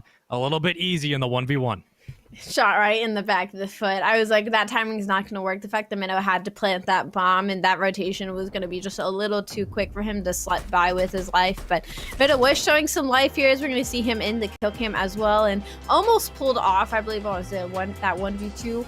But unfortunately, they are down 2-0 in the series now, so it's a little scary. Yeah, it's a little bit worrisome right now if you're Mindfreak, because in that S&D, what was very clear, and we talk about personalities as the series continues on, is that Mindfreak just can't get anything going. Like they can't get their defensive holds up, they can't get their offensive rotations together. There was no room for them to work and maneuver as Vertex were shutting down mid-map. Now we go to Control, which is literally like the love child of Hardpoint and S&D. Like, what do you do in this situation? Well, The ARs have to have a better time. For Osprey, he's got to lead the charge for this team, and the subs only feed off of that. But why waste more time? Why don't we just get into game number 3? The players are ready. We are ready. Let's get into the control. This is what it all comes down to. For Vertex, you win this, you go back for a rematch against Renegades tomorrow in the grand final. It's Garrison Control. We know this is a map where your flexes and your ARs can absolutely dominate. If you're looking at Mindfreak, that flex for Mido and the AR for Osprey, they have to have their best game of the series. They're really their best game of the tournament so far. Vertex are just on another one right now. Well, if you're Mindfreak and Control is the love child of Hardpoint and S&D, you have not won either of those in our series thus far. So if there's anywhere to do it, it's going to be here already. Our opening break, it seems all of Vertex has pushed over to the B site. All of Mindfreak is going to be in mid-map. Absolute chaos is seeming to ensue as a Tick is trying to make its way over onto the B site. Mindfreak actually able to get a couple kills going their way, but Crimsa playing sneaky as he can. He will finally get shut down. And actually no Tick going to the side of B. That should be D progressed from the side of Man of Chicken. A good opening for Mindfreak, at least after our other 2 maps. And I liked the approach from Vertex. Just continue the aggression right into the start of this control. But Mindfreak, you got to tip your cap to their composure, holding on and making sure that they worked together through the catwalk and through top green to lock down the kills and put pressure on B. So far, so good. That's 2 more dead, though. Light control as well there for Vertex. Now you play through the spawns in the back, and Cronus can get nice and comfortable inside of Bricks. And with Bricks control, it makes A easier to break. With 56 seconds to go, B is almost locked down. Vertex should have another tick on the board, and only 1 more bit of progression needed for more 60 seconds. At this point in time, Man of Chicken is able to find 2, but Crimsa, uncontested, no one in lights. This is going to be another 60 seconds for Vertex. Cronus and Limax will get shut down in Bricks, but that is going to be the B side gone in the side of Vertex. Limax is 4-2, Cronus 2-2, and Daredevil and Crimsa just kind of ones across the board. Mindfreak, though, 2-2 across the board. 21-22 is going to be our life count as Osprey finds 2 as well, shutting down the push of Vortex. That is going to be Limax, though, just kind of playing his life near Bricks, just waiting for his teammates, as we've seen Vertex do so many times again. They are going to try and make the push into Bricks. They should get entered to the likes of Spoon as well. He actually gets shut down before he's even able to set up. Mido, though, is going to be waiting for the push, but already kills going to the side of Vertex. The trades will go out as Limax finds 2, as he always does. A now already onto the progression of the first tick. Limax is 72 on a 3, and Durdev is just kind of that quiet guardian in the back, right? Like, haven't talked about him much in this series. Doesn't really need to do much with Limax shooting the way he is, and Crimsa kind of leading the charge. But Crimsa now on the opposite of radar, and now trying to find players inside. Here's the contest from Mindfreak, and Man of Chicken, the only one alive in top green, just needs to play his life. Teammates are there for support, but it's all 4 off spawn. Vertex are not going to go quietly. They need to put another push on the board, and the contest from A still has time. 1:08 to go, 16-13 lives here as well. 1 wipe is all you need, and you move in, you close out this first round. For Osprey in the back, you're waiting for the push from Lights. Mido now in Bricks. Here comes the push, and Vertex up first, but Mido shuts it down. Big play out of Man of Chicken and Green there to shut down that A cap, but Vertex is looking to make the brick push once again. Limax actually completely behind enemy lines. He's going to get a free kill on Osprey in spawn, and now he can just play his life back here and force the members of Mindfreak to spawn in the back deep corner. He is going to do just that as his teammates win the gunfights on the front line, and that should be A side all she wrote. Third tick should come through. Nobody on the side of Mindfreak is going to be close enough to touch it, and although Mindfreak held on just a little bit longer than expected, Vertex ended up closing it out. Very clinical. Just needed 1 team wipe, and once you had it in top green and positioning there, I mean, you allow Limax to roam, play spoiler in those back spawns, and just force so many different opportunities that Vertex can capitalize on. And really splitting the spawns of Mindfreak and making their job 10 times more difficult. The team shot has not been there for Mindfreak. Then you take out those back ARs, you take out the subs working through Bricks, you force them to call an audible on the play that they have not been comfortable doing. It's a 1-0 lead for Vertex going into round number 2. If you're Mindfreak, you need a complete 180 and kind of following in the similar footsteps that Vertex applied in that first round. Green control is going to be massive, but using your subs in Lights and more importantly, going out for early challenges, trying to get 2-3 dead consistently will be the key to victory here. We'll see how they play it. Mindfreak need to shut down Limax as he is 8-5, and as he does just get shut down by Mido. Overall, though, he has just constantly been getting behind Mindfreak and getting 2 pieces for what seems like for free, and Mindfreak need to shut that down quickly, as actually a lot of aggression getting pushed up onto the B site. Mindfreak having a good opening play here. 29 and 27 is the life count difference. Mindfreak will be up. IMAX looking for the 1v1 against Mana Chicken. He does beat him down now for the decap, but that is going to be one tick for the side of B. A little bit of a slower gameplay thus far. Mido is actually pushed up into bricks currently right now, trying to pull off what Limax and Crotus were unable to do in the previous round earlier. He does find one and manage to stay alive. He might be able to get a free push onto A here if Osprey decides to push through green and help him. That could be a huge play for the side of Mindfreak. Meadows doing every single thing he can to keep Mindfreak in this zone and in the contest, but he's surely going to get hunted down momentarily. Still walks away with a win. 8-5, finally traded out. And that's the break Vertex were looking for. They didn't have 4 dead at all at once. They were hunting for that last player. And now you force Mindfreak to make the decision. Where do you put your numbers, B or A? At this moment in time, B should be the call, but you don't have a lot when it comes to setting up for a hold. The contest has been there from Vertex, the pressure as well at main floor. They have been locking down Brick's control. And Limax in top green, it's going to be so difficult to pull this off as Mido walks right into a gunfight he wasn't ready for. And Limax still alive in top green, finally cleared out, but Mindfreak have not been successful on these holds. Osprey, please, you are mid-map. You are centimeters away from stepping onto the B site. Please just move a little bit to your left. I just watched Osprey sit in mid-map so close to the B site as no capping was going on at all, and no members of Vertex were even near the site. And then Mido and him tried to rotate onto the site and just got shut down from the likes of Green. Very unfortunate situation for the side of Mindfreak, and they only have 14 seconds on the clock. Although lives are a bit in their favor, there is not a whole lot of time as they are looking down the barrel of Durdev. That's going to be Osprey, though, trying to force his way over, but the cavalry is there for Vertex. 4 seconds on the clock. Mindfreak were doing so well, but Vertex shut it down fairly quickly, as we are going to be stopped at 0.2 seconds. But quickly, Vertex get that trade to go through, and now up 2-0 in the control. You know, and situations like this, even then, I mean, Vertex aren't doing anything unpredictable. They have Durdev sitting in lights just contesting the zone. And from that point, if you have numbers for Vertex in top green, you play TDM. You literally just sit in top green and you get numbers. You just play kills. That's what they were doing. Mindfreak had no response. They put no one over to pressure the AR, the flex on the opposite side. Durdev is just going to contest time because it stops the clock and no one drops. And at that point, if you're Mindfreak, you need to recognize that. You need to recognize that they're playing kills. And they're more than happy to let the clock dwindle away as long as no one else is contesting. Situations like that where Vertex are just making the game so much easier for them, and Mindfreak are unsure of how they want to play it. A 3-1 split off the start as they move into green. Everyone wanting position here, vying for a spot. Nades fly out. Durdev's going to at least get sponsored, so other sub out of the equation. Mido gets the beat down, 3 dead. Mindfreak with a break, desperately needed at a most opportune time. That's another 4 dead. Well done by Mindfreak off the rip. I mean, that was a huge blind counter for the side of Mindfreak. For all of them to be in green in that situation of Vertex trying to make their slide pass into the A site, that was huge. Not only that, none of Vertex was split for B site as well, and they had Spawn there waiting for the push as he tries to find 2, unable to. He will find 1, and now it is going to be a 1v1 between Limax and Osprey, it seems here. It looks like Limax is going to win that one for now, as some progression is going to start happening on the B site. Limax needs to get shut down, as he almost went on a spree, but he finally will get shut down by the side of Man of Chicken. He is 11-12, trying to pull his team through this round. A little bit of progression is going to be onto the B side, as Durdev will get taken down in mid-map. Back and forth. This is a very scrappy round of control.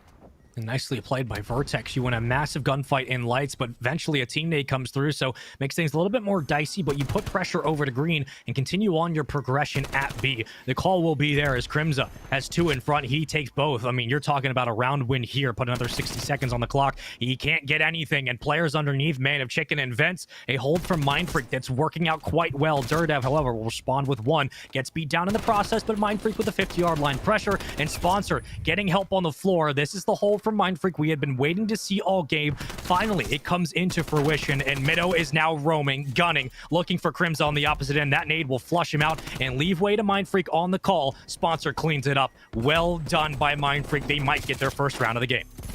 I mean, I feel like we're watching a completely different Mind Freak right now. They're playing with confidence and together as they take over this mid-map defensive hold. And although Limax is trying to hold on just a moment, they might actually be able to do it should they get these ticks in onto the B site. All of the cavalry is through the back to help him, but little do they know, Man of Chicken is behind enemy lines. He will find one, but Durdev unfortunately was right there for the trade.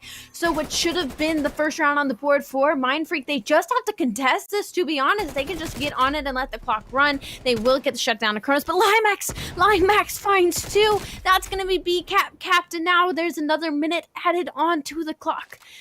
Mind Freak, they were in the prime position. However, unfortunate that is, they still have 11 life lead. Vertex only 6 on their board. Man of Chicken is having his way with mid. A side is one of the hardest to cap. Mind Freak, you just have to hold on. Yeah, you got 40 seconds, so really the pressure's on Vertex here with no lives and not a lot to work with. And Durdev waiting for teammates to get into position. You get one push if you're Vertex. If anything, you're up 2-0, so you're guaranteed another round, a safety cushion, if you will. Sponsored gets gunned, and Durdev stays alive. With 22 seconds to go, the decision from Vertex comes through top green. Mido has spotted 2, but our teammates in a position to trade. Surely they are. The contest will be there, and Mido is not going to leave this hold. It's a power position in the back, and Man of Chicken cleans up anything. Durdev in the point. Kronos gets 1, 6v1. That's all that's needed. Mind Freak will get their first round on the board. Finally, some life in this series. I'm gonna be honest, I wasn't even watching the live count. I was just watching Vertex pulling off what should have been the impossible, as Durdev was just sitting in that corner for free. I was sweating for just a moment there, but Mind Freak was able to capitalize on the fact that they had the life lead and get their first round on the board. Is it enough to momentum them to go through the rest of this control? 2 more rounds under their belt? We'll have to see. They need to shut down Limax if they want that to happen. One more round if you're Vertex and you play for $20,000 tomorrow, again in a rematch against Renegades. For Mind Freak, you're down 2-0 in the control. You're down 2-0 in the series. The complete reverse sweep is necessary if you want to send this one the distance and have a chance. Crimza at 9-13. And even with that, right, with your main AR not having the game that we expected him to have, they're still up 2-1. And on the defensive end, pressure back to Mind Freak. Pressure there in top green. Now the commit, the collapse, the win. Sponsored inside. First ticket, A lockdown. A very hot Mind Freak off the start. Huge. They're playing with so much more confidence now as they push their way onto the A site. They're winning the gunfights. They're out trading Vertex, and now that's going to be A site gone and dusted. That is one of the hardest points to cap on this map. So that is huge for Mind Freak to get that straight out of the gates. Vertex, though, are looking up to push mid-map and possibly create a bit of a spawn trap, but little do they know, 6 and 8, that's going to be Osprey and Man of Chicken pushing up the side of platform. They actually are able to shut them both down, except for Man of Chicken.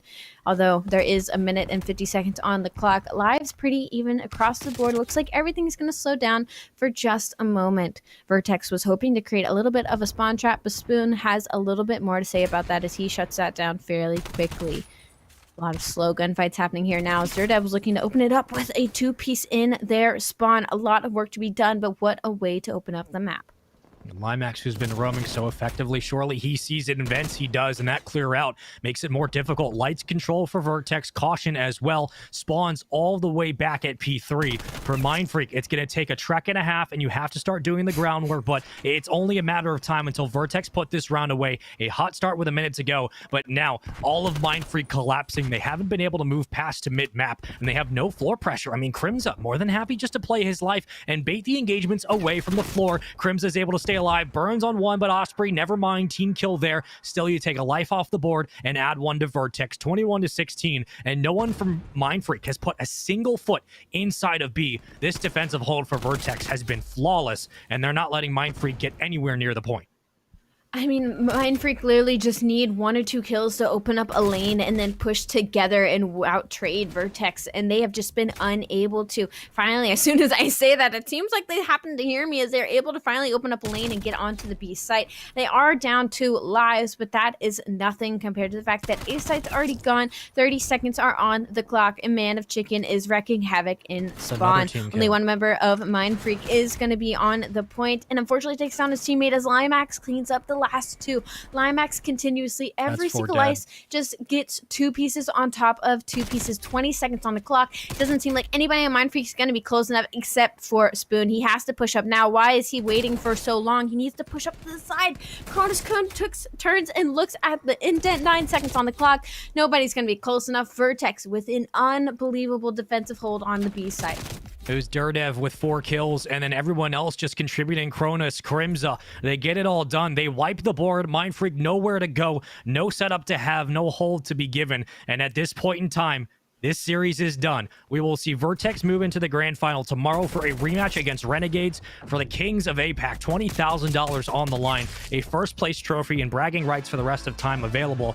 But that last performance from Mind Freak in the end, they just crumbled. They couldn't get out of spawn. Once they did, an unfortunate team kill right in lights, right on the point, and they get wiped consistently. They get wiped. Allie, let's look at the bracket for today and talk a little bit more about that series, because it just seemed like whatever Mind Freak had, they were getting outslayed in the end, and unfortunately, they will bow out here in the playoffs.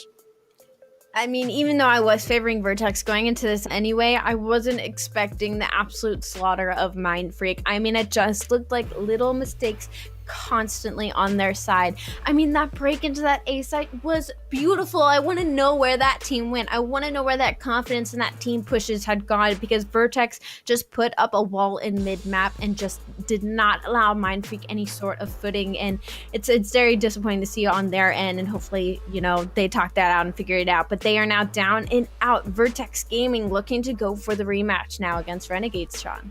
And the most impressive part of that series really was Vertex's ability to shake off the loss against Renegades. It was a 3-1 loss that certainly did not feel good, but you get a chance at redemption now. You come back from the lower bracket, you take out Mind Freak, and again, that's been the story of APAC. The top 4 teams are the ones in the top 4. Mind Freak was the biggest challenge to Vertex outside of Renegades, and they took care of it very quickly. Renegades continued on, Vertex bounced back, and they make their way to the grand final for APAC tomorrow. We will see you guys then, but for now, we throw it to a commercial break, and when we come back, we go to the winners finals and lowers finals of North America. New faces on this side, but all the same Call of Duty action. We'll see you guys after the break.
Hello, everybody. Welcome back to the Call of Duty Challenger scene. We're jumping over to North America for what will be the winners finals and losers finals here this evening to close things out for the first day. My whole ship with me, of course, as always, Visions and Infinity, right back into the mix here once again. Gents, pleasure to have you in the mix. And well, we've got ourselves a zesty region to close out our first day here of Challengers Finals, Vision.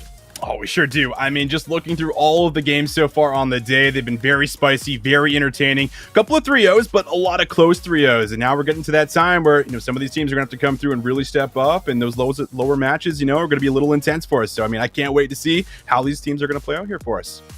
Let's take a look at our pricing here really quickly to see what exactly some of our final teams have to play for, Brody. We're pretty much looking just at the left side. The top 4 overall, that's pretty much all we have left. There are a couple of lower semifinal matches going up, but this is where a lot of the money is going to be kind of dispersed between this $100,000 prize pool. $40K in total for first place. That obviously is the main goal of everyone who's still alive in this tournament. Yeah, absolutely. What a prize pool we have here for Challengers Finals. $40K for first place, obviously going down the list. Second place, $20K. Third place, $12,000. Fourth place, $8,000. Fifth place, $5,000, and so on. You can see the rest there. A lot of cash on the line today, and as Austin's already alluded to, we've had a ton of surprises already, Alan. It's just been an incredible weekend of Call of Duty, I think, across all 3 regions. Yeah, it really has been, just kind of coming to the culmination of what has been a very lengthy and, for a lot of people, grueling season. There's been no shortage of events to play through, but also with the addition of the Elite series that we've had so far this year, we've kind of seen the showcase of some of the top teams in Europe and North America really just keep rising to where the point we don't really have favorites anymore. I mean, it's kind of hard to choose. So speaking of some of those teams that maybe were favorites for some of you that were out in the mix, let's see who's still alive. Let's take a look at this playoff bracket because wouldn't you know it? How about Aerial Arise? What in the world? They get through UYU, they get through LAG Academy and Visions. They're looking like one of our most dominant teams here on the weekend. They really are, and it's so surprising because you look at a lot of the players on this roster, and I think you would just be a little bit mindful that they're able to come through and make this kind of a run through the upper bracket for as far as what we've gotten to see. So, I mean, this is a team that you can't sleep on, and I think that's starting to become a conversation in whole where it's like you can't really sleep on anyone. There's certainly a chance for every single squad to come in here, but that has got to be one of the most surprising runs, I think, coming in here. I don't know too many people that would have predicted that Aerial Arise would, in fact, be in our winners final. Yeah, and taking a look at just at the lower bracket particular here, Brody, a couple of surprises as well as far as who is no longer with us. Sib & Co. of Easter out. Parasite & Co. with Lore Gaming also out. I know a lot of people were very excited to see what exactly those 2 teams had to offer, but unfortunately they couldn't quite make it in through the lower semis. Yeah, I think looking at the bracket overall here, you're seeing some names there that, if you were to say, Lore Gaming, obviously, winning stage 5, already out at top 8. That is just a massive loss, I think, for them generally, but that's just how competitive the North American region is. We've been saying this since day one. Anything can happen on any given day here in North America, and this is just how the bracket's shaken out today. The teams that we normally expect to be up at the top, they are, for the most part, with one exception that have managed to sneak their way in, and I'm sure we'll get to talk about that in just a second.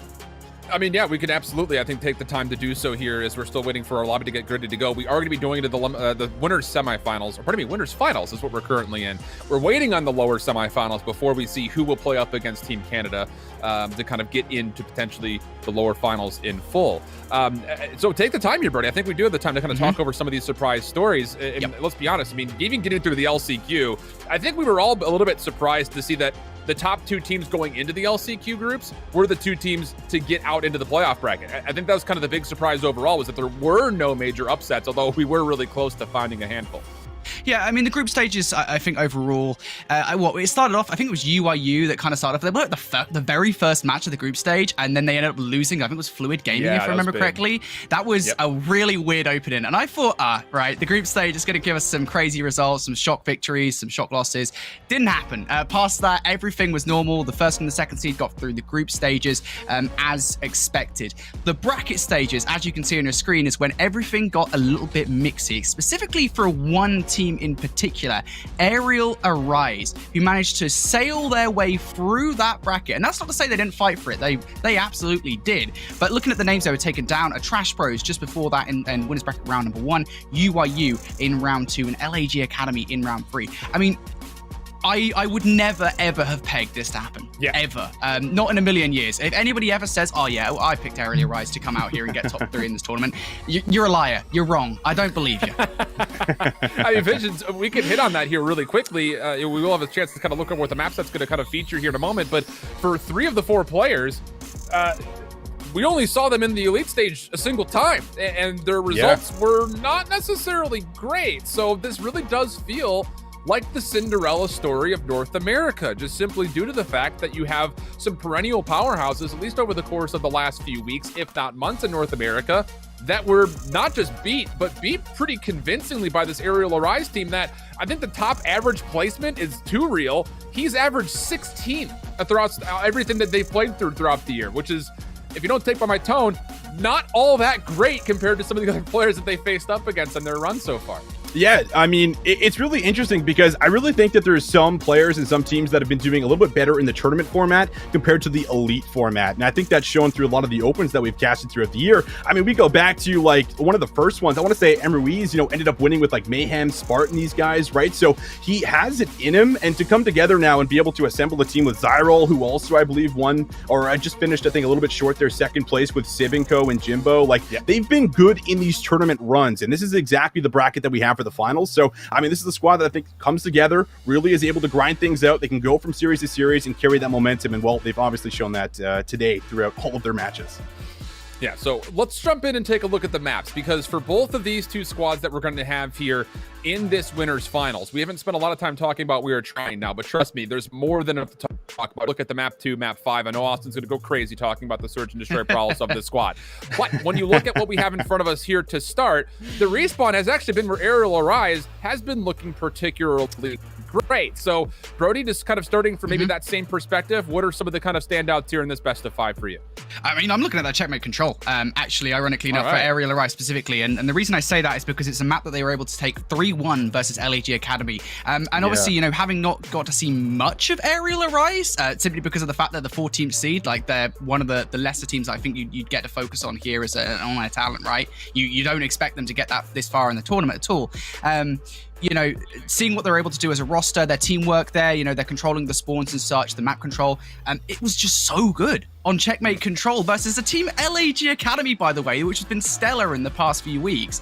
Honestly, that is the map I'm looking forward to, and obviously we know how important swing games can be in any given series, so that's the one I'd be looking out for Aerial Arise specifically. All right, well, Austin, have your floor here. I know you love the Search and Destroy scene. I know that you love watching these guys play Search and Destroy. If you don't take it by where I'm going right here, that is going to be the mode to watch out for these guys on when it comes to best of 5, no matter the map they find themselves on, you feel. That's exactly it. I mean, you just pretty much framed that up beautifully, because I've watched so much of Prelude Mohawk. These guys were a massive duo last year when they were playing a lot of the Search and Destroy tournaments. They carried that into the offseason, and now they're actually starting to make a pretty decent run for as far as the respawns. But I do think that they have to make sure that they're maintaining a lot of the progress that they've seen throughout Search and Destroy. That is just something that I think we're going to get. And if Aerial Arise is going to be able to come out here and potentially take something off like a map 2 here on Standoff, they have a real strong chance at being able to actually propel themselves into the grand final. So I really do think that this map 2 is going to be a little bit interesting. However, this is the end of the year. Some of these S&D stars, they've been saving these strategies, they've been saving spots for moments like these when there is a ton of money on the line. So that's why I think that these game modes are going to be really entertaining to watch throughout the day, because at the same note, you have some pretty strong Search and Destroy players on the Aerial Arise lineup. So I think this is going to be a very fun clash that ends up playing here for us if we end up getting to something like a map 5, but for sure the map number 2 here on Standoff. Yeah, the chess game is going to be in 5 dimensions. You almost feel like for both of these 2 teams. I mean, we've seen it. I mean, we've been kind of watching these guys play over the course of the community stream that's been going on throughout the LCQ groups, and of course here in the playoff bracket. And the Search and Destroy is not just statistically good. Watching it happen is almost like poetry in Call of Duty form. But while we have a little bit of time here before we get into map number 1, let's actually do our diligence here and talk about this We Are Trying Now squad, because we've spoken about kind of the resiliency of this Aerial Arise team. For the 4 players in particular, not really seeing a lot of results in the elite stages, actually only making it to the elite stage a single time. But that's not the case at all here for We're Trying Now, considering the fact that 3 out of the 4 were playing with the New York Subliners Academy roster, Brody, that was so good at the beginning of the year.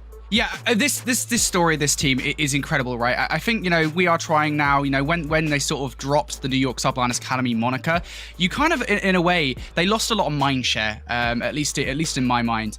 And just the way that they were playing at the time, I think they failed to qualify for Elite Stage 4. They weren't looking like a good roster at the time. But you compare that to the very start of the season when we were talking about New York Subliners Academy and Wester being these top 2 teams that were so far ahead of everybody else. That feels like a bloody age ago. And these guys, I think they've really had to sort of crawl back into relevancy in a way, and they've absolutely done that over the last few weeks. Open number 4, second place, Elite Stage 5, 6th place, and then obviously open number 5, 5th through 6th, albeit that was with Fire and Saints respectively.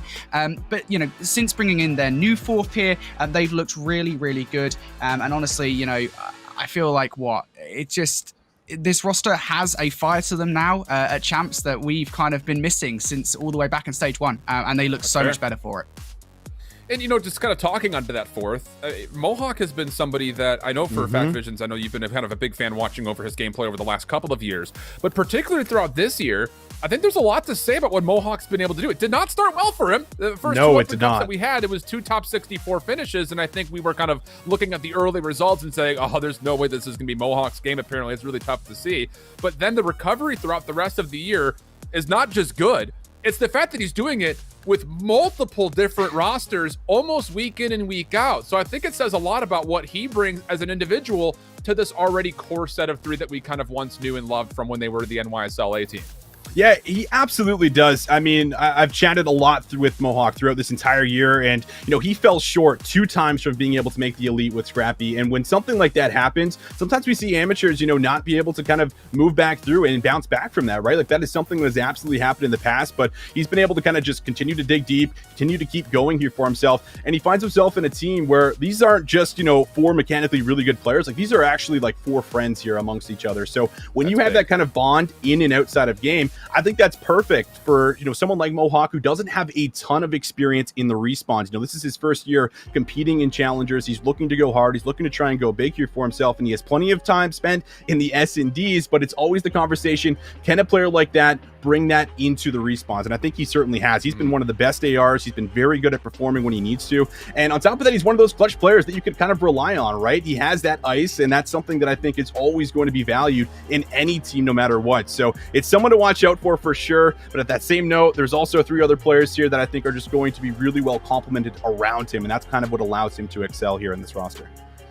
We are getting set up for our first map lobby. So again, apologies for the delays, but we should be starting here with hopefully no hiccups very soon. But obviously, we know, talking about this We Are Trying Now squad, Prolute, Saints, Sparp, all very familiar names, I think, to the general audience member that may have not been watching challengers throughout the year. But on the other front here, Brody, you know, we did kind of mention the roster: Zyral, 2Real, Ruiz, and Infamous. And I would say it wouldn't be unplausible to think that somebody who's brand new to watching challengers may not have heard of a Zyral or 2Real. And unless you were paying attention to the open scene over the last couple of years, you may also not know Ruiz or Infamous. And for this year in particular, that's not necessarily a fault of the viewer because we haven't had a chance to say their names too much. So out of the 4 that we have there, who are you kind of looking at as far as maybe the major X factor for this this roster that's going to be kind of going up against We Are Trying Now, this Aerial Rise team, that is?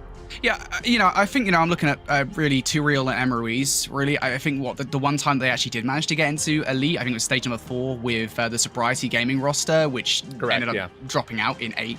Like, and it was unfortunate in a way, right? Because we just didn't get to see anywhere near enough of them. But again, you know, North America's highly competitive region, dropping 8th place. Yeah, it's not great, but it doesn't mean you're a terrible team. You're still in the top 8 of North America at the time.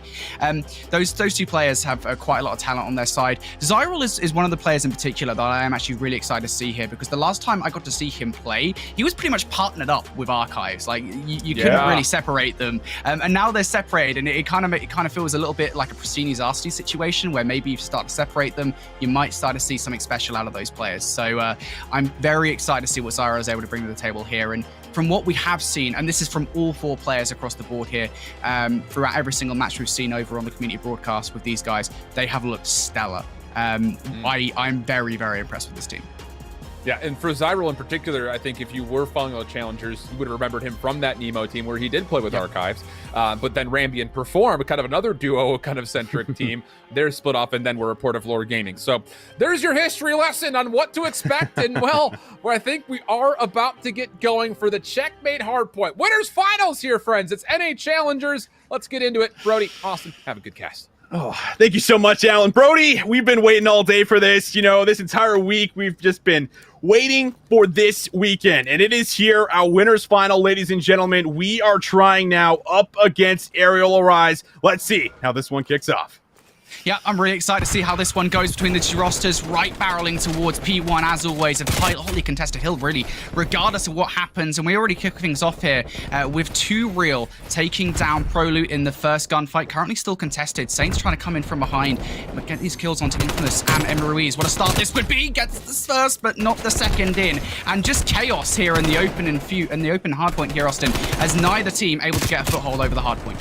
Absolutely. And well, we do also have to give a big shout out to our observers here. We got Shane and Kyle. They're going to be taking us through the action all day. You don't get to see them, but they do incredible work. But back into the hardpoint we go. Only about 11 points total going over. Still very scrappy here for us on P1. But with 15 seconds left, we're going to start to talk about this rotation right now. And it looks like we are trying now. We'll be able to get some bodies in the point. They just got to deal with Infamous. And well, Infamous says, no, you're not getting any of this time. I'm going to hold on to a couple more seconds. Finally, the hard point is going to expire, and it's going to have to be we are trying to work into the back of the spawns. Yeah, it's going to be Aerial Arise over here for the moment. We are trying now. Look at this, Austin. Making their way up pretty quickly, but the setup that Aerial Arise has, you'd imagine it would be impenetrable. Saints tries it, will get taken down, and Aerial Arise in for the moment, able to hold on to these spawns due to the fact that obviously Zyral's over here inside the hill, holding on to this one. And this is just generally such a hard one to actually break into overall, Austin. We are trying now, they've only got a couple more pushes before they're going to have to kind of retreat and make their way over towards the next rotation. That's exactly it. You maybe have one good hit left, and on top of that, you don't want to start feeding streaks to someone like Zyral, who's already on a 5 spree. And he's got also, a good 45 seconds inside of the point, and he wins a big one on the Mohawk there up close. So he is honestly a sliver off of earning this artillery strike. We always talk about his streaks. Maybe not the best on a map like Checkmate, but you're certainly not going to turn down the chance to get them. And those pings and whatnot can really play a factor here for you. So we'll start to look at the next rotation. You feel like we are trying. You're going to have to get some points on the board, but right now they're just trying to establish a setup here for us, Brody, so that they can actually get that intact. Well, if Zyral wants his cruise missile, he's going to have to do it in 10 bullets or less. How about that? He tries it against Mohawk, but Mohawk shuts him down. So you remember that fact that the artillery strike will be there now for Zyral as we go later on to this hardpoint. That will be crucial, especially on a hardpoint such as P5, which is, I guess, more open than maybe the other hills here on Checkmate hardpoint. For now, though, fights inside the hill. Infamous going to try and get control of it, but it's going to be Saints and Spart that will be holding on. Saints looking for control of plane. He's able to get one of those gunfights. One down low now as we are trying now. Effectively now going to spawn Aerial Rise over towards Wood, over towards P5. And this is just a great position generally here, Austin, for we are trying now to have in terms of map control. It really is. They're going to have themselves at least, a decent amount of time that comes off the hill. They're going to close that lead just a tad bit. Now, they are going to also start to worry about this rotation as Saints is going to say hello to the old time and is going to find a big pickup. That puts him on 3 in a row. Meanwhile, his teammates off screen are also all winning individual gunfights. So now you can start to fan out across the map, and that's what Saints is going to do. He finds one on this right wing, and he's essentially, forcing Aerial Arise to deal with him or focus all of their attention to the point. And what a veteran play here from Saints. He's not going to take the challenge. He's just going to force a little bit more time here. And while all this happens, Brody, we are trying now. They've been soaking up time. They get a good 25 seconds here off the point. Yeah, Aerial Rise now going to be in for the rotation. We are trying now, going to try and execute a pincer movement here with Prolute and Saints coming from the mid-map. Prolute comes in, tries to take down Zyral. Doesn't happen. Trade's coming in, but it is going to be in favor of Aerial Rise. Emery's tries it, but Mohawk and Spart able to kind of force their way on through, brute forcing through the front of the hard point, but it is absolutely short-lived as Aerial Rise. Every time that we are trying now, seems to be winning these gunfights, they win 1 or 2. Aerial Rise, every single time, they have a response, and that is yet another really important one in the grand scheme of things here, Austin. Aerial Rise now going to be focused on this rotation. I think this is going to be a huge one in terms of the game for we are trying now. They need to hold on to this. They do. And Mohawk, he finds 2 there. That's going to slow down the push, but Zyral Heal is still going to be alive here. And well, take a look at the minimap. That's actually going to be the flip, and it is going to be at the worst possible time for We Are Trying Now. That was off the back end of a lot of individual gunfights coming through for Aerial Arise. And now We Are Trying Now. You got to break this hard point from the front, or at least try and gain some of that plane control. That is not easy to do. And Zyral, though, he's going to feel some of the pressure from the front of the point. Mohawk is going to find himself in. I don't know how he's finding these 2 pieces right now, Brody, but he's trying to keep his team in the game. However, the spawns are just playing against him. Oh my goodness, if Saints would have got that kill against Emma Ruiz, I would have been very concerned for Emma Ruiz's gun skill, but regardless, it is going to be Aerial Rise picking up that scrap time, and I mean, we were talking about how important that hard point was for We Are Trying Now. Look at the scoreline as it currently stands. It's not looking good for We Are Trying Now. They need something special, and maybe that's going to come from ProLoot. He's able to pick up one, everybody pulling their weight on We Are Trying Now, as they win a crucial rotation versus Aerial Rise, and now it has to be about holding this down, and holding the map control also, because you can very easily set yourselves up for that P1, P2, 1-2 punch. You nailed it, Brody. I mean, we talk about chaining hills on checkmate. You might be down a full hard point, but you can close that lead very quickly, and Saint says, I want to do it myself. Finds 2 inside of the point. Very nicely done for him, maybe even working for some streaks. Now, the bad news is that the spawns did actually flip out here, so We Are Trying Now. Going to have to figure out, do we just want to try and force all of our resources into the hard point and come out with the majority of the time, or maybe they can actually go for both here, but Saints doesn't want to actually push all the way through. Wants to back up, add some assistance, and now 2 Real. Starting to find a couple of kills in a row, but you take a look at that lead here, Brody, and they've gotten just about every single second, and they're right back in this game. Yeah, I mean, P1 is generally speaking a really hotly contested hard point, so for We Are Trying Out to do that, they'll be pretty happy with that as they're able to find their way back into this game. And now Aerial Arise on this rotation. It's going to be about how We Are Trying Now are able to break on through. Mohawk's able to pick up 1, tries to go into the plane. It doesn't happen as Emma Ruiz picks up his 2 and a 3rd as well. Emma Ruiz, big gunfights the whole on this rotation for Aerial Arise. ProLoot now through the front, over towards the yellow crate. You've got Spark trying to make his way over as well. Emma Ruiz is still on this spree as well. He is single-handedly holding onto this defense now for Aerial Arise. Oh, he finds number 5 here for himself. Going to try and turn, but he will be taken down. Saints finds 2, and now you can really start to dedicate some of your players into hitting this for the next 30 seconds. Infamous in the back will be cut down. Good shots out of ProLoot. Emma Ruiz, the last one remaining. Do they actually know he's here? See ProLoot, he's going to be checking, and well, now they're certainly going to know. Just need to find this win, and they're going to do it. On top of it, they find 4 down. We Are Trying Now. Going into that first hard point, they were down a full hard point. Now they're going to close that lead, and they even have some map control here right in the middle. Saints over towards these stairs. Red almost gets that kill onto Infamous. That would have been big if he could make it happen. Would have effectively maintained plane control for We Are Trying Now. Good cover coming in from Mohawk as well to make sure the Spark doesn't get taken out from behind. And now you're starting to see some kills going in favor of We Are Trying Now. They're really starting to get the ball rolling here in this game of Hardpoint. If they can continue this, it would be huge, but that is a massive 2-piece for 2 Real. Comes on in, ruins We Are Trying Now's day, and Aerial Arise able to get control of the Hardpoint. Real will be cut down here. We'll get a trade right back.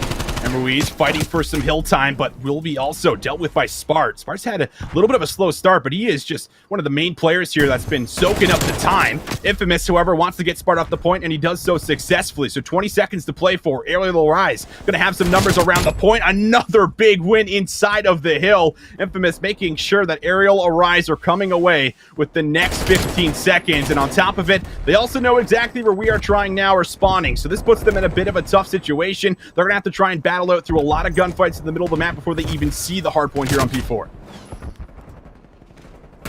T-Real. Can't gonna lose those opening gunfights. That's huge. This is absolutely huge. If We Are Trying Now could execute this fully. Emma Ruiz tries on the flank. Sparty gets a sniff of it. Will end up picking up that frag. Now Infamous up to the task. Can he get it done? Absolutely not. T-Real also will end up falling. And every single gunfight now is going We Are Trying Now's way. Aerial Arise gonna have to attack this from a new angle because you can't afford to give this time up to We Are Trying Now. But also at the same time here, Austin, you have to be careful. You get overzealous here, you allow We Are Trying Now to slip on through, and you'll be in trouble, but Spart is on one. Oh, Spart's heating up right now, and when Spart heats up, you gotta be wary. You gotta shut him down right now if you're Aerial Arise. A 5 spree. Streaks could be in the conversation. It comes down to this big one-on-one battle in the back for the spawns.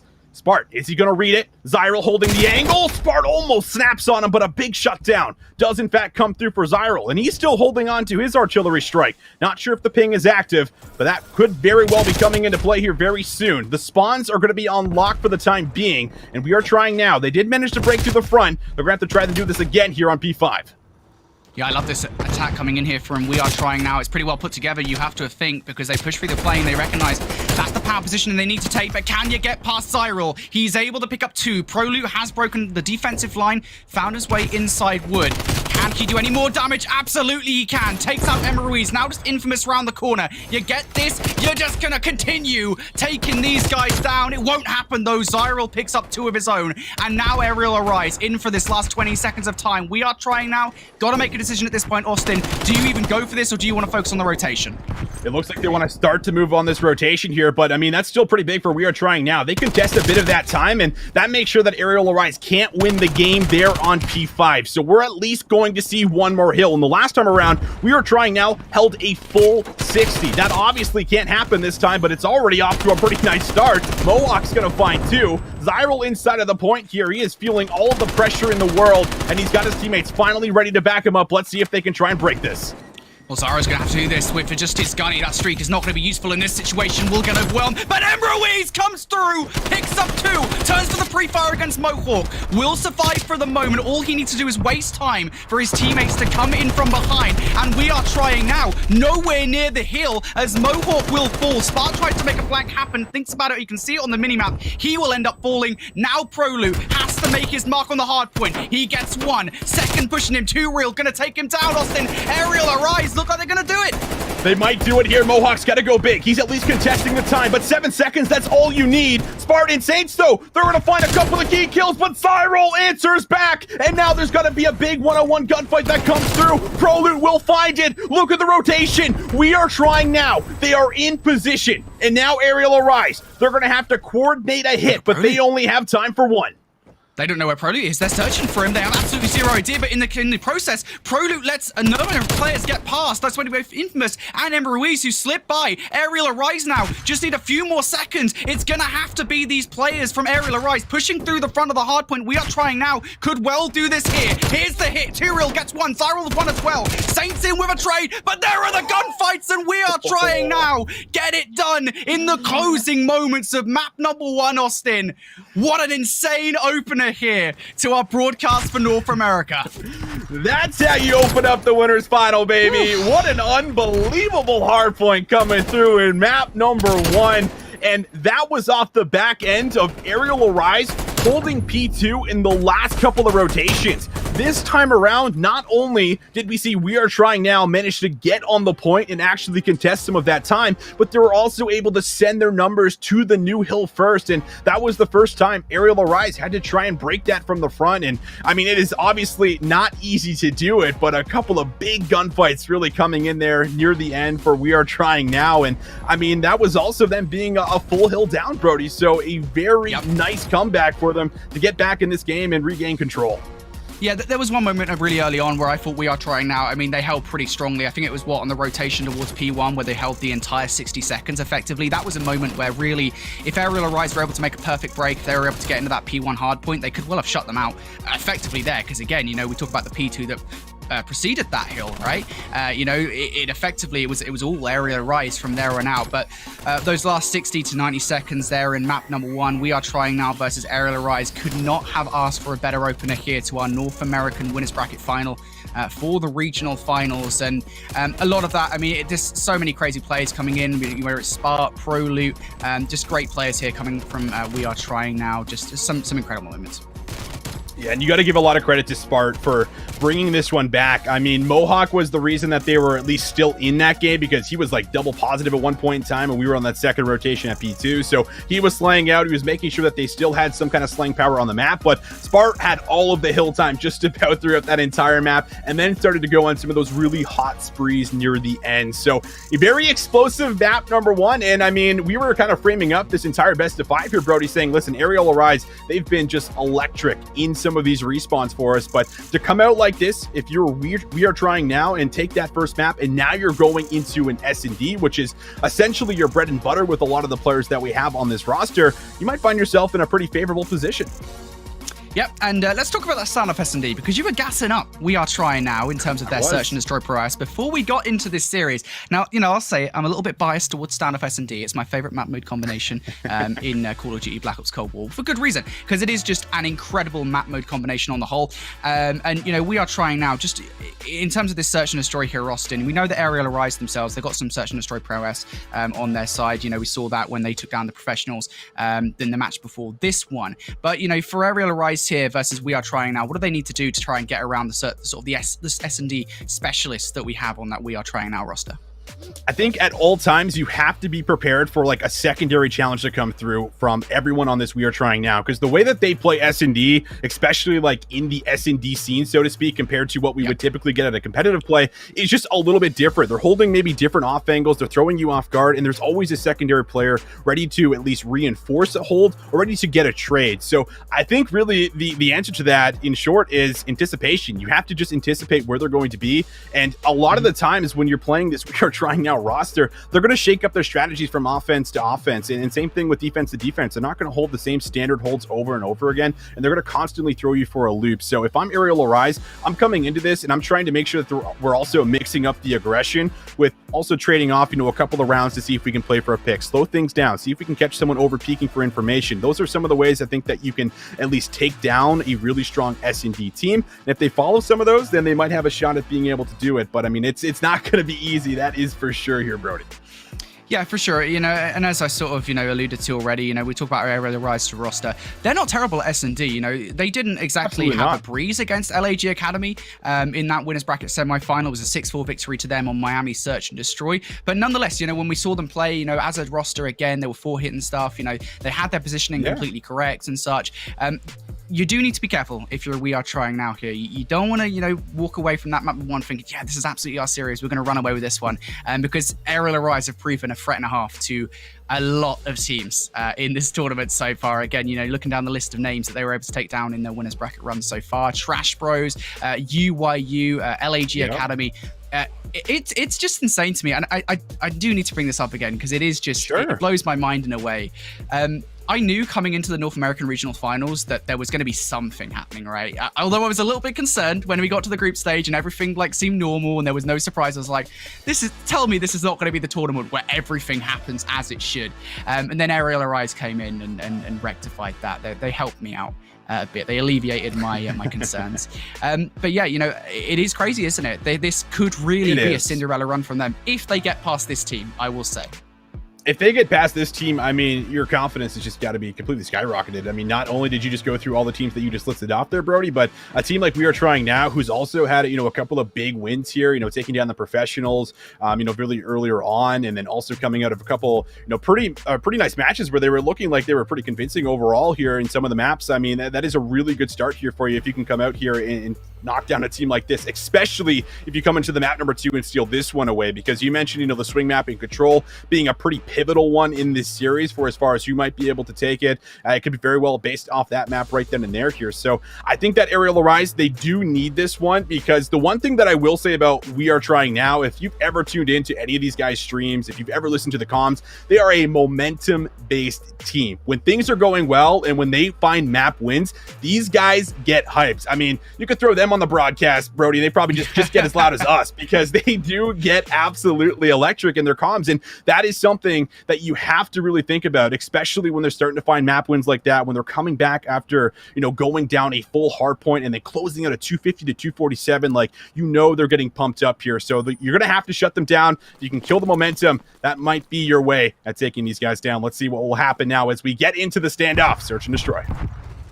Well, straight away, Aerial Arise looking to barrel towards the B site.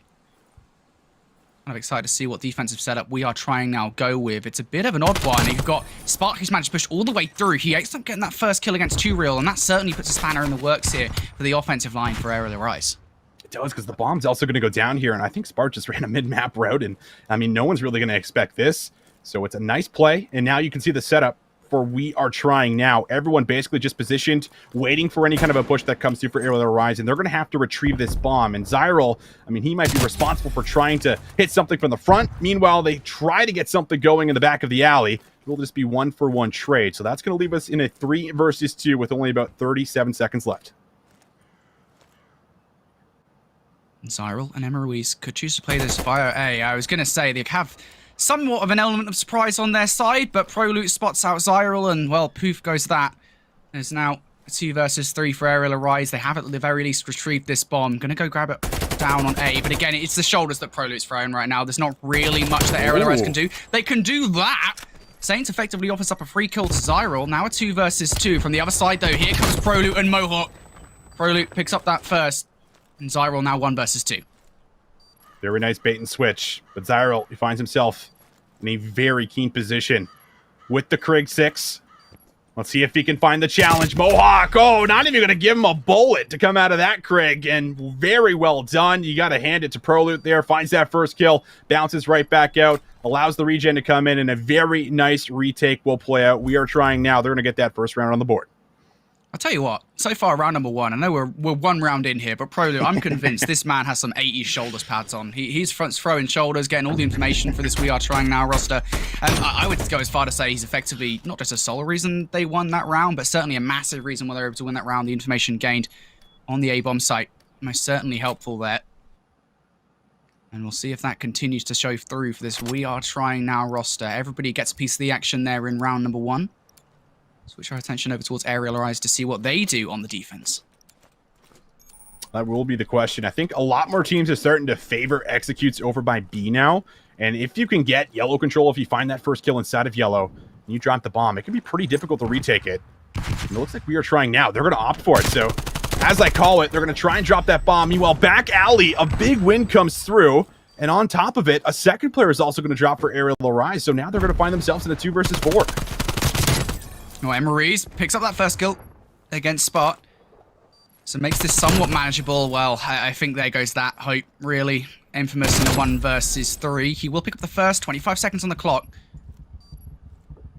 Oh, checks the perfect corner for ProLoot. Unfortunately, doesn't get that kill. You gotta imagine if he does, this situation becomes all the more manageable. But Infamous, not giving up just yet. He's putting shots left, right, and center. Unfortunately, not enough of them connecting to actually get these kills. He will land a Semtex right at the feet of Mohawk, but Infamous, unsure he gets off with the first kill, but he was unsure of himself there, I think, just in terms of the players that were hiding around for We Are Trying Now. And that is just such a tough position to be in, I think, if you're Infamous. I can't really blame him for trying what he did. Yeah, it's tough. I mean, if you beam that first player ProLoot that peeks you, then there's a chance. But I mean, this is kind of what I was going back to. When you're playing this We Are Trying Now roster in S&D, like, they're just playing so intelligently. They're not playing for the eliminations if they don't have to. And that's just a situation where they're just playing the numbers. They're giving shoulders. They're just burning time off the clock. And that gives them that 2-0 advantage. Now, this is one of those rounds where you're like, all right, Aerial Rise, we need you to bounce back. And it looks like they're going to try and fight for the middle of the map right here. And, well, here comes a couple of trades back and forth. But ProLoot with a snap is going to say good night to Real. We'll be traded from Infamous. And already, just about 20 seconds in, we're in a 2 versus 2. Oh, that's a big kill from Zyril, though. We'll take down Spotty. So, now Mohawk in a 1 versus 2. Shots against Zyril again. You gotta finish those. Stun check will go out. Ooh, does he get over the wall? Yes, he does. You gotta imagine there won't be an immediate chase coming in from Infamous. We'll go for a reposition here. Now, the rotation over towards a Mohawk. Did he get spotted there by Zyril? I don't think he did. Maybe. He should be able to get this kill on Infamous. Oh, he doesn't actually finish the elim, but he still has a chance. He can reset. Trophy system going down. A very manageable 1v2, and he's gonna find Zyril, but he's tagged. Mohawk backing up. He's been in these situations so many times before. Can he do it again? Plenty of time on the clock to work with. Infamous with the challenge. Mohawk gonna tag him up, but he eats a good amount of damage, and Infamous just brings the challenge head on, and he'll bring that first round, put it up on the board for Aerial Rise. Somebody cue the Wild West music. Infamous there in that 1 versus 1. Dipping left, right, and center. Almost makes that 1 versus 2 happen, though. There's Mohawk. It's not going to happen, however. Aerial Rise will find themselves on the board. Now, last defensive round for Aerial Rise didn't go so well. They lost the numbers early on. We Are Trying Now. We're able to work off the back of that and end up winning the round. See whether or not we see something similar as Aerial Arise here getting aggressive. They're doing what Spark did previously. Look at Tyrael. He's gone all the way through the courtyard. Oh, but a lot of information there for Emruiz. He does a little hop over the wall. So there are players in position, and Zyril there answers, finds the first blood. And now what do? Do you commit? Do you back up? It looks like Zyral's going to be able to sniff out a second. Very nicely done here at the start of this round, and already we are trying now, going to lose all of their numbers, forced to retreat. Spart with the bomb and a 74U. Looks like he's also got a Krig here, so a couple of decent weapons to work with. Long-range shots not going to connect. So getting low on time, halfway through the round, someone's going to have to make a play. I was going to say the good news is, I suppose, for We Are Trying Now is that Aerial Arise didn't know where Mohawk was. Now they certainly do because Tyrael spotting out on the cross. Spart will go down, and well, it was a good effort there from We Are Trying Now, and that's just one of those risky plays coming in from We Are Trying Now, where you try the back alley push, but as soon as you get slowed down, as soon as that doesn't work out, the entire round just falls apart, and Aerial Arise knew that. They get that first blood and just able to work the map control off the back of it. Yeah, just very nicely done here. I mean, scouting information, and then Zyril, of course, just combining for a couple of kills, goes to Diamati. Find some nice shots there on the Saints. And I mean, once you lose that first player and there's no trade that comes in, it becomes very difficult to make that back alley push work out in your favor. But you gotta, tip it over towards Aerial Arise right now. They've been able to respond with a couple of nice rounds. Zyril, a huge part of that, now 5-3. A chance to start working for some streaks as he is on 3 in a row. And now they're back on the attack. Everything has basically been focused around the B site. Nothing really happening over on A. But there will be 2 defensive members here for We Are Trying Now. But the stun comes through. That's going to force Zyril back. And he's just going to reposition.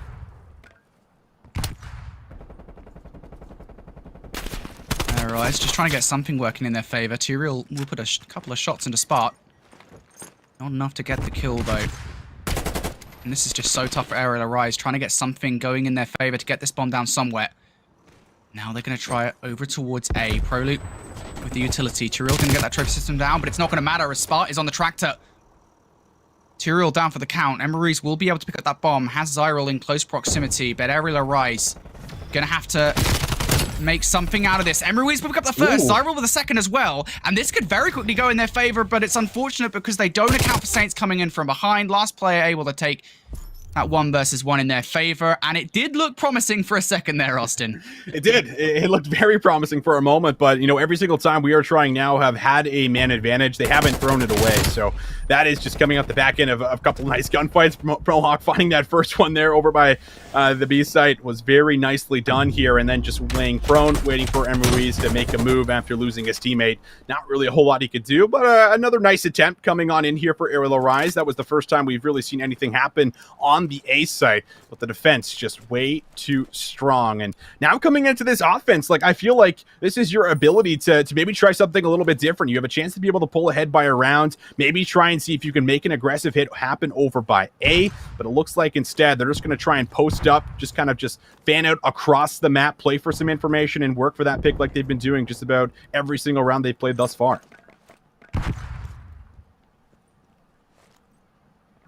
We are trying now. They're looking for an angle in this round. Spart will take a couple of shots off. Neither of them going to connect, though, to Tyrael or Infamous over towards A. And because of where the shots actually went, they draw Zyril a little bit further closer to A, just in case he needs to rotate over. He still has eyes on the B site, so We Are Trying Out. Haven't exactly taken those away. And Marie's also in Kebab. You got to be careful here, Austin. You do indeed. But getting low on time. Going to have to make that move, and it looks like A might just be the target. Spart's going to start to clear out some of that information there for them. Nades, trophy systems, all going down. 30 seconds left on this clock. Proloop, likely going to be the entry player here. Someone's going to have to make an aggressive chow. Mohawk finds the first one, but Tyrael answers back almost for a second, but Mohawk finds 2 himself. And well, as the trades come through, Infamous, the last one remaining. We Are Trying Now. They make that hit happen in the last 30 seconds, Brody, and they all come out with the winning gunfights. That's really well played, I think, overall there. You saw Mohawk and Proloop collapsing onto A just at the same time as this play comes through right from Saints. They played that very much perfectly. Saints comes in from behind, able to clean up shop, and We Are Trying Now. Starting to see why they're so good at Search and Destroy, like you were telling me, Austin. They look pretty good here on Standoff. As you can see, the stat lines there across the board. Mohawk having a hell of a game, and he is one of those players that we were highlighting in the pregame. He's been a huge opener for the picks. I mean, 4 in a row now. Saints right behind him with 3. Everyone getting involved. Aerial Arise, though, they're not wasting any time. Aggression. The name of this round here on the attack. Emruiz going to be tagged up, down to 89 HP. He's going to have to throw that trophy system down, and, well, perfect timing on it. Too Real takes an aggressive challenge. Emruiz, though, pops out for 2 off screen. Mohawk only able to get 1 back, but finally, Aerial Arise, they find themselves in a favorable position, numbers advantage, and the bomb's going to go down. That's such a smart play coming in there from Aerial Arise. It's the little things in life that you love to see, and now a 3 versus 2 in favor of the squad. Mohawk and Saints, see if they can clutch up here. I don't believe they're going to account for Zyro's positioning regardless of what happens, really. Mohawk, last player left alive in the mid. There it is, done and dusted. And 2 Real there, I mean, he effectively wins the round, right? He throws the shoulders so that his teammate can come on through. He gets him weak, plays his life perfectly, and then, of course, coming in to finish the job is his teammate. And then, obviously, the 2 at the end as well. Perfectly played there from Aerial Arise. 2 Real feeling himself here on this challenge for sure. Just let me at him, let me see him. I'm going to snap, and I'm going to find the kill, and, well, he does exactly that there for us. So, keeping this within 1. We are trying now a chance to be able to still put themselves on map point. Coming into their offensive round, they've now thrown a couple of curveballs into the mix, haven't they? They've been making a lot of aggressive plays happen over by the B-site at the beginning of their offensive rounds. Now, starting to shake things up a little bit, getting patient, and, I mean, this was also something I kind of brought up before jumping into it, is that it can be really difficult to read when you're Aerial Arise and you need this win. You don't want to go down 5-3 and have your back up against the wall. And 2 Real going to be watching this cross. That nade is going to give his position away. Waiting for some cover fire here. He's just going to play his life and back up. A bit of trouble here is 2 Real. He will end up falling to Saints, and as a fact of that, Emruiz is going to have to back away also. So Aerial Arise here, losing quite a bit of map control off that push from We Are Trying Now. And now I think really it's going to be about the realization of how much map control they actually have. Aerial Arise have to start considering putting all their chips into one basket here. Need to be careful though. We Are Trying Now, because look at this play from Aerial Arise. They were thinking about sending players on the flank, and they could well still do it, Austin. They very well could. No one inside of the site. They're going to find that out very quickly. So they might be able to get this bomb down uncontested. We'll see what Aerial Arise are planning on doing. Emruiz going to take away the middle of the map here. Try and give them an entry point. Meanwhile, Mohawk, he's been watching Zyro here for a while with that pre-aim. He'll make this a 4 versus 2. Emruiz answers back. Now 3 versus 2 and 30 seconds to play for the retake. How do you retake this site if you're Aerial Arise? You don't really have much time to think about it, to be honest, but in control of the tank, we'll get taken down by Infamous. No shots back as well, so Infamous and Memories should be ready straight for this next fight. Proloot inside the cube. You've got Saints elsewhere as well, but the 1v1s are won by We Are Trying Now. And you have to feel there in that round, Austin, right? Aerial Arise, if they would have actually pushed by the back alley, I don't know if We Are Trying Now would have been ready for that, to be honest. Yeah, they might not have, but I mean, overall, like, it just feels like a lot of these rounds that are coming through for us are just off the back end of First Bloods that are coming in for We Are Trying Now. And I mean, that sounds like such a basic breakdown, but that is literally what's happening. They're finding these First Bloods, and then they're just waiting patiently. They're not making, an aggressive move until they absolutely have to, and then they use their numbers to break down the site, come through, find trades if needed, and then they get the bomb down. That's happened now multiple rounds in a row. Very nice search and destroy being played by them. Aerial Arise, on the other hand, have found a couple of favorable rounds themselves, but you're going to need 3 in a row if you're coming out with this map number 2. Remember, they're also down 1-0 in the series, so you really want to respond back in the map 2. And on the attack, 2 Real, he's going to be hit with a flash, so information gained the side of We Are Trying Now, but no move going to be made as of just yet. We Are Trying Now. Got 3 players over towards A. One of them, again, watching that B cross. It's a pretty standard defensive setup for this We Are Trying Now roster. This is a big 1v1 in the back alley. If Infamous can take down Saints, will open up a line of sight for Aerial Arise. But no, it doesn't happen. Saints wins the 1v1. And now Aerial Arise, you have to imagine they're going to push through Kebab, get control. Emruiz has already done it. How quickly do We Are Trying Now recognize this as the play? Gonna use their numbers. They've come through. Emruiz, does he find a second? He can't. So 3v2, still favoring We Are Trying Now. Zyral has a read on Proloot, but he plays his life very nicely. However, getting low on time. Gonna have to make a move in 2 Real. Well, he might have just bamboozled everyone. This wrap is so good. He finds Mohawk, and he's gonna play his life. So many angles to watch out for, but Sparty able to find Zyral. It all comes down to what 2 Real can do in a 1v2. Spart not even gonna give him the opportunity. Big plays coming through for Spart. Finds the remaining 2 players in the round, and that is going to be We Are Trying Now up 2-0 in the winner's final. They just look so good there, Austin. I mean, their teamwork impeccable. Everything was pretty much perfect from that roster, albeit they lost a few rounds where maybe I think Aerial Arise just played them better, but just so many impressive individual moments coming out from this We Are Trying Now roster. It really does highlight, I think, what we've discussed at length in regard to the North America region, that there's very few rosters that have actually stuck together effectively all season long. And although We Are Trying Now, they've had a few roster changes here and there. For the most part, you have this kind of core three of Spark, Prolute, Saints that have played together all season long. And what you're seeing there is a product of that in the Search and Destroy, where they're just playing so well together as a team. They have each other's backs. They know how to play the game. It was just perfect. It was. I mean, very well executed Search and Destroy gameplay coming through, and I would expect nothing less out of this core four right now. I mean, Aerial Arise certainly able to bring things back here. We saw the 2-0 lead come through, and then they were able to respond with a couple of big kills, you know, making sure Mohawk's not clutching up in this massive 1v2. Like, those were some of their saving grace rounds. It just was unable to really kind of build off of it and then actually snowball those into building a lead here. And overall, I mean, you got to just kind of hit this point where it feels like every single time we kicked off a lot of those offensive rounds, We Are Trying Now, just finding these first bloods here for us, Brody. Off angles being held from Saints, right? Just throwing you for a loop. A lot of the things that I was talking about coming in here are things you just have to expect if you're Aerial Arise, but they're unable to do it in the map too. And now they're going to have to respond here on the checkmate control that's going to be coming up next. Yeah, I don't know. I don't know how this is going to go. I got to be honest. I will say one thing. You know, I kind of mentioned it in the pre-show. Aerial Arise here, they did win 3-1 versus LAG Academy on this very map in the last series in their winners bracket semi-final. So they are pretty good here. We know they can win this map. It's just whether or not they can do it against this We Are Trying Now roster that are absolutely on fire now. And that's the thing as well. We've discussed at length this season multiple times over. How much of an effect does momentum actually have in any given series of Call of Duty, especially here in challenges where maybe the effects of momentum are a little bit different in comparison to what we see in the Call of Duty League, in the professional scene, where maybe players are a little bit more, I guess, resistant to the effects of being on the other side of that, where you're 2-0 down in the series, you have the mental game to come back. Especially for a roster like Aerial Arise. That's my big concern, I think, going forward here in this series for this team. This is a massive test of which they have not faced so far in this tournament. Albeit, yeah, all right, the group stage didn't go as well as maybe they would have liked. But beyond that, you know, they have effectively sailed through the upper bracket. They've sailed through, again, those three teams, Trash Bros, UIU, and then LAG Academy.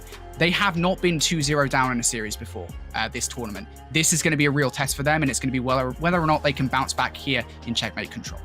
That is going to be the question here for ourselves. I mean, you frame that up so nicely where it's, you know, will it actually, you know, be enough for them to come back into this being 0-2 down? This is just not something we've had to see so far. So, I mean, I think this team has the ability to do so. It's just a matter of, are they going to be able to put it together? And can they keep doing what they've been doing throughout this entire bracket run in a lot of the respawns? Because this is, you know, what their bread and butter has been here, it feels like, Brody, right? Like, we go back to the map number 1. That was very likely a map that they should have won. It was just a very nice comeback there for We Are Trying Now. They started to turn up a little bit near the end, started to get warm. A couple of, you know, sprees started playing out there for us. And that's what allowed them to come through with that. So, I mean, there is certainly an opportunity for them to be able to get back into this, but you feel like it's got to come down to a couple of key individuals stepping up. And I think one of those players that you have to mention that you already talked about was Zyril, right? Like, he's been the standout performer for me on this roster of all of the series that I've gotten to witness with this squad so far in the day. You know, it's been off the back end of Zyril having some pretty strong performances. And Ruiz as well,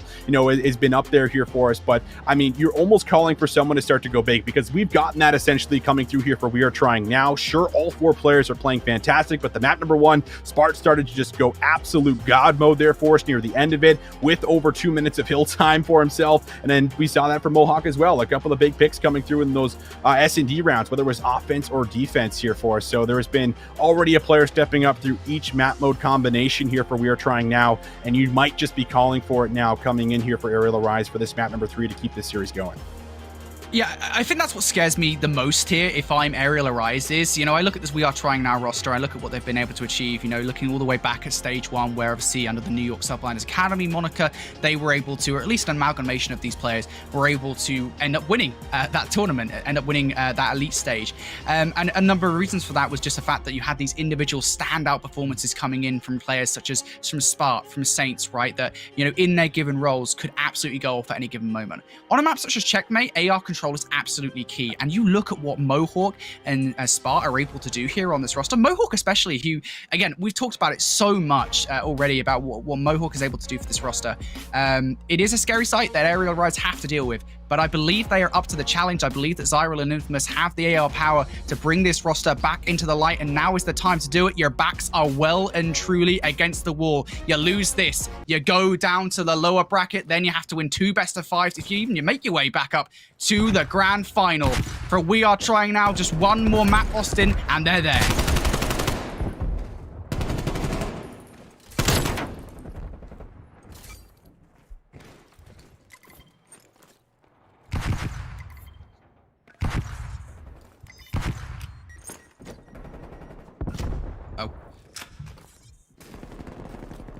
All right, well, Aerial Arise for the moment, going to be on the control zone. They're looking to capture it for the moment. Turiel will actually end up picking that fight, but there it is. Aerial Arise going to capture the point. Mohawk and Prolute, though, need to regain control pretty quickly here, and that's exactly what happens. You way too often see these teams making their way over towards A, over from A to B almost immediately, and then, of course, well, it's a snowball from there, but it doesn't happen here. We Are Trying Now able to regain map control, and perhaps most importantly, control of the plane. We see Saints now starting to put something together here as he's able to pick up that first kill.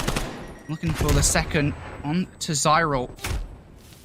And now We Are Trying Now in map control. The kill feed has absolutely been theirs for the past couple of minutes or past few seconds. Aerial Arise need to put something together, and you can kind of see doing this here. Turiel wins that first gunfight against Mohawk, and the second as well. It's going to be Emery's picking up Saints, and now maybe some momentum going in the favor of Aerial Arise. A couple more kills, and they will be able to start capturing at this point. Emery's going to get a tick on the point now. Infamous pushes all the way through to P5. He can't get it done. But for Aerial Arise, that's not such a massive problem. You have the AR power here to just effectively laser down the line of sight and continue on against We Are Trying Out, especially if you have plane control. And that's why Turiel makes his way over there to try and get it. He will end up falling. So Aerial Arise now, at least defending this point here, will effectively try to capture the point in a brute force manner. It doesn't happen as Spartan Saints able to combine for 3. And We Are Trying Now hold on for the moment. They do end up giving 1 ticket progression up to this Aerial Arise roster, but Aerial Arise here going to have 65 seconds on the clock to start rethinking about where they want to go. Turiel inside the plane. Going to have to make a push sooner rather than later. Might be waiting for Infamous to come in for the help. Having somebody to bait and switch through the plane would be monumentally helpful. We'll go for the fight on his own anyway, but it doesn't matter. He will take the fight against Saints. Mohawk comes to finish him off with the Semtex, and Aerial Arise here will still not be able to get in the point as We Are Trying Now their map control. Too proficient against this Aerial Arise roster, but how proficient? That's the question. They are letting players through every so often, but Saints with 2, they are just continuing to crush this Aerial Arise roster. Emery's, what can he do? He can pick up 1, will now be on his own, and if you're Emery's in this situation, you've just got to try and waste time. Unfortunately, not able to get it done as Mohawk takes him down inside the plane. Spart now off the back of that will try to push up towards Tetris. Going to face some fire from Infamous, who is able to take him down. And can Aerial Arise touch this point in the last few seconds of the round? That's going to be the question. Infamous is going to try it. Emery's picks up 1. Emery's picks up 2 as well. And hey, this is becoming a dangerous situation for We Are Trying Now. They do have 1 player on the flank potentially coming in. That's going to be Prolute. But Prolute kind of has to act fast here. There's 1. There's 2 for Prolute. Looking for number 3. Will not get it. There's just 1 player left up. It's going to be Zyril. And it looks scary for a second for Aerial Arise. But it doesn't happen. Aerial Arise, they almost make that look like a horror movie there. The third act twist coming in, an M. Night Shyamalan movie. Whew. All right, Brody. Very interesting first round. Way to solo cast that, by the way, too. Good stuff out of you. Love to see the energy, but very first initial round comes through here for us, and that's a great one to come in for We Are Trying Now. I mean, the fact that they hold on to that defensively is a massive dub overall, so coming in, that's what you wanted for the side of We Are Trying Now, but Aerial Arise, now you have to respond on your defensive side. We'll see if they can, in fact, do that. So far, Mohawk, though, he's been off to a start, hasn't he? 12-5 here for us, Brody. Already lighting things up with that Krig 6. We'll see if he can continue to keep this going. So far, a little pressure starts to unfold by the A zone, but already going to be dealt with here for Aerial Arise. And We Are Trying Now, struggling at least from the off here to get out of their spawn. If we saw on the flip side what last round Aerial Arise were effectively able to swarm the A zone early on and get control of it, That hasn't been the case here for We Are Trying now early on in this round. They've struggled to get map control. A lot of that has been down to the plane control that Emruiz has managed to keep a foothold of. Infamous continues to put a stop to We Are Trying now. Looks for the second as well. Spark able to pick up 2. He will get traded off, but there is a moment here where We Are Trying now maybe has given themselves some space. See if they can keep this going here. Overall, 35 seconds left. They're going to find a couple of kills, so this is at least going to stop the clock on 35 seconds. But more kills got to come through. Saints down low. Finds one with the Craig. First tick of progress is in, but the plane control about to be here for Aerial Arise. And now it's going to be contested for We Are Trying now. But while this happens, I mean, they've had a 2-stack. Saints and Prolute, they've been just waiting. And now Mohawk and Spart end up finding 3. So this is going to be the A zone over. And they've already found a transition over to B. What did I tell you? It's this AR pressure from Spart and Mohawk that Aerial Arise got to deal with sooner rather than later. So far, they've been unable to do it, but Emruiz in from behind will pick up 1. It seems to be Emruiz every time, this aggressive sub for Aerial Arise that We Are Trying now have struggled to deal with. He will therefore be able to pick up 1 and effectively sweep the zone with the help of a teammate. So Aerial Arise given a moment to breathe for now. We Are Trying now. You got to imagine they're going to put something together sooner rather than later. Keep an eye on Saints over towards A Street, as he may just be the catalyst for this We Are Trying now roster, and he actually wins that fight over there as well. He does. Saints and Prolute find a couple more. Minute left on the clock. You don't have all the defensive members up on the map right now for Aerial Arise. Important moment for Saints, but he's not going to be able to read it. Almost there to turn. Prolute, though, with the cleanup. That's going to be a 5 in a row for him. He's going to find the artillery, but Emruiz, he finds the angle, cleans up a couple more. However, Prolute is able to secure full streaks. And now Prolute can keep this spree going. As he looks to enter into the B zone, his teammates are just coming off the spawn, so he doesn't want to touch it yet, but he's going to invest it. Just going to get a ping. Good information on the 2-reel. Doesn't need to take the challenge, and now We Are Trying now. They're going to stack the zone. Prolute on the point now, looking for these kills. You've got 2-reel coming in for the challenge. Infamous also. Infamous able to get 1. 2-reel is going to trade off. Saints now the last player left up, but nice kill from 2-reel to clear the point. And with 35 seconds left here, Aerial Arise just need to hold on, but they find themselves kind of stacked up against it in terms of lives. They're going to need something special to hold on to this round. And here it is, 2-reel in from behind. 2-reel gets 2, but it's just not enough to finish off Prolute. 20 seconds on the clock now. Aerial Arise down to their last 4 lives, Austin. This is getting very tense, and Prolute finds another one. You just got to play trades, but the problem is you also have to worry about the clock. But here comes 2-reel again. He finds 2. 2-reel almost getting a 3rd, but Emruiz gets the trade, and now it only comes down to what Saints can do. He's able to find a kill, but the trade is there, and nobody can touch Emruiz with the massive 1 versus 1 will save the round, and it is all tied up at 1 apiece. We Are Trying now. They're just not covering their corners there whatsoever. You can't lose that if you're We Are Trying now. That's going to send your head right for a wobble. Jesus. What a clutch coming in there, though, from Emruiz, right? And I did say it as well. Emruiz, 2-piece factory. I'm telling you, this guy can produce two pieces like it's nothing. And another one there to clutch up for Aerial Arise as they will hold on in that round. You got to imagine they'll be pleased with that one. Oh, most certainly. I mean, like a 4 up against 12. I mean, those are rounds that you love to have, but when it gets time, to just throw your body on the zone, you don't really have the ability to maybe kind of move through how you would usually do with the numbers to find kills. It gets tense, and that's what ends up happening for us. So now, we move into what will be another offensive round. Emruiz coming through here for Aerial Arise, trying to get something sparked on the B zone, but it all gets shut down, and well, very early on, it looks like We Are Trying now is going to have Aerial Arise pinned in their spawns, and they have a lot of work to do before they're going to see the middle of the map. Spart playing this one patiently. We'll end up getting that first kill. Has to be careful of player to his left, though. That's going to be Emruiz coming through. Spart predicts it! Oh my goodness me. Spart will end up picking up that gunfight. Saints now in the mid-map, able to pick up 1, almost the second onto Infamous, but it's not going to happen. It should now be Prolute coming in from behind to clear up shop. But not enough, as We Are Trying now going to spawn out over towards Concrete. Aerial Arise here. Going to find themselves in a position to try and capture B. This is a daring attempt, because we rarely see pushes to try and grab B when A hasn't been captured. Yeah, very, very desperate. And Zyril, I mean, he just doesn't have the reinforcements to really assist. Close to getting that last tick. We'll challenge Mohawk, almost there to beam him, but won't happen. Mohawk finds the kill. Now 30 seconds left. Things looking a little grim right now for the side of Aerial Arise. Emruiz finds a big one up close there onto Spart, and maybe this will finally ignite something. It looks like Emruiz is going to start to work his way over to the A zone. Mohawk laying down, tags him up just a tad bit. Trophy system's going down now, and they do at least get themselves on the point, but Spart holding down A long is going to be able to stop most of the numbers from getting here, and with 14 seconds left, Aerial Arise, we'll see if they can start to get some ticks of progress. We are trying now here in this position. You can still stop this point capture, but if anything, I think you just need to make sure you do not lose playing control, because it's very easy for them to therefore use that momentum to swing over towards B, and that's the plan for We Are Trying now. They're going to try to take the point.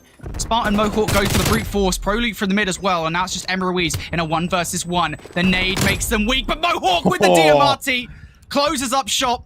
We're not open today. You can't come in for a sweet, and We Are Trying now. Looking to close out the round here. Mohawk on the point. Has help now from Saints. Mohawk. And this should be it as Mohawk ends on a 5 spree. This man, 25 and 15 at the moment. We Are Trying now. They almost lose that point, but it doesn't happen.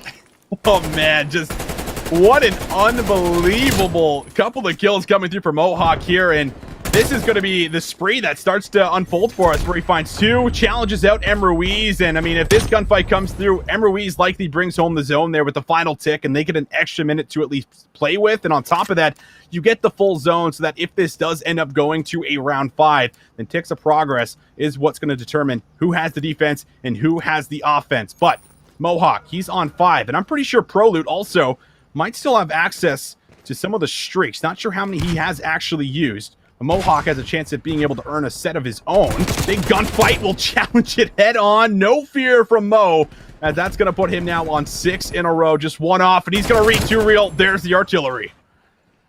Yeah, I was going to say, if they end these streaks, it's chalked. Like, Aerial Arise might as well say goodbye to this winners bracket final, because Prolute hasn't used either of the streaks yet, I believe. Mohawk now looking for number 8 in a row. This man is having a hell of a game. The assist, I thought it might do it actually, but it won't, as he does get taken down from behind. So no cruise missile, won't be able to bend that one in, but an artillery strike has been earned. That will most certainly help with map control, especially if you try to capture that B zone. But Prolute, keep an eye out for this man. When he uses this streaks, We Are Trying now will be in the good. All right, Prolute's going to use them. Cruise missile coming through. How many can Prolute find? First couple of shots, not going to find its target. Information gained, but no kills come through with the cruise missile. So Prolute going to have to go to the 74U, and Ruiz shows him a 74U of his own. Big kill there to clear out the zone, and now it's more or less back to step 1 for We Are Trying now. 40 seconds on the clock, and they're going to now attempt some progress over on A. Well, I mean, as far as Aerial Arise is concerned, that's as good of a situation as you can get, right? The cruise missile has been utilized. That's by far and away the most potent streak that you could have. And they get control, but Saints! Oh my goodness me, Saints! We'll pick up 2 on the point, and a 3rd as well, Saints! Oh my goodness, you madman! We'll pick up a 3rd there. 4th streak for him, as We Are Trying now off the back of Saints' heroics. We'll be looking to capture the zone. There's 5, not a 6. He is denied that much.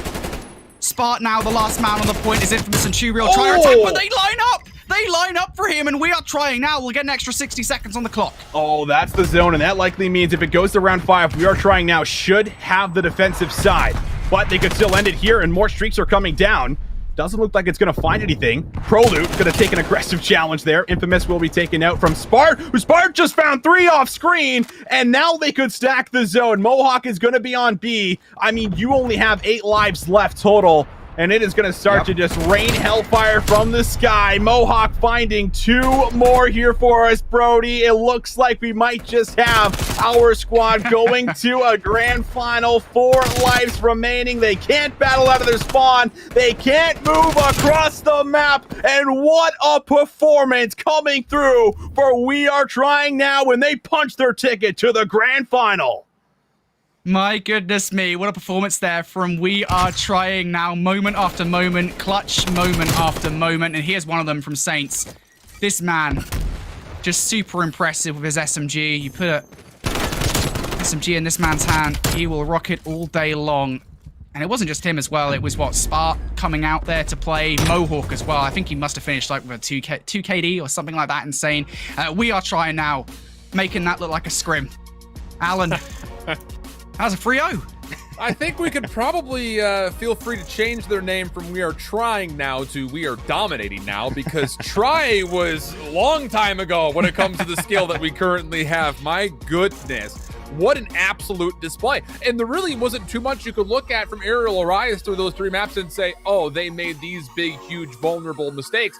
No, they were still just getting destroyed. I mean, this We Are Trying Now team is just coming with a different level of gameplay right now. And as try as they may for Aerial Arise, they're not able to put up the same kind of fight. And for me, I think you have to go back to the opening hardpoint. Just the fact that we were able to see We Are Trying Now force that rotation to come into the mix in the first place was something unbelievable, considering the fact that Emeruiz and 2Real nearly did it themselves. But it just feels like one of these things right now that this group of 4 is just not being touched, Austin. I mean, so many key pop-off moments like you guys were mentioning throughout the tail end of that control, but for every single map mode combo, the team cohesiveness is absolutely undeniable from what we're seeing from these 4. That's the beautiful thing. Whenever we talk about like championship rosters, it's not just one player who's just completely taking over. It's every single player stepping up at some given time, and I think we've already gotten to see that. Like Spart had that slow start, and he had 2 minutes of hill time, started to go on those sprees. Mohawk great in the S&D, Saints and Prelude finding a lot of key kills there for us in the control. And when you just have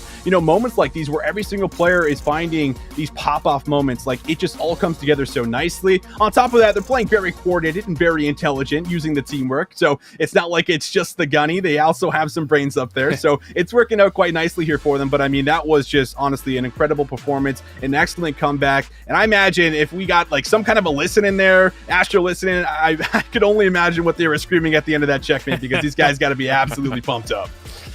So now we have to keep in mind as we kind of look forward. Obviously, we know one of our grand finalists, they're going to have the guarantee of at least getting one best of 5, if not needing a second, to possibly win this whole thing out.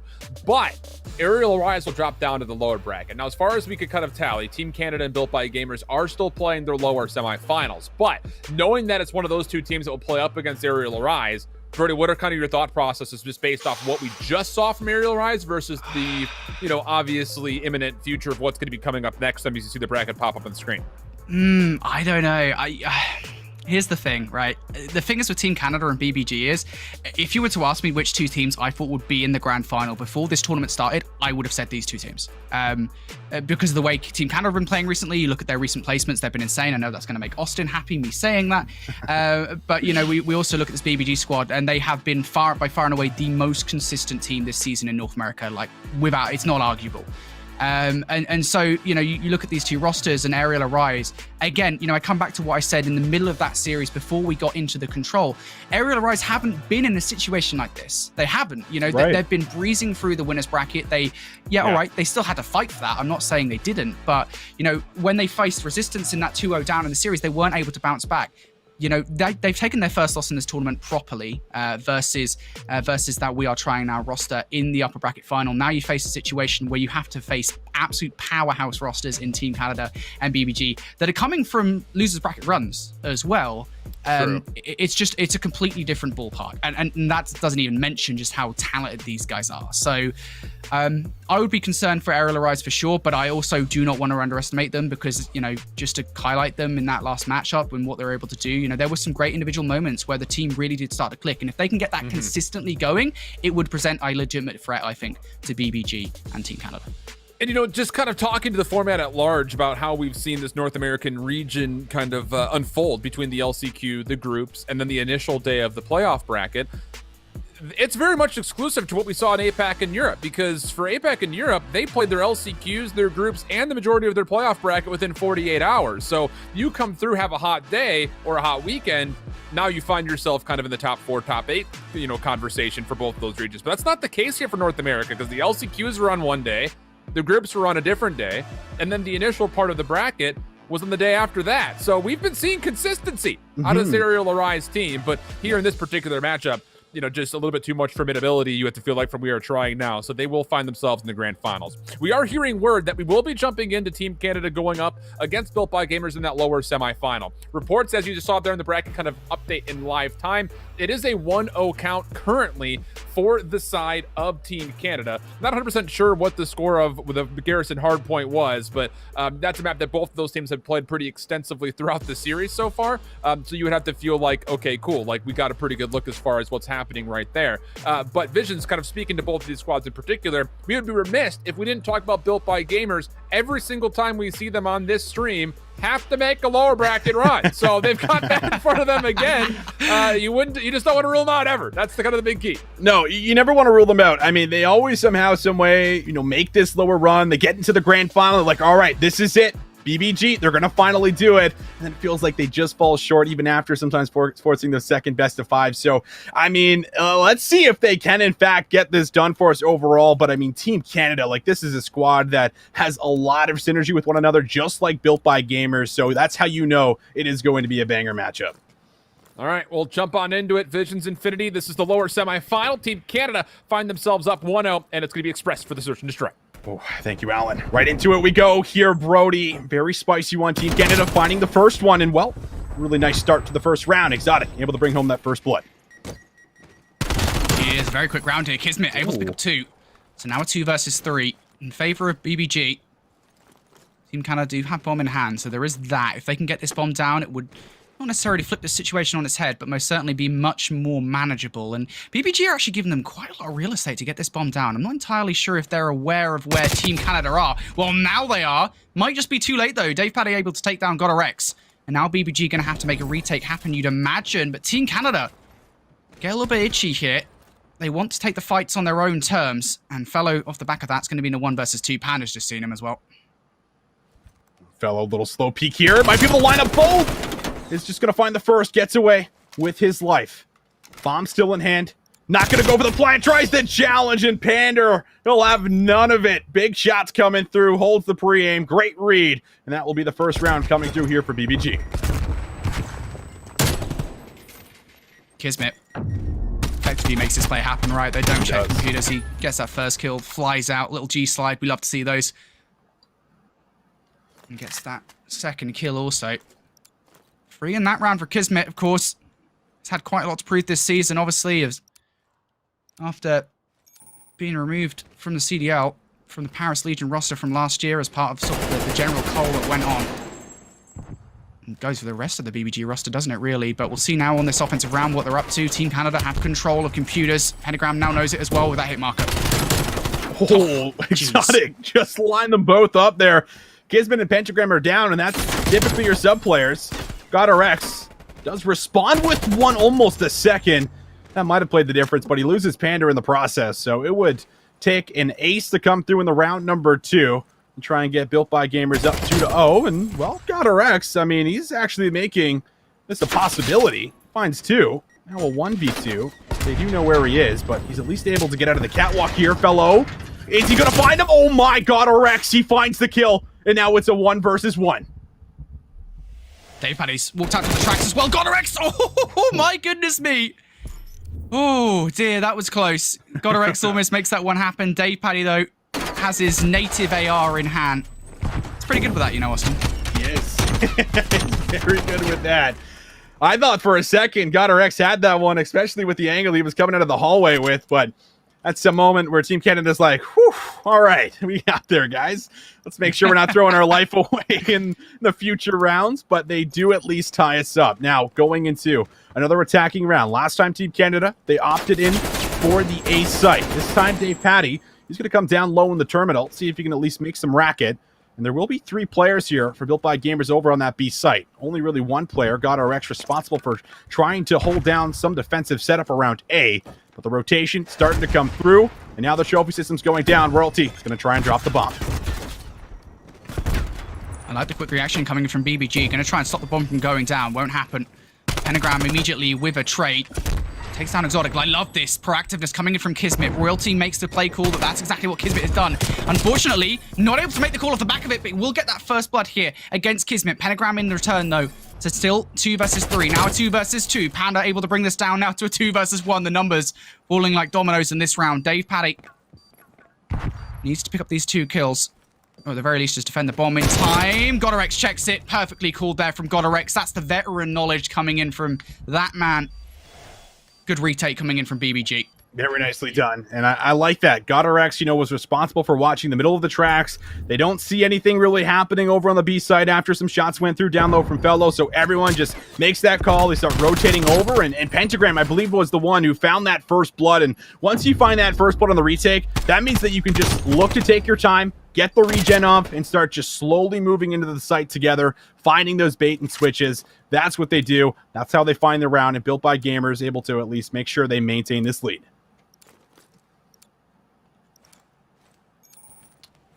Well, Team Canada, see what they're able to do on the defense here. It's a pretty aggressive defensive play.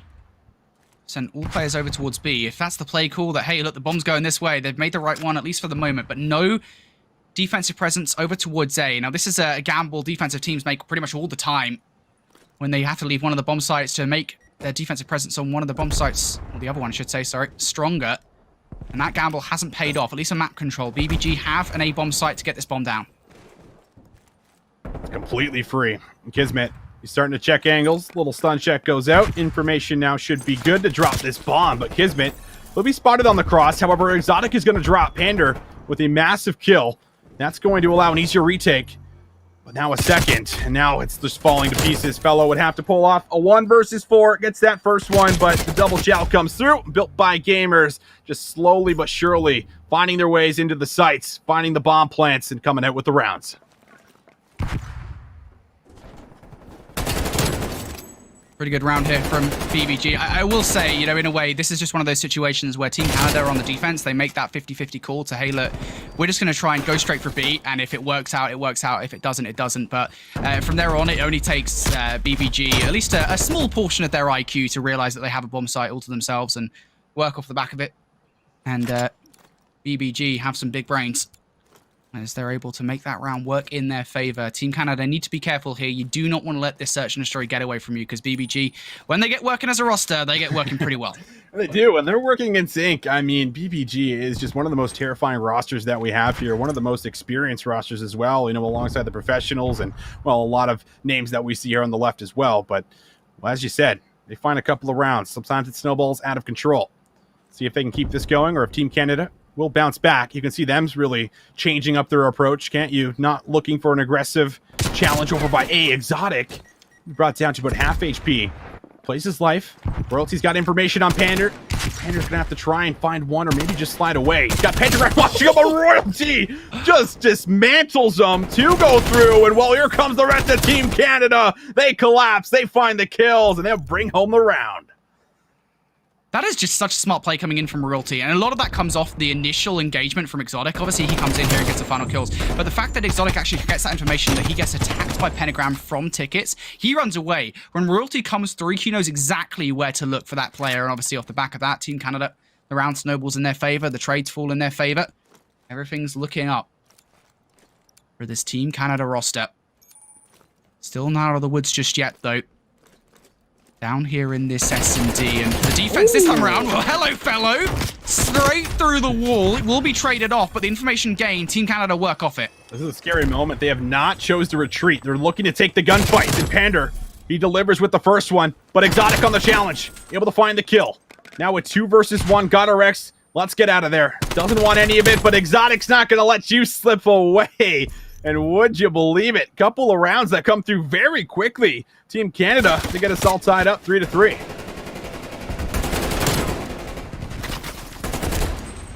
Has a good play coming in here from Team Canada. I think the actual reactions to recognize Fellow comes out with that first blood. Yes, he gets traded off, but Team Canada, they kind of actually swerve from mid straight towards B. They were hedging their bets that, hey, look, maybe they're going towards A, so we'll send Fellow over, see what shots he can get through the wall, and it works out perfectly for Team Canada.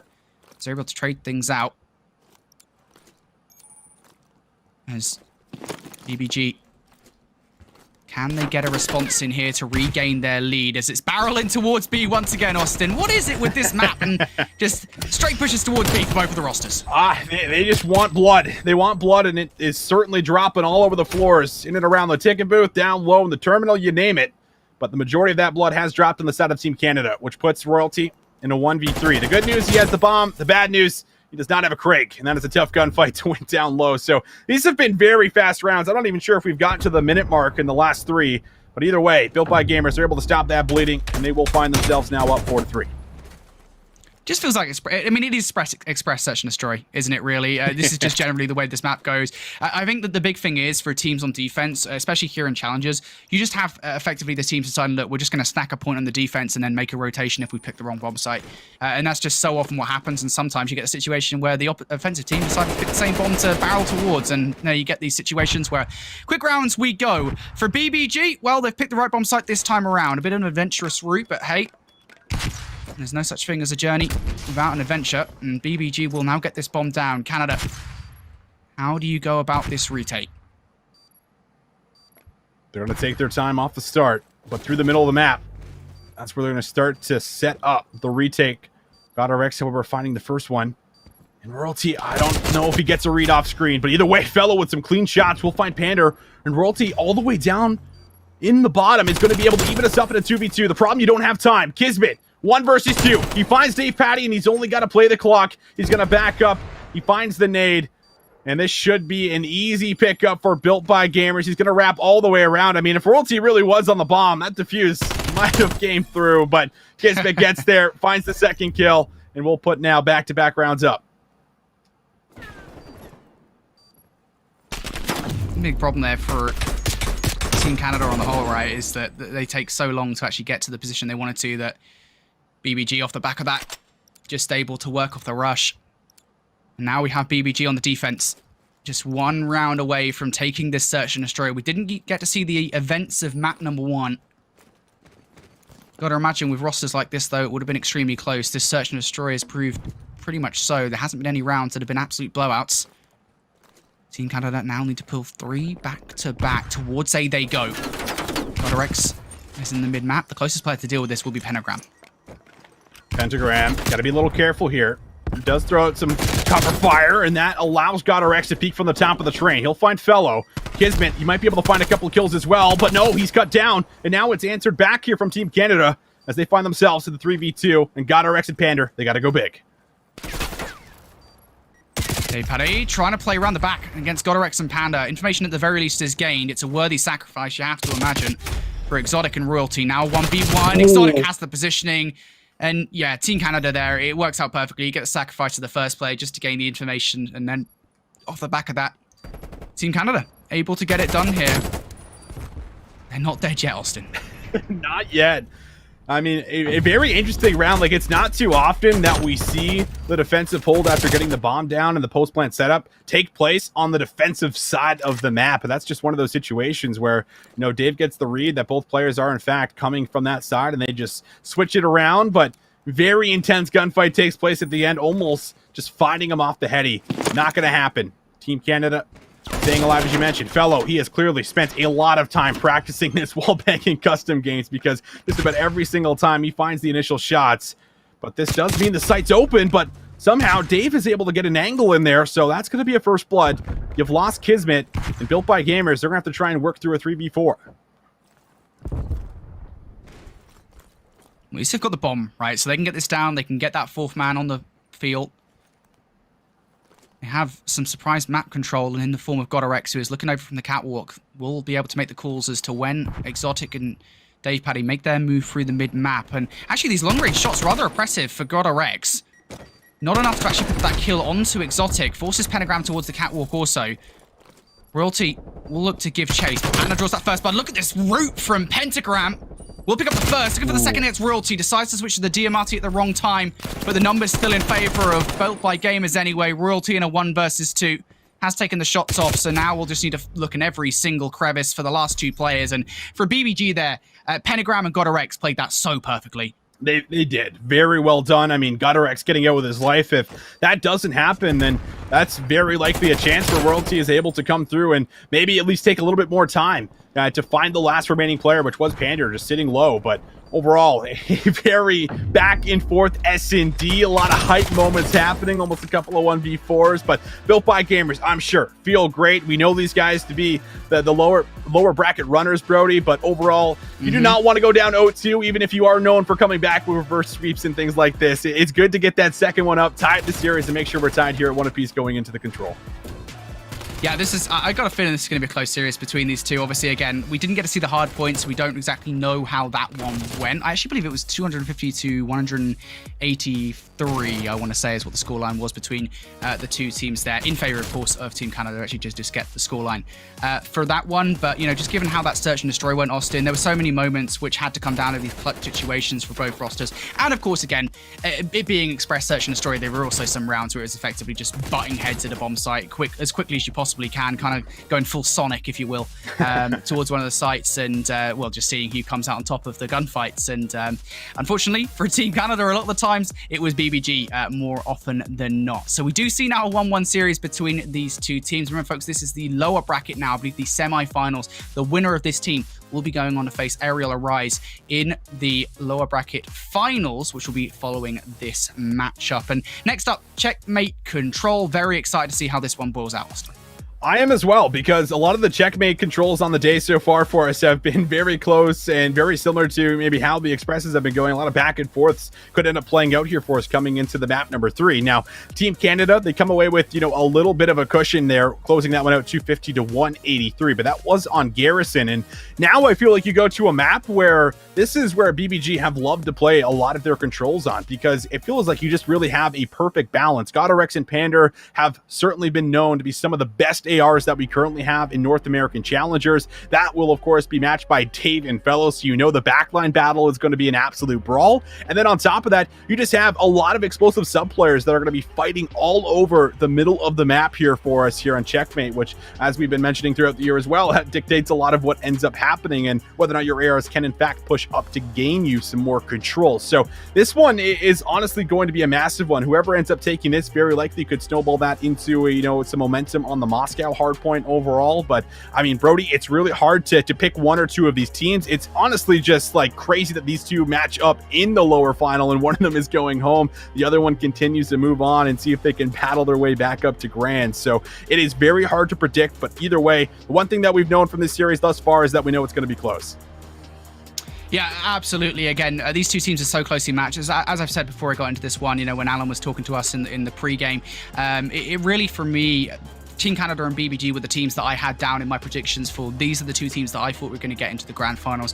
And they're just so proficient at what they do. Again, you look at Team Canada and what they've recently been able to come out with in terms of placements and such. Their Stage 5 placements, 3rd in Cup 18, 2nd in Elite Stage 5, 4th in Cup 19, and then, of course, 1st in the Open. Albeit, again, worth noting that they didn't have Fellow for the first 3 of those events. And then, of course, BBG, you look at their records this season, BBG, again, factually, they are the most consistent team this season. I believe, I want to say they've got 2nd in 4 of what I would describe as the 10 majors that we have, or major tournaments we have here in Challengers, which of course are the elite stages and the opens as well.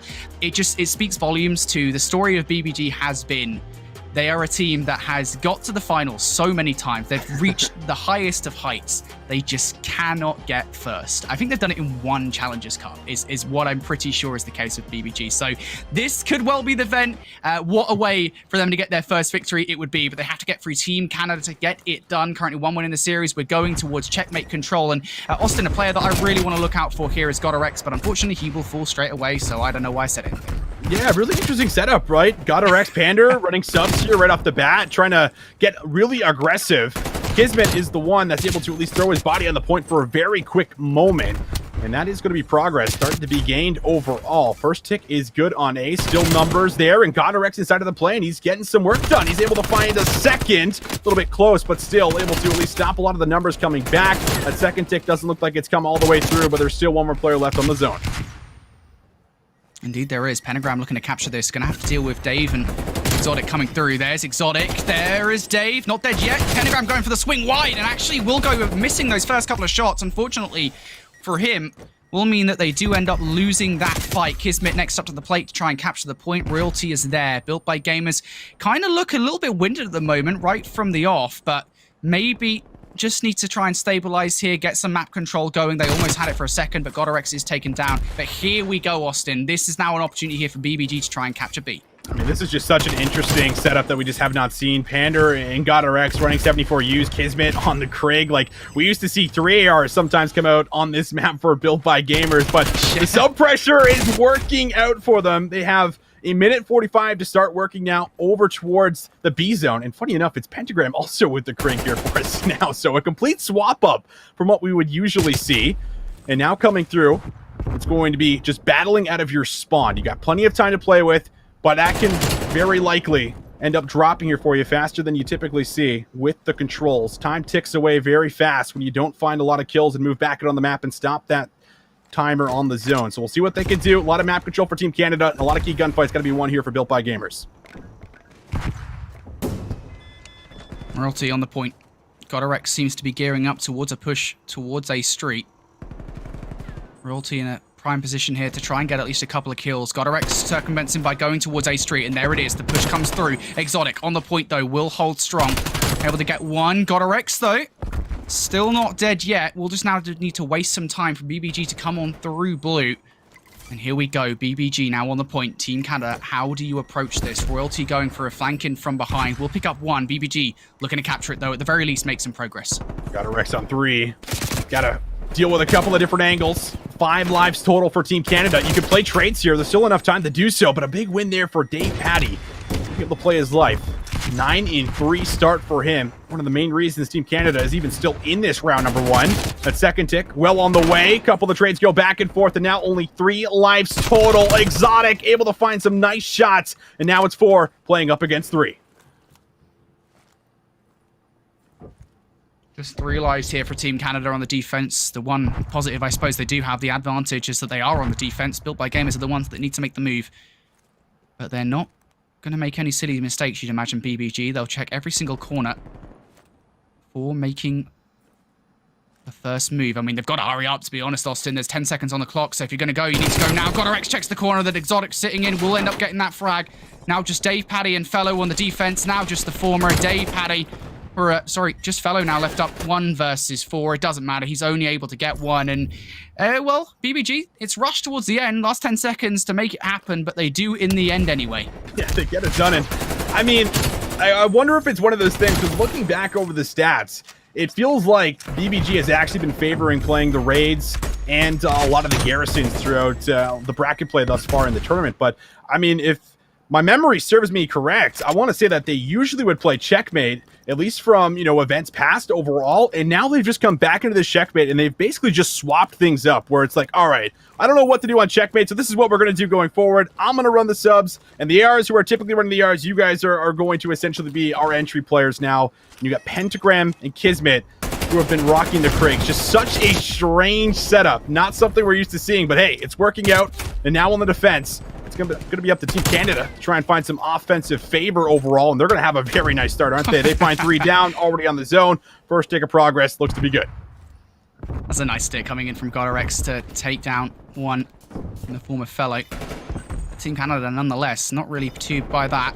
Still want to get this time off the back of this push. Royalty will have to do it all on his lonesome for the moment. You've got to imagine that someone will eventually take him down, and they will. 2 ticks of aggression made, though, for Team Canada. It's not the worst position in the world to be in. But now, maybe looking to look at this from a new angle. Got to be careful, though. GodRx on the flank.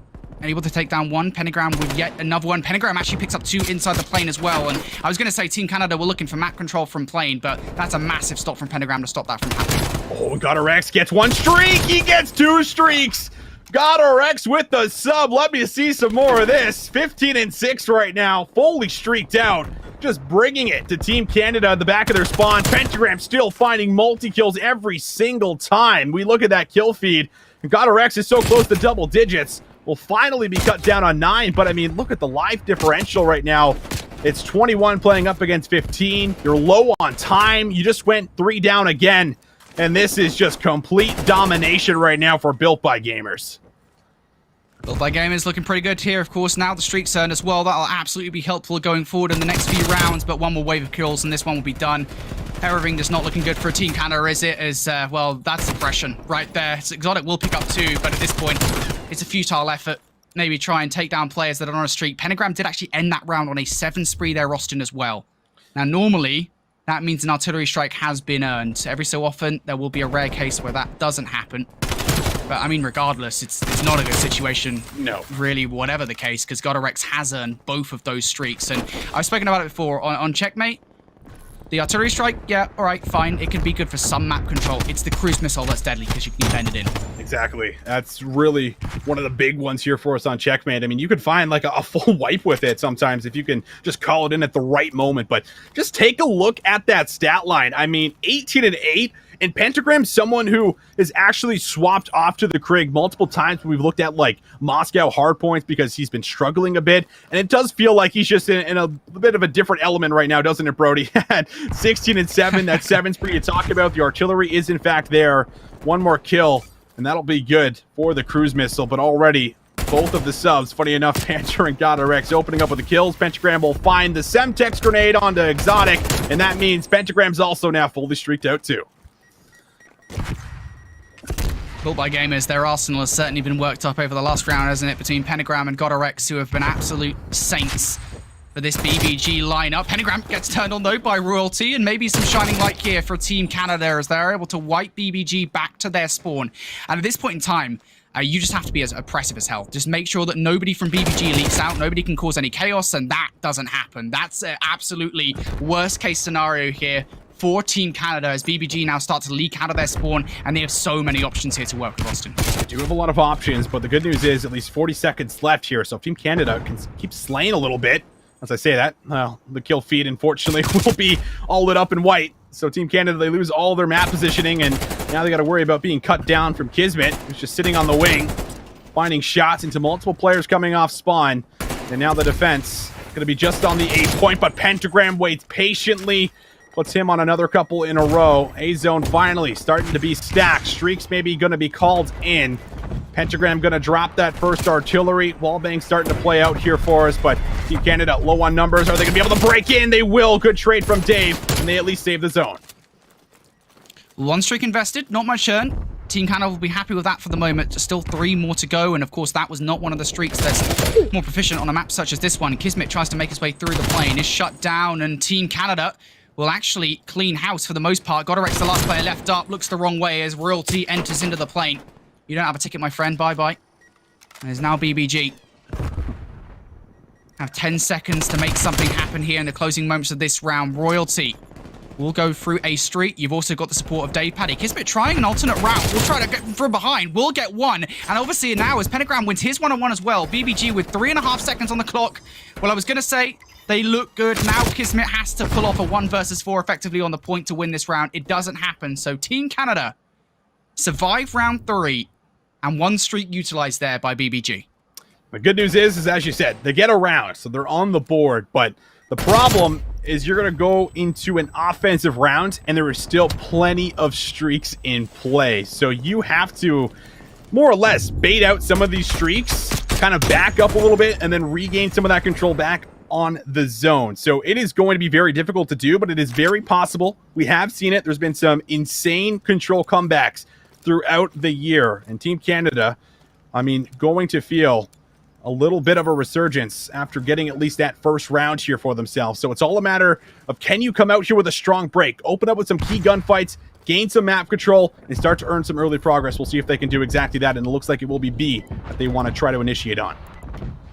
Well, here you go. That artillery strike has been utilized close towards the point. It isn't going to get anybody, and again, that's because of the fact that the wing effectively protects that B zone, so GodRx will have to get his hands right into the mud and start to build a sandcastle as he goes forward. So that first kill against Royalty, Kismet will able to pick up that kill in the end, and now Team Canada have kind of turned their attention away from B towards A to step back somewhat, but they'll be happy with any progress really here as now BBG, and Pentagram able to come in with 2, GodRx with another one as well. Royal tries to save the day. It doesn't happen, but again, good news here for Team Canada. That is another streak fallen by the wayside. That's right. Now it's about getting the cruise missiles out of the mix. That is going to be what's next. And Exotic has an angle on Pander, but he gets turned on, and the body shots come through. Pander with the sub, GodRx with the sub. Big fan. They've done some exceptional things here thus far. And now we move into the next 45 seconds. Potentially the last 45 seconds we'll see in this map. Royalty is able to find Pander, Dave also eliminates Pentagram from moving back into their spawn. So, good news here for Team Canada. They got to deal with Kismet and GodRx at the same time, and it's too much to handle. GodRx back on the zone, and Team Canada right back to step one. Good kill from Dave Paddock, but you got 30 seconds to make this one happen, honestly. And now, of course, you've got to imagine that BBG, as soon as they lose these gunfights, both of these cruise missiles will come out from BBG. Do they even need them at this point, though? That's going to be the question. Pentagram on the point will look to take down Fellow, and here we go. GodRx utilizes streak number 1. Going to get the highlight onto Dave Paddy. Goes in for the kill. Kismet also picks up Royalty. So now just Exotic and Fellow left up on the map. Here is streak number 2 coming in from Pentagram. There's one.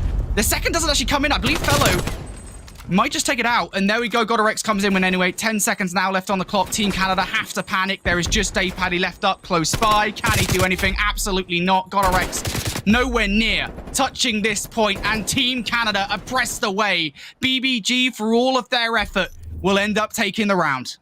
Oh, they take the round, and that was just one of the craziest things that we've seen all year. Like, I have to emphasize this. Like, this was a change-up of roles. The subs were running ARs, the ARs were running subs. Like, that is something that we have never seen. And I just don't know where they come up with this, because GodRx and Pander, like, they are some of the best ARs that we have here in North American Challengers, Brody, but they just decide to pull out this card. It is a massive curveball. It worked out beautifully. We saw multiple streaks come through here for multiple positions, and when you just have that kind of a start to a map like this, like, it just opens up, you know, so much of an avenue for you to come through with multiple rounds exactly like they did. They locked things down defensively in the final round for them, and that's enough to get the dub. Also enough to pull ahead in this series, and now they have a chance to close it out on the next map. But we look through these replays, and I mean, there were just so many highlights here for us, Brody.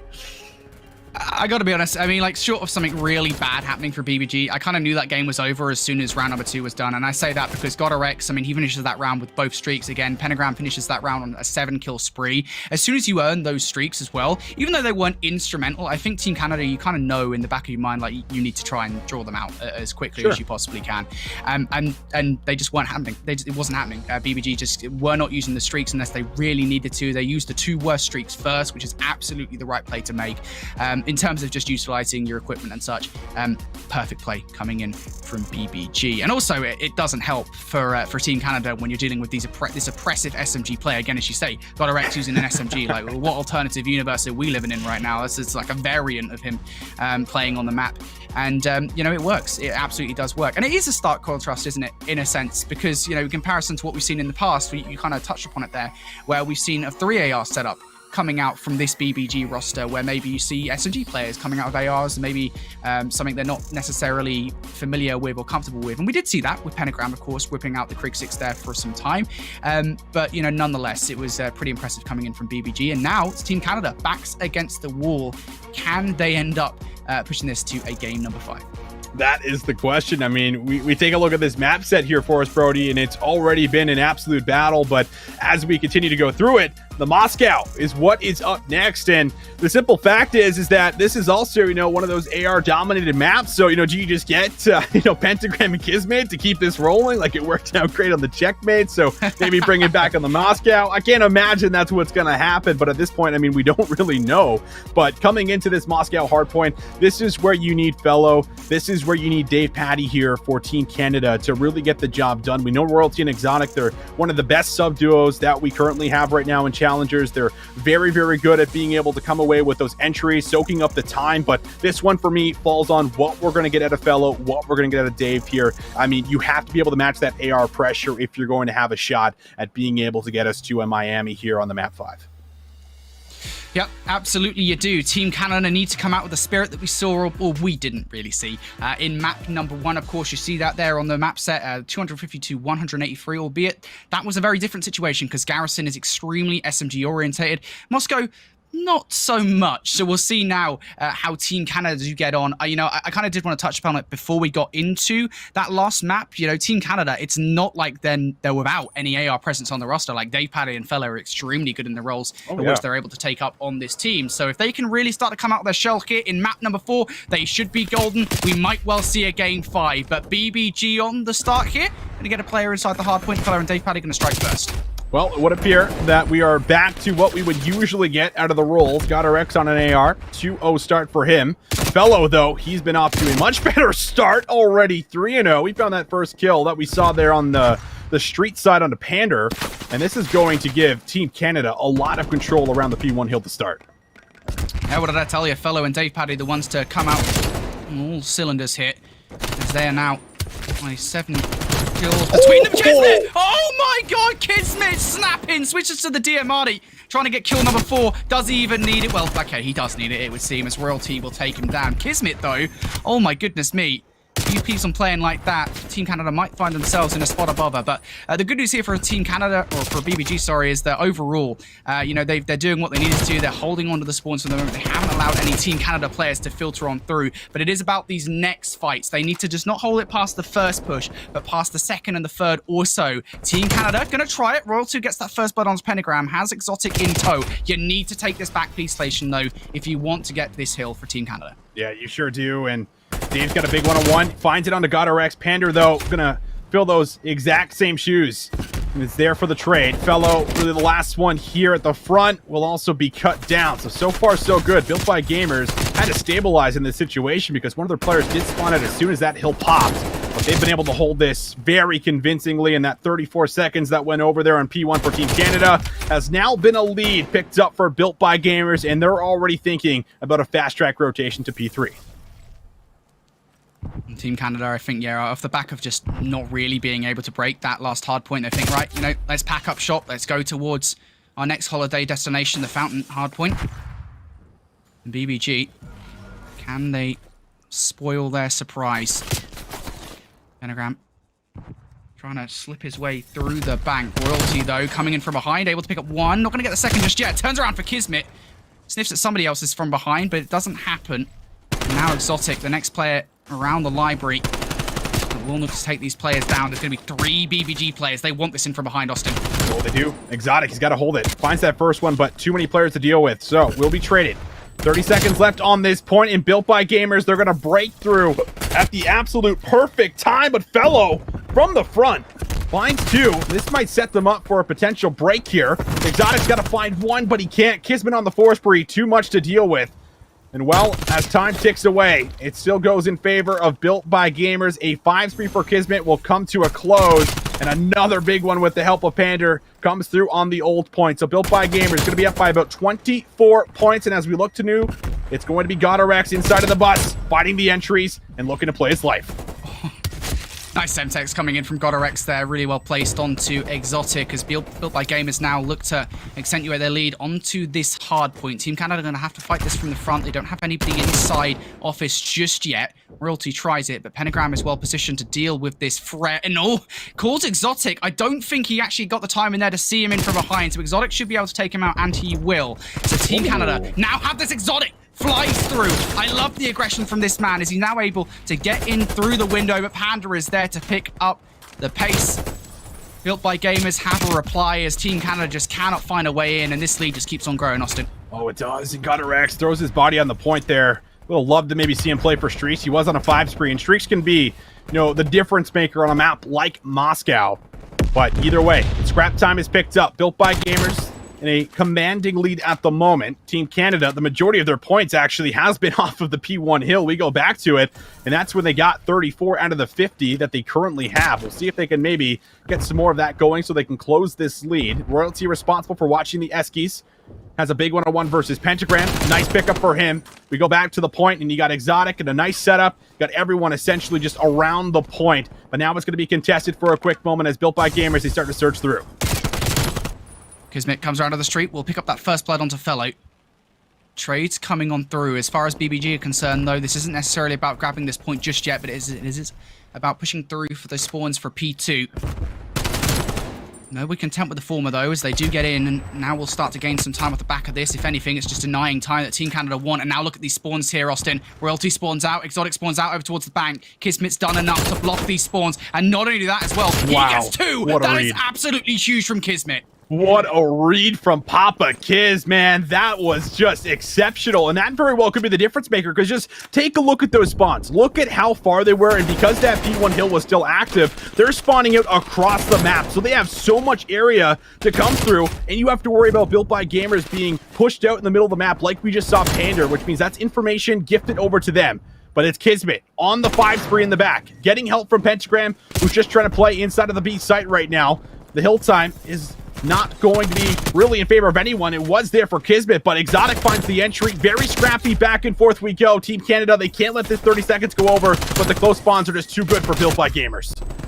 You gotta imagine there is a point soon where Team Canada this game will start to run away from them. Built by Gamers have done such a spectacular job at keeping them out of the hard point and now gaining some time of their own. Dave Paddy will pick up 2, but at this point, look at the time left on the hill. 15 seconds remaining.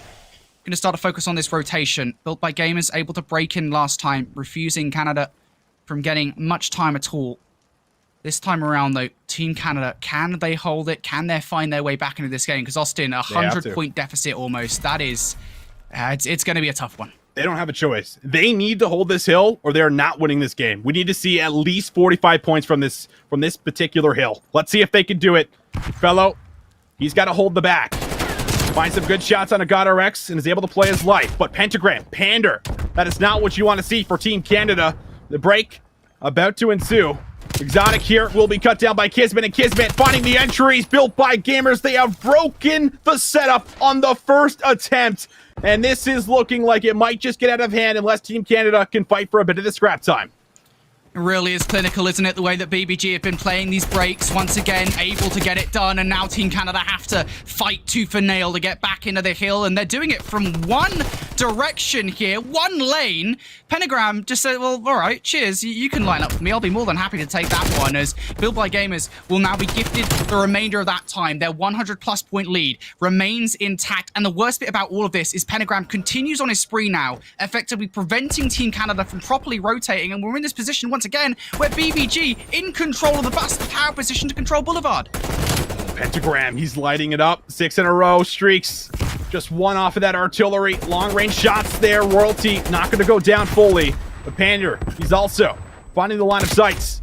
Just beaming down the street. Everything looking great. Exotic here from the side. He's got to find a kill at least as he tries to contest it. There's God RX. He goes down, plays his life, reads Kismet, finessing, but can't find the kill. Kismet for 2, and Team Canada, they're going to have to move in and fight for this time here, Brody, because Built by Gamers, they have way too much of a lead. But Dave, he's doing what he can as he finds 2.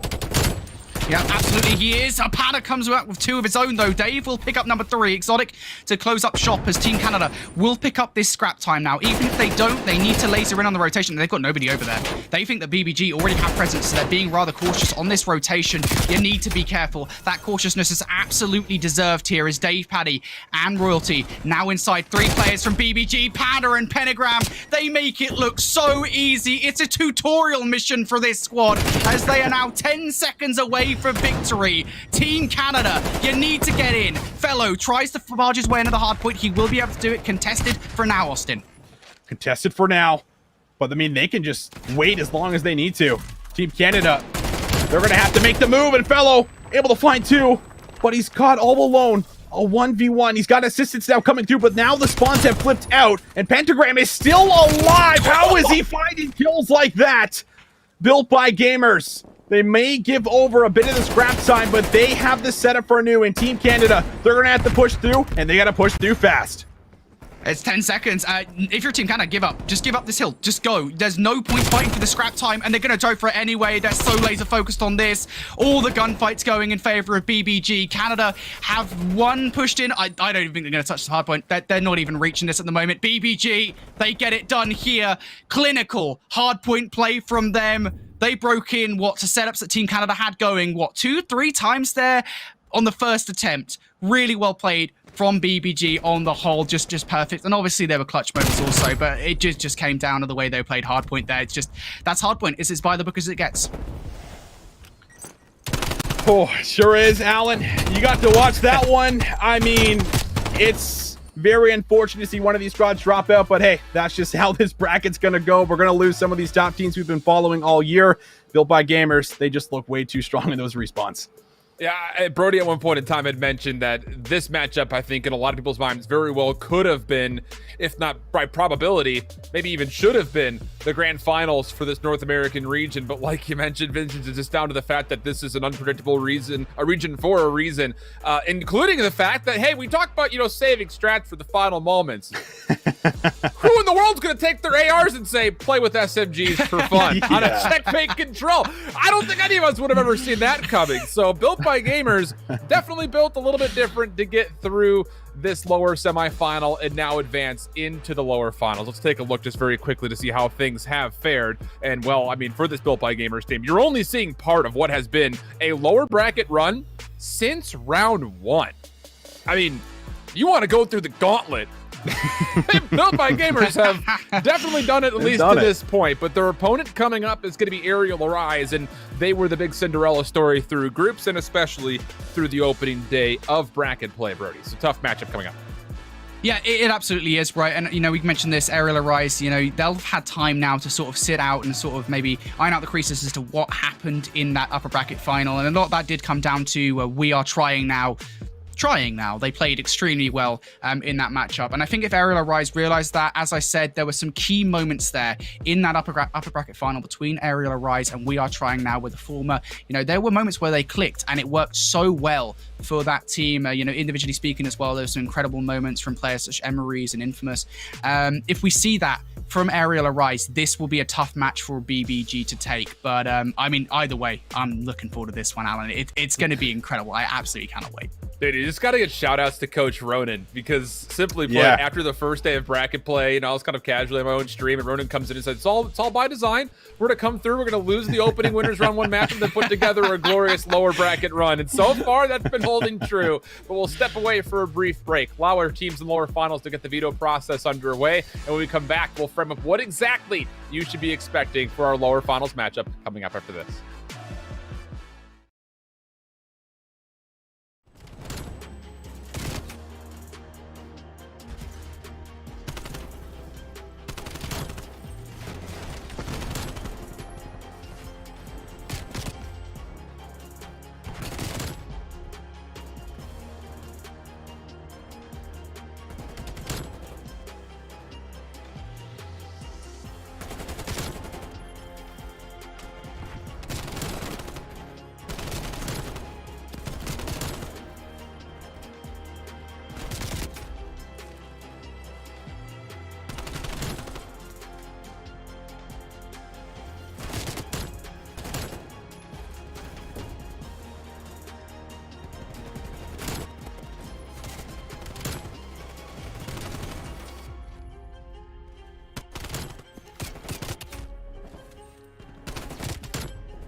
We have our final teams in North America here in the Challenge Seasons for Cold War, and it's going to be down to a lower final to figure out who exactly will get into the grand finals, looking to get revenge versus We Are Trying Now. It's Built by Gamers going up against Aerial Arise. Should be a really tough one in the mix. My hold shift with me is Infinity and Visions, of course. And taking a look at the map set just very quickly, as I believe the teams are just about rearing ready to go. A lot of raid in the mix here, but kind of going back over what we've seen from both of these teams throughout their run in the groups, as well as the early stage of the playoff bracket. We have a lot of statistics to go over for Built by Gamers, which, let's be honest, this map set is looking pretty darn good for them based on those statistics, Visions. It very much is. I mean, they love to play a lot of raids, and well, the good news is they got a lot of raids in the mix for us. So this is a favorable one, and overall, I mean, they've already thrown a couple of interesting strategies coming in for a lot of the breakoffs. I mean, running some swap ups with the subs and the ARs there on the checkmate. So at this point in time, it's like, what else do they have cooking up here? Maybe they'll bring it out in this series. We'll just have to wait and see.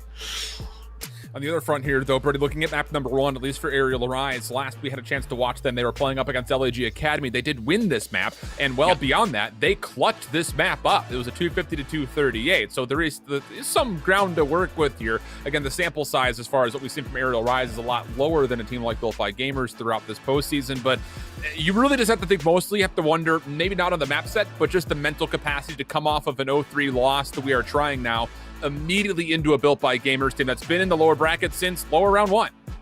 Yeah, if you look up the word momentum in a dictionary, it would show a little picture of BBG, the entire roster, and the coach up there as well. Just the way that they've been playing in the lower bracket so far. I mean, you said it. I think it was lower bracket round number 2 is where they dropped into. I believe it was.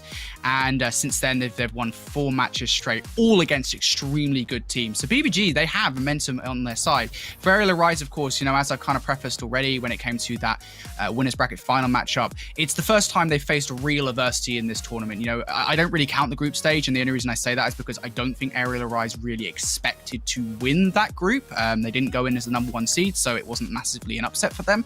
But going forward in the bracket, to make the run that they did, they finally faced an adversary that was better than them in the form of that We Are Trying Now roster. And now the question is, how do they bounce back? And they do have to bounce back. And as we've kind of presented here, this storyline with BBG, this map set absolutely favors them. So Aerial Arise, this is going to be a hell of a mountain to climb. Yeah, you almost feel like this first map can really set the tone as far as what to expect maybe for the entirety of the series, not just because we talked about the fact that for BBG, like we mentioned, a lot of raid to look back on as far as what they've played so far, but it's one of those things that looking at them on a standoff search and destroy is also not all that favorable, as they came off of that round 10 win versus Canada, and then also beyond that a round 11 win versus the professionals. But we're digging on in. We'll see Visions at the conclusion, but Brody, we jump right on forward to the first hard point here. Lower finals Built by Gamers and Aerial Arise. Oh man, I'm so excited this one. The winner will be going on to face We Are Trying Now in the grand final for BBG. It would be, another grand final. So many they've faced this season. For Aerial Arise, a chance at revenge. And what a start it has been for Kismet. 4-0 right out of the gate here. He was a massive reason why they were able to play so well in their last series. They still need to find a way to take down Infamous, though. He's eluded a lot of players for BBG, so even though the initial spawn flip looked good for Built by Gamers off of Kismet's play, Infamous now has help from M. Ruiz, and everything comes to a more stable conclusion after the initial gunfight is really underway. Aerial Arise will still be without time on the first hill, largely speaking, but at least they've mitigated the early pressure from BBG to hopefully open kitchen favorably. Yeah, I mean, this isn't a dreadful position, is it, really, for Aerial Arise? They've prepared themselves for this rotation. Now it's about holding on to it as the push now comes in from Pentagram and God Rex, the utility thrown out by Emma Ruiz, who has the support of Tyrael, of course, this SMG duo for Aerial Arise, and you've got her match with BBG. Will make the push sooner rather than later. Here it comes. Pentagram able to pick up 1. Zyril in for the trade. Kismet, though, from the window, able to push on through. Kismet with yet another one. Infamous, the last player on his list, as Kismet will not single-handedly break the hard point, but most certainly, once again, a massive opponent for this break. And he continues as well, swinging around the back to try and add more pressure to these Aerial Arise players. Look, this is going to seem like a really weird comment, but a lot of the credit of that break has to go to Pentagram. Look, here's the thing. People have been saying, Built by Gamers, more like Built by Pander. God Rex been looking really solid. Kismet as well, but Pentagram is the entry sub. Yeah, he might not have the sexiest stat line in the world, but that is a huge first kill going into a full Aerial Arise team that was ready for a hit from the front for him to find a kill. So brilliant stuff from Pentagram. Of course, beyond that, cannot deny Papa Kiz the follow-up behind it. A dominating lead here for BBG, but they are going to be a little bit late getting on over to the new hill, but that's fine because Pandaron 6 already has the artillery strike. Yeah, Panda's having a hell of a start of this game. You were joking about built by Panda. Well, I mean, he's most certainly building something right now, isn't he? 1 kill away from that cruise missile. And does he actually use this streak right now? I mean, this is a play and a half. I love it from Built by Gamers. They want to keep the momentum moving here in this game. Unfortunately, the streak's going to do nothing but send Aerial Arise into hiding. And off the back of that as well, you'd imagine that Built by Gamers wanted to use that play to try and get in. Well, they're not going to do it initially. They still need to keep on going. But now Zyril starting to build up streaks of his own potentially. That's so well received from Aerial Arise. You stay alive, you clean things up, you don't really give away any position whatsoever, but now all of a sudden Zyril will have to respond to the BBG members that are trying to overwhelm. He gets to what I thought was going to be enough to possibly find the streaks with the hardpoint time, but not the case by the look of it. So it does seem that Zyril was cut a little bit further short, and Built by Gamers will break for scrap time. That'll give him over the century mark, and beyond that, about a 60-point lead, but as we rotate over to basketball, Infamous does well to make sure Kitchen stays safe. Yeah, big rotation coming in here from Aerial Arise. You cannot let Built by Gamers get the momentum early on. They've done a spectacular job of that so far. Now it's about holding on to this basketball hill, and a big proponent for this will be Emery's over towards this laundry area. Able to get one, looking for the second against Godorex. Won't find it here, so Godorex now potentially going to open up a lane, but to be fair to Aerial Arise, they're dealing with the pressure quite well at the moment. Godorex, though, in from behind. You gotta take him down a shift, and they will do. But now the pressure coming in through the front.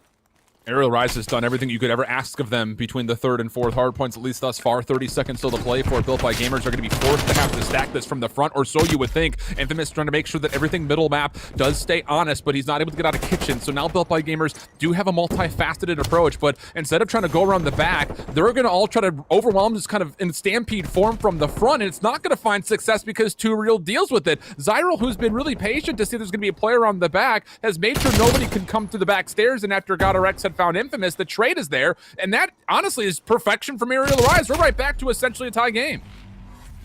Indeed we are. I said that Aerial Arise needed to hold on that basketball hardpoint. Well, guess what, Alan? That's exactly what they do. Now they have to use that momentum to break over towards the next hardpoint. BBG at the moment going to hold on through. Infamous going to make his way over from the ringside. Unfortunately, does go noticed as Kismet picks up 3 big gunfights for him to take on. BBG now in control of this hardpoint, and Aerial Arise is going to have to start thinking about positioning sooner rather than later. Yeah, this next hit is the best look that they're going to have as far as the break is concerned, because they did kind of spawn out by Laundry and Jungle, but the kills are just not coming through. The setup gets completely foiled, and Built by Gamers, this is an absolutely incredible response to Aerial Arise's perfect hold over towards the fourth hill. They essentially counter perfection with perfection of their own. So it's going to be about a full 60, if not almost a complete full 60 here, depending what Zyril does. You'll touch for a couple of moments, but largely speaking, the Kismet show goes on, and Built by Gamers legs with the first rotation up 60. Indeed they will. Built by Gamers now in with the lead, but you look over towards Aerial Arise. Once again, they are in the control of the rotation. Back and forth we go in terms of these rotations as BBG and Aerial Arise battling out here, but BBG looking to set up a pincer movement. Players falling on both sides of said move. Pentagram and Godorex, the last ones left up here. Godorex will fall, so now Pentagram actually from the other side has managed to break on through. You got to ask the question of for how long though, as Aerial Arise look to come on through, but Panda and Kismet win their ones. Kismet looking for a second as well, but Emery's with the movement will hold on, and that should buy Zyril some time. Yeah, it really does. That's actually, again, a moment where Aerial Arise is looking at that hardpoint break really favorably, because you're in a 2-2 split, 2 from Driveway, 2 from Laundry, but Built by Gamers kind of sneak behind them and really battle back nicely. The kind of counterattack that we see kind of at the 40-second mark was brilliantly done from BBG, but once again, Aerial Arise recuperate absolutely perfectly. So now all of a sudden the back 10 seconds are looking good. They currently are still favorable when it comes to spawning close to P2, but there are pink members of BBG already waiting for this hardpoint to open. Indeed they are. Kismet over here towards the kitchen. Nades being thrown out. Trophy system now down from Emery Ruiz, so any further utility will be stopped, but it doesn't matter. Utility isn't what's coming for you. It's Pentagram, it's Godorex, and it's Kismet, Infamous, able to pick up 1. He will end up falling. And now Trade's coming on through as BBG holding onto the hard point for the moment. Kismet going to reposition for a push in through open stairs. Will be backed away for the moment, but it's the pressure that really matters. The pressure that Aerial Arise are feeling as they now push on through. Godorex in. Godorex is in. He picks up 2. Kismet cleans up shop. And an important hold there in the game as Aerial Arise now will be down by more than they have been in this game, full stop. That may be the game-winning play from Godorex. That is unbelievable. The opening pit from Zyral mid-map actually gives Aerial Arise a realistic look to break from the front. There's only 2 BBG members you have to get through, but Godorex denies all of it, essentially single-handed, until Kismet comes over to help. So now all of a sudden you're looking at 220+ for BBG. Aerial Arise, they need to play a perfect 60 here. They need to replicate what they did the last time on basketball, and even still, they might not be able to find themselves in a position to even win the game. This is going to be a really, really difficult stretch for Aerial Arise to come back into this game. This is a massive ask out of anybody, but that's helpful. Infamous going to come out with 2 right off the start, so as good a start of any here. Every journey begins with a single step, and that's a pretty big one coming in from Infamous. Now on a 4 spree, looking for a number 5. Won't get it. Pentagram going to shut him down. Kismet also picking up 2 reels, so now BBG starting to mount the pressure here. 1 push is all they need. Zyral, what can he do? He's with Emery. Zyral 2. Zyral with 3, and that's the hold that Aerial Arise needed. BBG can't finish it here, and now it's a race towards the rotation. BBG have to win this. 2 real coming over from the kitchen. He picks up 1. That's the pressure that they needed, because now that should delay BBG by a millisecond. They have the numbers for this next push coming up through the front. Pentagram and Kismet are the players you need to take down, and what a rotation coming in from Emery's and 2 real. It all starts from Zyral. He finds all those 3 kills so quickly that everybody else from Aerial Arise are very confident to rotate over with speed. But now the problem is you do know that Pander's in the back. Infamous, though, he's cutting off the rotation from behind. He finds 1. Pentagram tagged down low will also fall. There's just 1 more built by game remember to find, but it is Godorex hiding in the corner, not going to make a difference. Infamous for 3 on 3 health, and Aerial Arise right back cooking in this game. There is no way. There is no way this happened. Oh my goodness. Aerial Arise have come storming back into this one. Now, it's not over yet. There's still a bit of effort to be done as BBG look to break the hard point, but they just can't get it done. And there it is. Finally, they get in for this last 20 seconds of time. Now, the problem is here for Aerial Arise is this is not really time that you can give up. So you do need to push for it. You also need to focus on the rotation. Godorex picks up 2, and that should now force Aerial Arise, to focus on the lap. But they've already allowed Kismet to get in. He wins one of the rotational gunfights, and now they need to just filter on through Zig. Kismet is here ready for it. Infamous and Emery's, you need to just push out. You can't afford to sit there. Kismet forced to switch to the Diamante, but it doesn't matter. The cover is there. BBG win the game. Oh my gosh, that's such a difficult position for Aerial Arise to find themselves in. It's a 50-50 foot race to get over to basketball, and it stays pretty neutral and contested throughout the opening moments, but it's those last 20 seconds. You called it 100%, Brody. You don't want to give that time up, but at a certain point, the decision-making IGL needs to decide how many numbers are we going to throw to basketball to try to contest some of this time, and the answer that time was all 4 members were hitting for a break. Neither team could win on basketball. But Aerial Arise decide to fly together, get on in, try to break, and because they gunfight so convincingly, it also leaves you extremely short-handed as you try to focus that rotation over to 5. Kismet had been freed up to get onto the 5th hard point without really any contest at all, and once you give him positions down low inside the rocks, he will make good advantage come out of it, and boy does he. But the opening here from Built by Gamers, unbelievable. The start from the pressure that we saw just on the initial spawn flip from BBG was great, but realistically, the entire first rotation of Hills can be summed up by Aerial Arise correcting the mistakes very rapidly, and it kept them in this game for so darn long. But I also framed out at one point in time when we got back over to Kitchen, Godorex maybe the game-winning play. I think you go back to this moment right here, and it absolutely was. That is a 2v4 situation, and realistically a 1v3 that Godorex wins. And if he doesn't win that hard point, Built by Gamers might not survive through the ending rampage from Aerial Arise. I have to give Aerial Arise some credit as well, and specifically look at this Infamous play coming in here, picking up 3 in that manner, and it really is incredible for Aerial Arise to even come back, because we kind of framed it up right. That's what Aerial Arise needed to do. They needed to get the entirety of the time on Garage, and then obviously make the perfect rotation over towards basketball, and they did that as well. But it is that decision-making in the final moment of the game that really kind of makes a difference to me, where it's like, look, they're not going to win off that time, but it's still, you don't want to give them that last 20 seconds. And I think, in terms of getting the balance right of we need to push that last 20 seconds, but also we kind of need to focus on the rotation, because if we don't get the rotation, we will lose this game. I think they went a little bit too heavy-handed on focusing on those last few seconds of scrap time, because, I mean, BBG, they couldn't win it off that scrap time, right? So at the back of your mind, you do need to make sure you get the rotation in. They didn't. They allowed Kismet to come on through, and it is tough, because obviously we can sit here on the casting desk and say, well, this is what they should have done. But in those moments, you do have to make these heat of the moment calls, and sometimes it just doesn't work out. But I will say one thing: if map number 1 started the series like that, Alan, we are in for a bloody treat here in the lower bracket finals. We're going to stand off Search and Destroy up next, and I honestly can't wait for this, because Aerial Arise, the last time we saw them play Standoff S&D, Alan, it was versus the We Are Trying Now roster in the winners bracket final, and it didn't go well.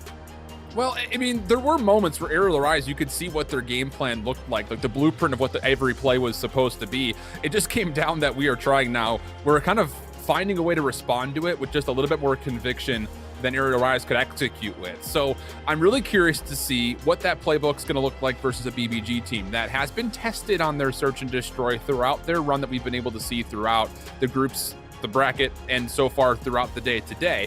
But that does include a round 11 and round 10 win on this map versus both the professionals and Team Canada. So they've been tested, but the biggest thing about this Built by Gamers roster is that they're built with resiliency. They find ways to respond, ice up, clutch up. We saw it there in the first hard point. We very well could get it again here on the Search and Destroy. But I do think that what we saw from Aerial Arise was still encouraging versus a very good We Are Trying Now squad. So even though it was a 6-3 favoring We Are Trying Now, it's going to feel like that game was maybe a little bit closer than the 9 rounds gave us. So I'll be really curious to see what instant adjustments this Aerial Arise team has now playing up against Built by Gamers. Yeah, for sure. And that's the thing as well. It's not like Aerial Arise got ran over in that upper bracket final here on this map. It was just the fact that We Are Trying Now, the way that they were playing was just immensely. It's just brilliant. Brilliantly played as a roster, and yeah, it was overwhelming for Aerial Arise. There were some positive moments. Let's see if they're able to reproduce that here in this stand of Search and Destroy, arguably a more important one, as Zyril are going to kick off with the first blood against Panda. That's a huge first blood as well, because that was supposed to be Panda making sure Pentagram stays safe mid-map. And you can see the wallbangs coming through the shed, but timing favoring Pentagram. He's able to turn this into a 3v3, but now it just comes down to, can you isolate Pentagram? He's completely stuck here mid-road. Indeed he is. Emery's going to take some shots, though. Backed away from that power position, so that should alleviate some pressure on BBG. Wow. Look at Zyril coming in on the flank. They have zero idea about what's to happen. Should be able to get this kill against Emery, or maybe Kismet will come in and take it away from him. Kismet turns around for the second. Infamous will take him down, so now a 2 versus 2. I don't think they know where Zyril is. At the very least, I think, given their position on the map, they know that some position of Brown has been taken. Yeah, Pentagram did take a couple of the shots at Zyril, tagged him off the angle at 18 HP, so they should know that he is playing somewhere mid-map. At least he was about 30 seconds ago. Semtex will clear space for Infamous as he needs to retrieve the bomb. Zyril trying to help watch over the top, and it looks like they are going to swing this back over to a Pentagram, the sole defender that's here for BBG. Does Pentagram act fast here, or does he just wait for Godorex? I mean, now he knows. He sees the foot of Infamous. Does he actually go for this? Swings wide anyway. Takes down Zyril, and now Infamous has to act fast here. And Pentagram calls that perfectly, realizes exactly what Infamous is going to do. Does Infamous get the kill, though? He does against Godorex. Should get taken out by Pentagram, though. And that is a perfect call by Pentagram there. And that individual one-on-one versus Infamous to recognize that Infamous is just going to swing out. Really well called from Pentagram. One of the things I'll say about Pentagram and Search and Destroy is that he's fearless after he gets tagged up off the initial point of contact. We saw it a handful of different times where he'll take a gunfight, like right here, for instance, sees someone, you think, oh, he's just going to back down. But no, Pentagram with an AR says, I'm going to go ahead and get this elimination, finds Infamous. And then look at this read. To sit here and re-wrap. You have to feel like if you're Infamous, he's going to hold that angle. He's got an AR. He's not going to get aggressive on me, but Pentagram is just so confident in what plays he's going to make, and he can become so slippery in Search and Destroy because of that, including how about the fact he survived mid-map after First Blood came out and then closed out the final 2 kills. That is a brilliant 3 individual kills from Pentagram in the first round for BBG. Indeed it is, BBG. Back of that first round, Pentagram having a hella start to this standoff S&D. And look at the aggression coming out from BBG here. My goodness me. Infamous, I was going to say he doesn't know what's going to hit him, but Zyril's going to be the one that hits him apparently. Takes out his own teammate, and that's just unfortunate, really. Getting caught in the crossfire as Zyril now has to work as part of a 2 versus 4. There's just so much confidence for Built by Gamers right now, Brody. I really don't know how else to frame this all up. I mean, it's an aggressive hit coming through. The early damage is great, but even again, Pentagram swaps to an SMG. sees the information that a defender is throwing shoulders, he doesn't just wait, throw nades. No, he's going to full on rush, and he ends up forcing up the team kill for first blood. But beyond the first blood, it's also full captivity of that bomb site. So you get the bomb down immediately because of it, and then you just make sure all of your lanes stay cleared. It's just, I really do feel like, and I don't mean to harp on it too much, but I feel like Pentagram very regularly, when he watches BBG team struggle, he gets the brunt end of the stick. But the plays that he makes, there's nobody else in North American Challengers, in my mind, that does what he does. And that makes him a special player, I think, because of it. And how about a special play call, BBG trying to push through gas station around the B site? Well, they double think it. And that's actually the right call. Sometimes when you overthink what you're doing, it doesn't work out for you. But that hesitation may well save BBG in this round. Well, here's the thing, Brody. Keep in mind that that was only a play to get Kismet forward, so now he can watch that entire back alley. Absolutely. Kismet does get forward now, and if Aerial Arise push that way out, they will find themselves in a spot of bomber. But look at that! Cross-map kill coming in from Zyral. Pentagram not going to be spinning any more kebabs over there. And now BBG have to retake this 3 versus 4. But think of the cause and effect. Kismet getting forward into gas station early means the player watching the flank may not have seen this, so yes, it's just down to him. And really just good from Aerial Rise to clear out the front, because Kismet was in a position, if more of his teammates stayed alive, to completely foil the setup. But Aerial Rise showing some aggression of their own. That's absolutely well done from AA. And I think that's crazy as well, because we see BBG coming out with these strategies and such, right? Just straight off the off, getting Kismet straight over towards that garage. This time around, I mean, we see Aerial Rise immediately. I mean, they don't necessarily recognize the play, but they come up with a play of their own, just be like, look, you know, we're not bothered by what they're doing. As long as we recognize that we have a straight shot towards A, we're going to make the best of a bad situation. And that's exactly what happens as they make it work. The round falls in their favor from there on out. And now we move over towards yet another aggressive round here. Kismet catches 2Real on the cross towards the L wall. And now BBG have the numbers. Yeah, that's a little bit unfortunate. I think miscommunication between Aerial Rise. You see Zyral trying to toss a Semtex, but I don't think he gets the angle that he wants to throw it early enough. So there's no stun to back off any potential aggression from BBG downside into Brown. And then the Semtex just comes out too late. 2Real can't cross for free. He gets penalized, and now Built by Gamers are looking at a pretty favorable B site. Just comes down to, will they read where M. Ruiz is? He's kind of the only player that could foil this setup. Panda going to draw that second blood as well. Ruiz, he does, to an extent, foil the setup, right? He takes Kismet off the bomb, but, I mean, the danger is only lessened somewhat as BBG is going to refocus their efforts over towards A. This should be a free bomb plant, and Aerial Arise in a 2 versus 4. They might get lucky, and maybe BBG will line up for them here, but this retake is going to be a messy one. That much is for sure. Pentagram draws that first blood.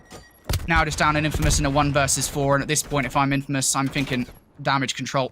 How much can I actually do here? It's going to get gifted 1 kill. Still alive. But 1 versus 3 nonetheless. This is a nigh impossible situation. And the biggest problem here is not the fact that he's got to get through 2 players over at A. He doesn't know what's happening over the middle of the map because of that initial pressure from BBG over through Brown. There could be a player watching across from windows. There could be someone on statue. It's just, there's too many questions that would need answers and not enough time to answer them. So, yeah, good stuff from Built by Gamers. And I think in my mind, if we see the first blood on this play of the round again, not going to be the case. But I do think it is just a little bit of a miscommunication, or maybe just a mistiming as far as who was throwing nades to bottom Brown to try to free up 2Real to get aggressive into the Brown courtyard. The Semtex is just a little bit too late. 2Real gets punished, and from there, it's just BBG's rounds to take for them, as 4v3 was just too much of a favorable position for him to execute to whichever bomb site they so felt free to go to. Now they rise. Now 2 rounds down. So far hasn't been a great start for, well, M. Ruiz and 2Real. There's death number 4 without a kill for M. Ruiz, taking a trip to the donut shop. There's now a 3 versus 4 for Aerial Arise. Got to pull out something special. Pentagram running amok in the mid-map. That's the best way of putting it, without question. He's still here, by the way. What? I mean, no one can clear him out. That's the thing. It's like, there is no such thing as an easy trade versus Pentagram in this series, it feels like so far. He's 6-2. Now going to be safe to just watch the front door of Brown, because look at GodRx. He's watching his backside cross. I mean, it's just, you can't really take too much away from Aerial Arise. Like, they're trying to make plays happen. It's just Built by Gamers are beating them to the punch. So many first bloods have been found into M. Ruiz and 2Real. They've never been a part of the equation, essentially, from the first 15 seconds. This is a nice moment of recovery, though. Still plenty of time for Aerial Rise to work with. 35 on the clock, and they've made it to a 2v2. Zyral and Infamous, if you want anybody from Aerial Rise at the moment in this 2 versus 2, it is these 2. But Built by Gamers, they are quick to react to any given situation. Here we go again. Panda with a shot against Infamous. It's a close one, but he wins it. And now Zyral, 1 versus 2. This guy has been a monster for this Aerial Arise roster. Big clutch if he can make it happen. The sun check comes in from GodRx. Now they know where he is, and Zyral's going to have to kind of panic call here how to make this one happen. Swings wide, and there's a 1 versus 2 for Zyral. What a clutch. I love everything about how Zyral just played this. You think once he gets stun checked, he's dead to rights. And he probably should be, to be fair. But the fact is, he's got an SMG in the back pocket. So why not try to use that? Get yourself some separation on the other side of the wall from Cube. Just throw shoulders, get a read on where BBG are hitting from. They try to play with elevation, 1 on top, 1 below. Get freedom to get into Cube and then try to isolate the 1v1 for BBG. But Zyral never allows them to make the play with the aggressive shoulders. Brilliantly done for Zyral. 3 in a row and on 7 and 3. Massive clutch in this game, Zyral. Going 4-1 down against BBG would have been a tough situation to come back from. But BBG, not too phased at the moment. Panda will pick up that first blood, sees 2 more as well, and it's a good play coming in, actually, from Aerial Arise for those 2 players to dip out, because now, of course, the play call has been made to Tyrael and Infamous to make their way back over towards A. This is still not a situation that benefits them. They are in a 2 versus 3. As BBG come their way, Infamous throws the shoulder. Emruiz actually going to pick up that blood against Kismet, but that's unfortunate, isn't it, as Infamous falls. Tyrael has so much to do. He will now fall, and, well, it was a situation that was quite manageable for Emruiz, now 1 versus 3. Yeah, it's Emruiz winning the 1v1 backside alley is actually massive for Aerial Rise's defense, but now he's got to try to work things out in this 1v3. Does see GodRx after finding the first elimination, but there's no way to get away. So getting back to that setup, it's one of those things when you find yourself in a 3v4 defensively like that, you have to kind of make a choice. And Aerial Rise decide to kind of press forward and thinking that, okay, if Built by Gamers want to come A, they're not going to do it with all 4 members because you still don't know where Emruiz is, right? So we're going to take at worst a 2v3 right on top of the site. Both of our players have SMGs. Maybe we can just out-trade it and just be good to go. But when Emruiz finds first blood back alley, you have to think for Aerial Arise, why not just wait a little bit longer? Because you know the hit is going to be a bit delayed as Built by Gamers try to recuperate. So a little bit over aggressive, I think, on the shoulders coming out. It gets punished by GodRx, and Built by Gamers now enjoy a 2-round lead. It's a 2-round lead that's been here for, I guess, a few rounds now. Kismet, drawing that first blood against Tyra. Just look at the route that Kismet takes there, how aggressive that is, and just the balls to do that as well. Aerial Arise have no response, and now the map control for Built by Gamers. This is just overwhelming. Yeah, Pentagram, again, also got freed up mid-map, so Kismet is allowed to make that rotation call because Pentagram gets freed up into the L turn first. So it's like, you know, cause and effect City coming through. Pentagram, my goodness, does he miss a bullet in these final 2 kills? That is unbelievable gun skill being showcased. I imagine it'll be play of the round. Sure will be. And again, just the versatility of a player like Pentagram. Yep, doesn't miss a bullet there. Hi, Zyral. Nope, not gonna miss a bullet on you either. Unreal stuff from Pentagram. BBG just confident, and it's that confidence that's setting them apart from Aerial Arise right now. I think what we're seeing from Aerial Arise's gameplay is somewhat a little bit of uncertainty in what they're doing and such. A lot of that comes down from the situations that they're just frankly not winning and then just not being able to respond. Whereas BBG, I mean, look at the stuff they're doing. It's insane. 5-2 up. Built by Gamers. Just 1 round away from taking a 2-0 lead. And this is that aggression, that confidence, the vigor that I was talking about. Built by Gamers looks strong. There is a response from Emruiz, but the bomb already down here, Shift. Yeah, it really, for me, it's going to come down to what Infamous can do. He's the only player that has not been a part of this play as of yet. He's going to get good information on Pander, who still wins the gunfight? No way! Unbelievable. And, you know, yeah, it's going to start, you know, first and foremost, you got to talk about Built by Gamers. The confidence to just move aggressively once more. But it's also the fact that they're not losing gunfights right now, Brody. I mean, unreal from Pander. I don't know what to say. Like, me neither. I was hoping you did because I'm out of words. I just like, yeah, like I don't know what to say. I'm sure like some people were happy with that for once, but like I'm speechless. I honestly am. Like, that is just an insane search and destroy from Built by Gamers. And the woes don't seem to stop for Aerial Arise on standoff search and destroy. And I'm really not sure what the pick and ban process was like, because it seems at the moment, again, I know it's a very small sample size, and I know the teams that are placing is pretty good at search and destroy. That much is abundantly clear. But I mean, as far as the pick ban process goes, standoff search and destroy, it hasn't been a good one for Aerial Arise. They haven't looked that great on it. And you know, going into that map, I was kind of like, well, Aerial Rise, they show promising moments, right, against We Are Trying Now in the Winners Bracket final. There were moments where, as a squad, they looked really well put together. In that Search and Destroy, it just didn't feel like that. It just felt like at all times, Built by Gamers were on top of them, knew exactly where they were, and outside of a couple of clutch moments like that, insane 1 versus 2, they just felt like they were out the Search and Destroy. So that's going to be one they need to put right to the back of their minds going into the next map, because now their backs are once again against the wall. Once again, they are 2-0 down in a series. Yeah, it's just one of those things that, in my mind, and we're going to have a lot of time to talk about this if Built by Gamers end up winning this series. Caster curse incoming. But, you know, you've got this BBG squad that has been together, let's just say it, for the entirety of the year, essentially. Save one roster move, like back in February, these guys have essentially been the core 4 all the way throughout. We've talked about this team at great length. They'll come into an elite season and be like, this is the best Built by Gamers we've ever seen. And then they'll completely not show up at all. I had a more R-rated thing to say about it, but we'll keep it PG. They just don't show up. And then you'll get to a position where it's like, we'll talk about Built by Gamers. They don't look like a 4-man squad rather that's fully functioning, and then they'll come out and surprise us.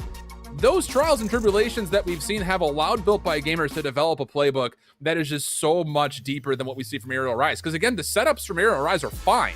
It's just the fact that Built by Gamers have tested against those same kind of one-dimensional setups, and they've got all these existential kind of backup plans to dig into once they get a good read on what's coming out their way. So Built by Gamers, yeah, really, really good stuff, I'd say. Not just in the Search and Destroy, but to take over the tempo and the pace. That's been the big key about this BBG squad. And that's not a great kind of bulletin point when you look at raid control coming up, which is largely dictated by who can control the pace, no matter what side of the control zones you find yourself on. Yeah, I mean, this is the thing. You know, we look at the map set here for raid control, and I mean, this is again one of those situations where Aerial Arise, they quite clearly have shown promise in control. It's not like they're terrible at it. You know, they've shown that they can win these. It's just they need to do it here on raid. And one of the things that I was going to say actually going into the raid hard point was that one of the keys to victory for me there was that 2Real and MREs need to step up as the main SMGs for this roster. They were absent in that Search and Destroy, and I know Search and Destroy is a very different game mode to control, but I mean, if they start to really, you know, find their next gear, find that 6th, that 7th gear here in raid control, it will be huge for Aerial Arise, and it can absolutely be the thing that will kickstart maybe this reverse sweep. I don't want to cast discuss it, and I'm not saying that the reverse sweep is possible. I won't say it because then all the Aerial Arise fans in chat will have my head for breakfast, but I mean, that's what I need to see from Aerial Arise here as we jump into the control. It's going to be Aerial Arise starting things on the offense. Emery straight through the mid-map. This is the player I said I wanted to see kick things off, and he does pretty well with that first blood. Zyra with another one as well, but as far as the overall state of things goes, Built by Gamers are absolutely, make no mistake, the ones that kick things off better. Yeah, and realistically, that play from Built by Gamers is just to get Kismet a route to hit A from a different angle of approach, getting through screens. So even though GodRx technically falls, he did his job. And now as he comes off the respawn, he also makes sure the B zone largely stays defended. As he finds 2 picks, it's only Zyra who can really touch at the moment, and he will try to push forward. I like the aggression here from Aerial Rise. Try to take away some defensive avenues from Built by Gamers while Emery soaks up the first hit of progress. And he's got the support of the cavalry here. Aerial Arise actually in a great spot as far as capturing this point goes. Built by Gamers don't really have much to try and recapture this. You've got Panda and you've got Pentagram in close proximity, but nobody's going to stop this. And that's a great setup from Aerial Arise. They capture the point. And beyond that, Built by Gamers were so focused on trying to retake the middle of the map that they actually don't have a lot of pressure over through Garage. I mean, 2Real realizes that, yeah, he's not safe coming out of the Garage spawn to go over towards A immediately, and he will reinforce that sentiment as GodRx pushes forward to find the elimination.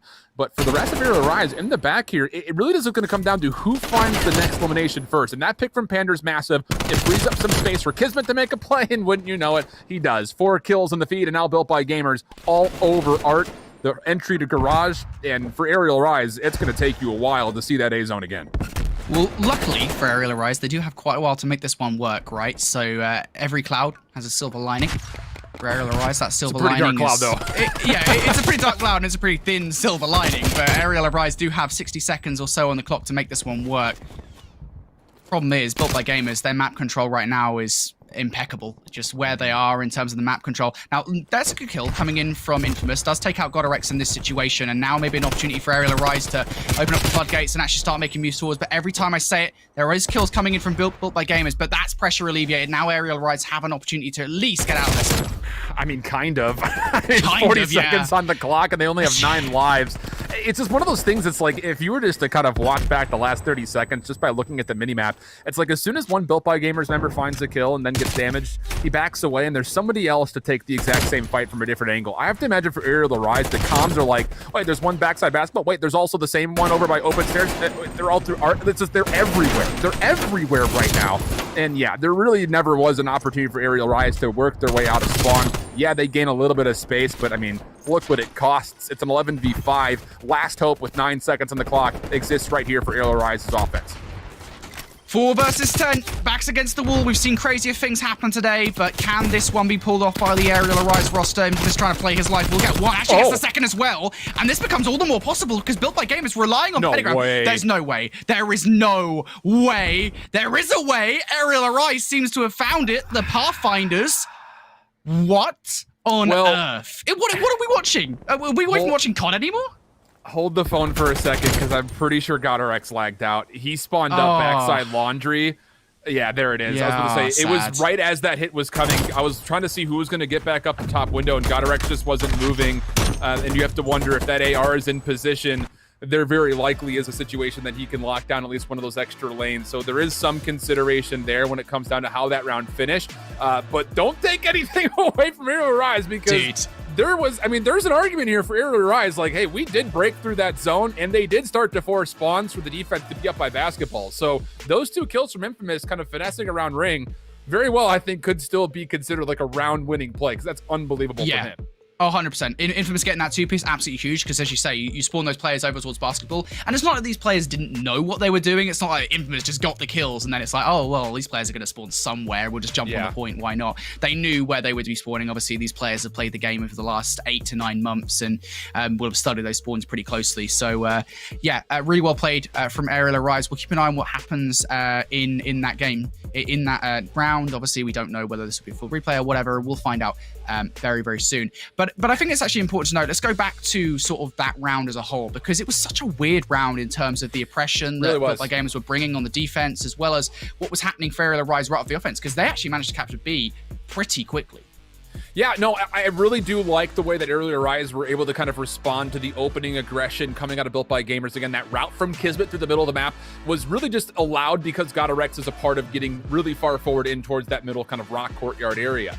So to realize that, okay, the SMG of Kismet is in play, and he's not just in play, he's taken away art from us. We have to make something happen open towards the open stairs, and how they get there is not just the brilliance of it, it's what happens after that. The fact that you push one player deep through basketball, which is very typical, but that clearance is great because realistically, Aerial Arise, the trust that that player in basketball was going to be able to play their life, allowed 2 guns to watch everything that was coming through the money window, which is where Built by Gamers are trying to re-attack from. So I really do think that there's a really huge point when it comes to Aerial Rise finding a response. Those are the reads that you're looking for, especially as we continue to dig back into this control, whether we start with a full replay or if it does get awarded to them for their first offense. I'm just going to say it, the League Ops guys don't get paid large enough. I would not want to make that call. Yeah, dude. Those guys are awesome for making all these decisions. I certainly wouldn't be able to do it, mostly because A, I'd probably make the wrong decision for one, and B, then following said wrong decision, I would get literally killed.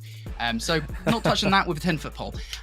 Regardless, yeah, I mean, it's awesome to see sort of Aerial Arise at least coming in with some fire into the control. That's what I would say, because it is a little bit concerning, because kind of what we saw, if you cast your mind back to the winner bracket final where we saw Checkmate Control, they rolled over really till We Are Trying now. I mean, they got 2-0'd in going into that, and then obviously, you know, final map of the series.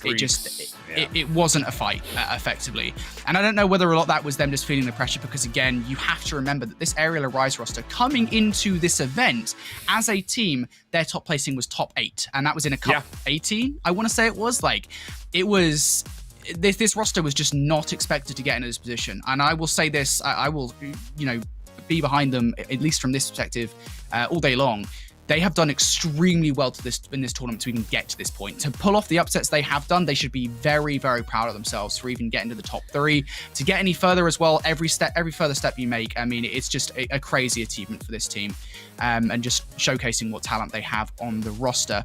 The question is, can they continue this fight back versus Built by Gamers? I think that there is more than enough familiarity with these 4 players to think that even down, no matter what the count happens to be, that there is still a chance that they win here. I mean, you mentioned that, yeah, Cup 18, that was the first weekend that these guys were a roster of 4. It was just a top 8. But then in Cup 19, it was a top 16 performance. And that was a roster in particular I was really keeping my eye on, because that Cup number 18 was the first time that we had seen the swap up, no more Perform and Rambi playing with these guys. There was a full-on breakdown to what that Team Nemo was, and to see them kind of come out, just finish top 8, and then to finish top 16, you're kind of thinking, oh, these guys are going to make another roster change before the end of the year. But something must have been clicking, and we're seeing what that something probably was, because these guys have been putting together one heck of a run and taking down some major opponents in the process. So I think that just because you were so smooth through the upper bracket has to instill a sense of confidence that should be pretty unwavering no matter the situation you find yourself in, which in this particular case is down 0-2 versus a good BBG squad. Yeah, and talking about like a good BBG squad, right? I think, we can't talk about the story of Aerial Arise without talking about the story of BBG, and it has been a hell of a story. BBG, they have been North America's most consistent team this season. They consistently find themselves in the top 6 at the very least. Second placements are pretty common for this team. Very common. And it's kind of funny in a way, because normally when you talk about teams that constantly get second place, it becomes frustrating after a while, right? It's just like, can we please bloody get a first place finish somewhere along the line? Can we please finish first in one of these majors? And in a way, we talk about the Cinderella story of Aerial Arise, what story it would be for the 14th seed coming into North American regional finals to come in and win the whole thing. Well, what story it would be for BBG, right? For the win to have eluded them all season long, for them to get to second places, to third places, to fourth places pretty consistently throughout not just these Challengers Cups, but the majors as well, your elite stages, your open events. To consistently be able to do that, yet still have that win, that massive win elude you, and finally get it now at this point in the season. And don't even get me started on the storylines for the other team currently sitting in the grand finals as well. We're just really fortunate to get the storylines we do have, and for BBG as well, it is an emotional roller coaster for them to even get to this grand finals, but they have one more map to win. We go back into raid control. Aerial Arise Shift, they did put up a good fight there in round number 1. Can they do it here in the next round of play?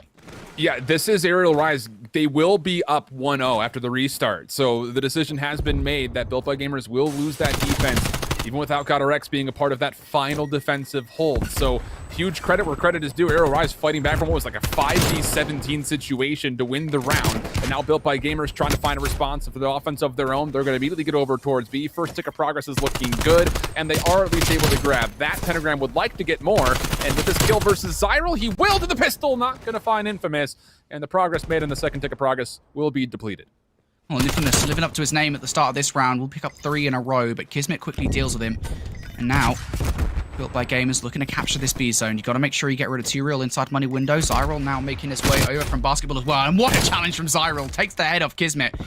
Now some resistance for Aerial Arise as they want to capture this B zone away from Built by Gamers. But while all this is going on, while these fights over towards B are going on, you have a player over towards A also. So Built by Gamers hedging their bets here. But I tell you what, it's working out, Shift, because now this aggression is now working out in terms of control for B.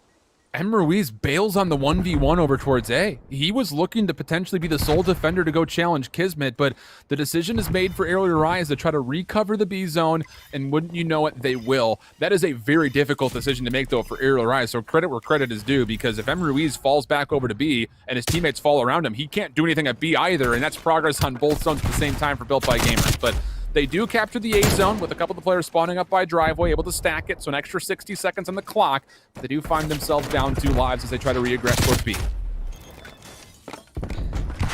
Built by Gamers have captured A, as you say, now looking to capture this B zone. They have already got 1 tick of progression over here, so Hannah and Pentagram want to make the first foot forward, but they don't need to rush this. They have 90 seconds, which, as we know, is quite a lot of time in Call of Duty terms. And here comes their hit. Kismet and GodRx able to pick up 1 and 2.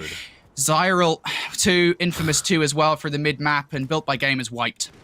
Bro, that is so good from Zyral and Infamous. Yeah, we see Zyral's POV, so we can all kind of ooh and ah about how he finessed the 1v2 there, but Infamous had a more impossible angle over the middle of the map, and with an AR, he still is able to clean up space. That is unbelievable from Aerial Arise. Now the map positioning does favor them, although 2Real can't lock down the kill into Pentagram. He gets help and actually comes back to finish off the kill himself. Infamous mid-map, though, still keeps some contest alive, and as we dip underneath the 60-second mark, Aerial Arise is going to be tested from the mid. Indeed they are. Pentagram trying to hold on to Kitchen. Infamous comes on through. He's been a pain in the backside, really, for Built by Gamers pretty much all game long. Will get taken down, though, as Panda in for the trade. And now Built by Gamers maybe have opened up a lane here. Kismet going to fly out through the L-wall. Unfortunately, will end up falling to Zyril, who is in that power position over towards Bedroom, and it's a problem that Built by Gamers need to deal with. This is just a position that's so deadly when you get somebody entrenched in here, and Zyril, a player that you absolutely want, will be taken down.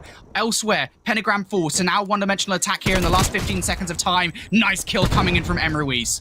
And he gets away. That's absolutely massive. The defense was still kind of stringing themselves back over towards B, spawning kind of out by Laundry and by Jungle. But Emruiz's solo kill allows them a chance to reestablish the defense and realistically just take this round away from Built by Gamers. Never a chance with the time on the clock for them to set anything else up beyond that initial hit. So Aerial Rise, that puts them up 2-0 in this map. And for a team that we kind of looked at, again, like we mentioned, small sample size based on what we had statistically on them through their postseason run, they were looking good in control. The checkmate, though, was the sole venue that they used for that control, at least that we've been able to see. They're looking really good here on Raid, I will say that much. Yeah, I mean, like I said, right, the question we kind of asked going into this is how much of a resistance are we going to be seeing here from Aerial Rise? And really, for me, I said I wanted to see some pressure coming in from the subs. Emruiz has certainly stepped up to the mark. Tyrael has also had his moments. But for me, Zyril and Infamous continue to impress for this Aerial Rise roster. They have absolutely had their moments. A massive reason why Aerial Rise will be able to get in. And I'll tell you what, it does help when Kismet teammates GodRx sticks Semtex to him. Bye-bye, mate. Yeah, is this the exact same route, by the way, that you're looking at? Kismet got Rex trying to double nade over through Zig, get Kismet over to screens, but that team kill is no bueno. That much is for sure. GodRx now having to fight back over through the B zone from the money window. Pentagram looking to assist, but can only find one. Kismet there to help recover, but it's Emruiz on 3 in a row. He's gotten through basketball, and he's got the ability here with help from Infamous to make a decision. Do you want to still play forward? Do you want to try to stack and put some pressure on the zone? Either option is not a bad one. It's going to be just down to what he decides he wants to do. Emruiz needs to provide this cover. This 1v1 versus Panda will go a long way. Forced out by Semtex, almost beneficial there to Panda, but it doesn't happen as Built by Gamers will now hold on to the point, and that's going to be one tick of aggression. And look at this from Aerial Rise, the dogmatic approach towards B. They don't want to give this one up. Pentagram aware of what's happening. Now for Aerial Rise. How do you hold on to this? And now Tyrael potentially coming in on the flank. He's able to pick up one. It's going to be the kill coming in from Infamous into the window as well. And how quickly this situation has flipped on its head, because now Tyrael, with map control, can just keep an eye on the players coming out of Laundry. But unfortunately, it's not full control just yet. Kismet on the flank, looking for one. Gonna get the second. Not going to happen. Actually, Emruiz will win it. And that's going to be a capture coming in from Aerial Rise. That's so good from Tyrael. We have not seen either team put pressure through basketball. Into basketball, sure. But to take the rebound and make a play all the way through the cutout window is absolutely unbelievable. The confidence that comes through. Tyrael makes the play, opens up the space. Again, Built by Gamers don't really have a point of ingress to re-attack out of that B zone. So again, the harder zone is now down. And again, they are finding themselves into a position where Built by Gamers is starting to control some space. But we've seen this story before. It happened just previously in round number 1. So what can Aerial Rise do here, trying to work their way into a 3-0 on the map? I'll tell you what they can do.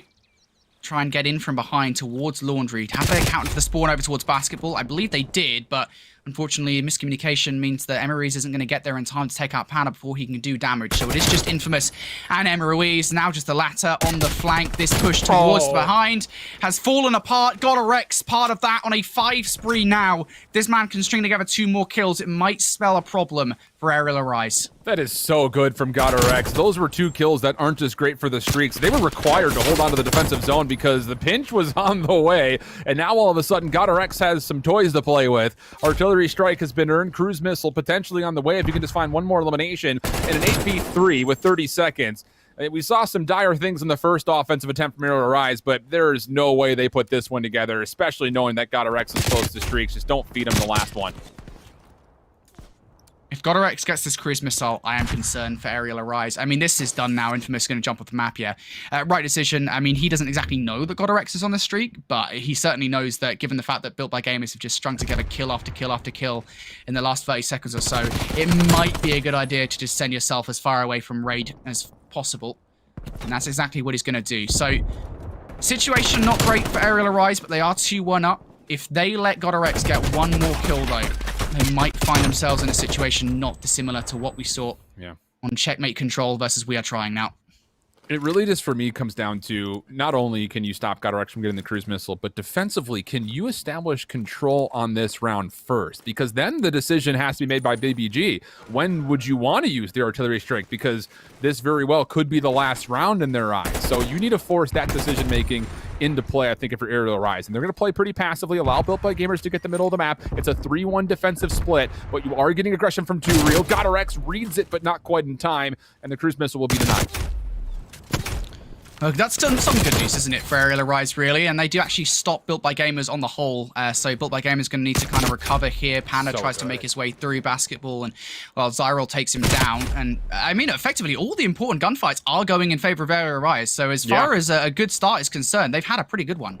That's unbelievable. I mean, that whole setup for Aerial Rise is knowing that you're giving up the entirety of the middle of the map. So when you're kind of trying to theory craft that setup, it comes down to what do we do to respond to what happens in the middle of the map, and they respond to it beautifully. But off the respawn, Built by Gamers very quickly recover some space. And now on to the B zone with a couple members already stacked. Kismet providing a bit of nuisance here in Kitchen as round and round they go. And Ruiz finally gets the elimination. Pentagram trying to keep him at bay for a little while longer, and he will do so. Second tick of progress confirmed. Built by Gamers working on the third.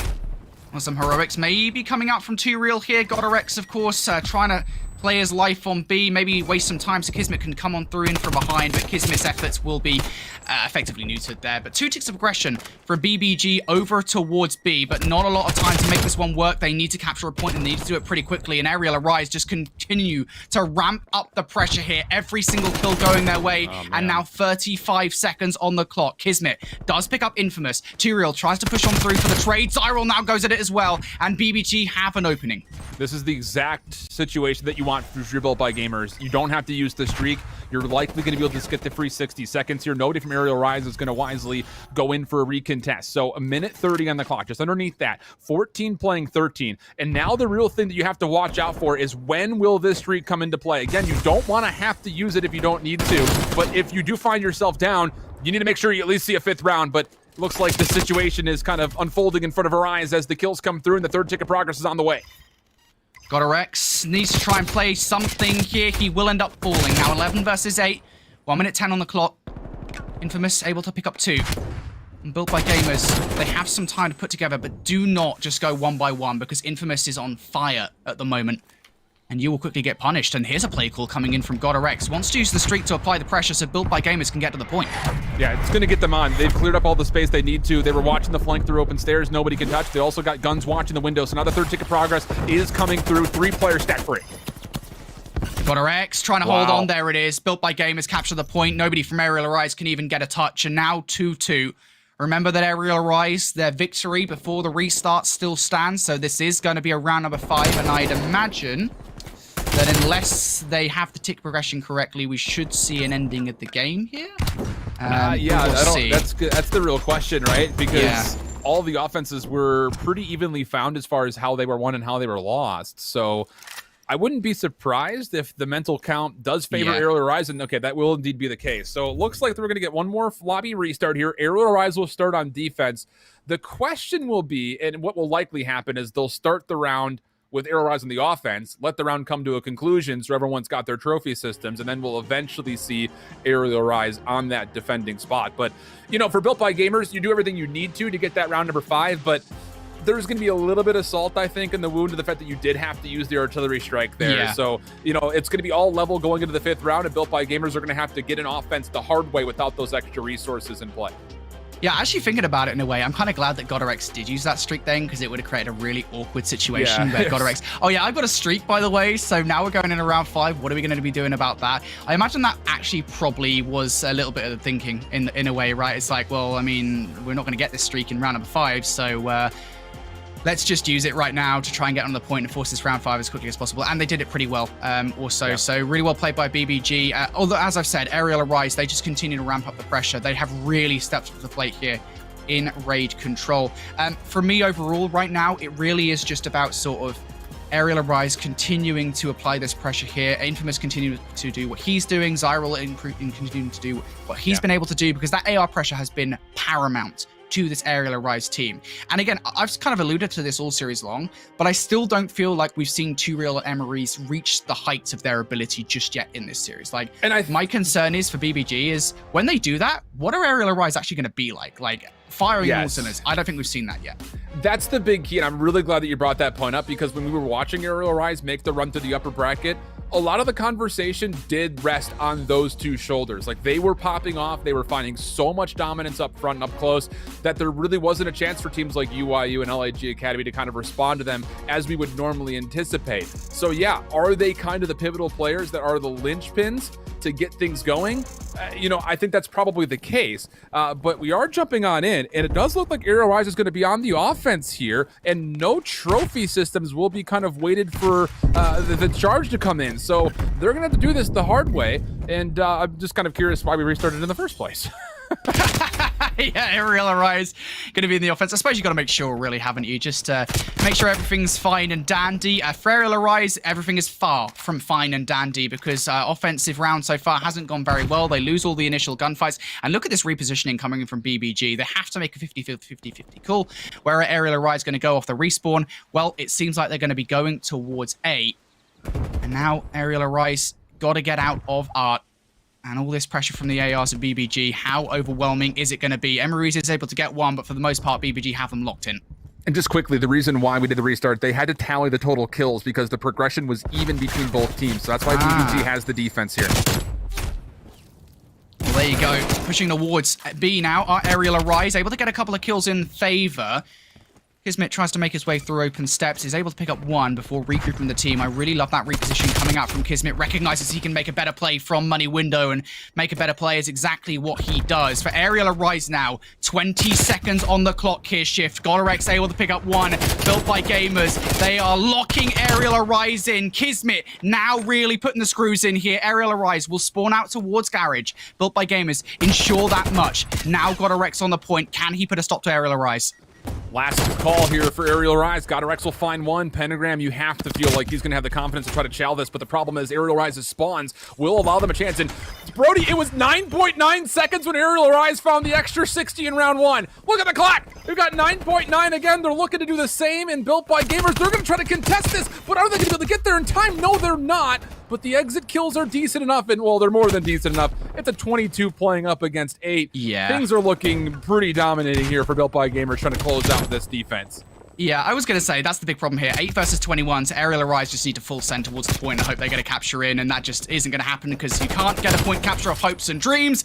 Not when you're praying against Built by Gamers, because that is just not your god, my friend. Aerial Arise in a 4 versus 21. Sounds surreal, doesn't it? And that's because it absolutely is. Emery's able to get one. There is a trade on through. Emery's and TuReal, the subs that I said needed to step things up. Kismet able to bring this down to just TuReal, and there it is. Built by Gamers booked themselves a first-class ticket with a reverse sweep in the control to the grand finals. What a performance from this roster. What a performance from Aerial Arise for the most part also. You do have to give them some credit, but wow, wow, wow. Built by Gamers. They've got themselves at least second place in this tournament. Yeah, it's one of those things that I think it's generally for the audience at large, they're going to be kind of looking at this and say the restart is going to cause X, Y, or Z, but getting 10 total kills in a round, I don't care if you have trophy systems or not, is not going to be good enough. And just the form that BBG come out with, it really does feel like they're the team who absolutely earned it. Although, let's be honest, that first class ticket definitely cost upgrade fare because Aerial Arise gave them a flight worth remembering. That much is for sure. But airline puns aside here, Visions, thoughts over the 3-0 because Built by Gamers, we've said it once, we'll say it twice, and I imagine we'll say it 5 more times at least.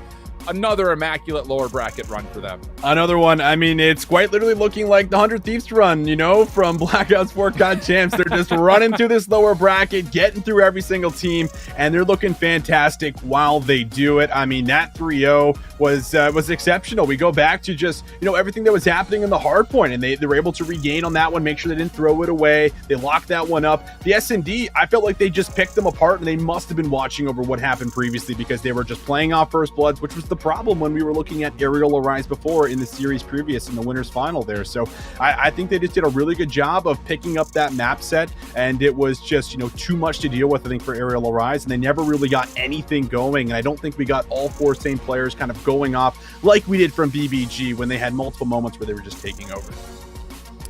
So with that said, you know, let's take a look just over the bracket here at large, just to kind of get a summary of how this has all come to be. For Aerial Arise, you know, just keep an eye on that middle top side of the bracket, the number 13 next to them. That's the big key.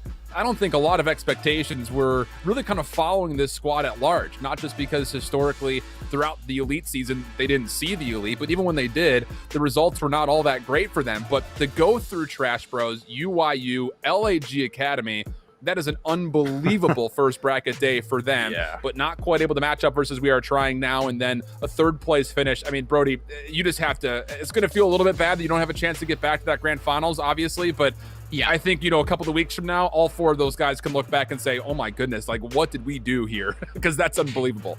Yeah, I think the one thing I will say is, right, and we've mentioned this over the course of the season, if there is ever a time to peak, it is now. It is during regional finals, because you leave an impression going forward into the next Call of Duty League season. And that's what Challenges is all about at the end of the day, right? It's about making an impression so that you eventually make an impression to the people inside the CDL, and maybe you can, you know, have a future down the line as a professional Call of Duty player. And certainly for all 4 players on the Aerial Arise roster, they made a hell of an impression, albeit, all right, today didn't go maybe as planned, but for me at least, you know, I specifically look at Zyril and Infamous. Like, those 2 players today impressed me so much with the things that they were able to do, and that's not to discount Turiel and Emery's, because we talk about sort of how integral they were into that bracket run yesterday. Like, it just, this roster is so impressive to me, what they were able to do here today, despite not making it all the way. They should be absolutely proud of themselves for placing 3rd, and of course they have actually impressed everybody here on the casting desk, and I'm sure everybody at home also. Without question. So let's take a look to see how exactly the Challenger season will conclude. Tomorrow, it's a grand finals buffet, realistically speaking. You've got Europe in the afternoon. Amelia Strays out of the winner's bracket will have a second chance to try to defeat the Atlas Lions, but if history has told us anything, you never sleep on a lion, that much for sure, especially with that 4-man roster. APAC, Renegades, Vertex, the 2 realistically have been kind of taking the conversation away in the APAC region. They will have a chance to square up against one another for the Australian Asia Pacific region. And then, of course, the North American Grand Finals. We Are Trying now versus Built by Gamers. A story and likely a match for the ages, which has largely been something we could stamp on a number of series that we've had throughout the years so far. But just quickly for both of you guys, just kind of maybe some quick expectations or maybe hopes for tomorrow, starting with yourself, Visions.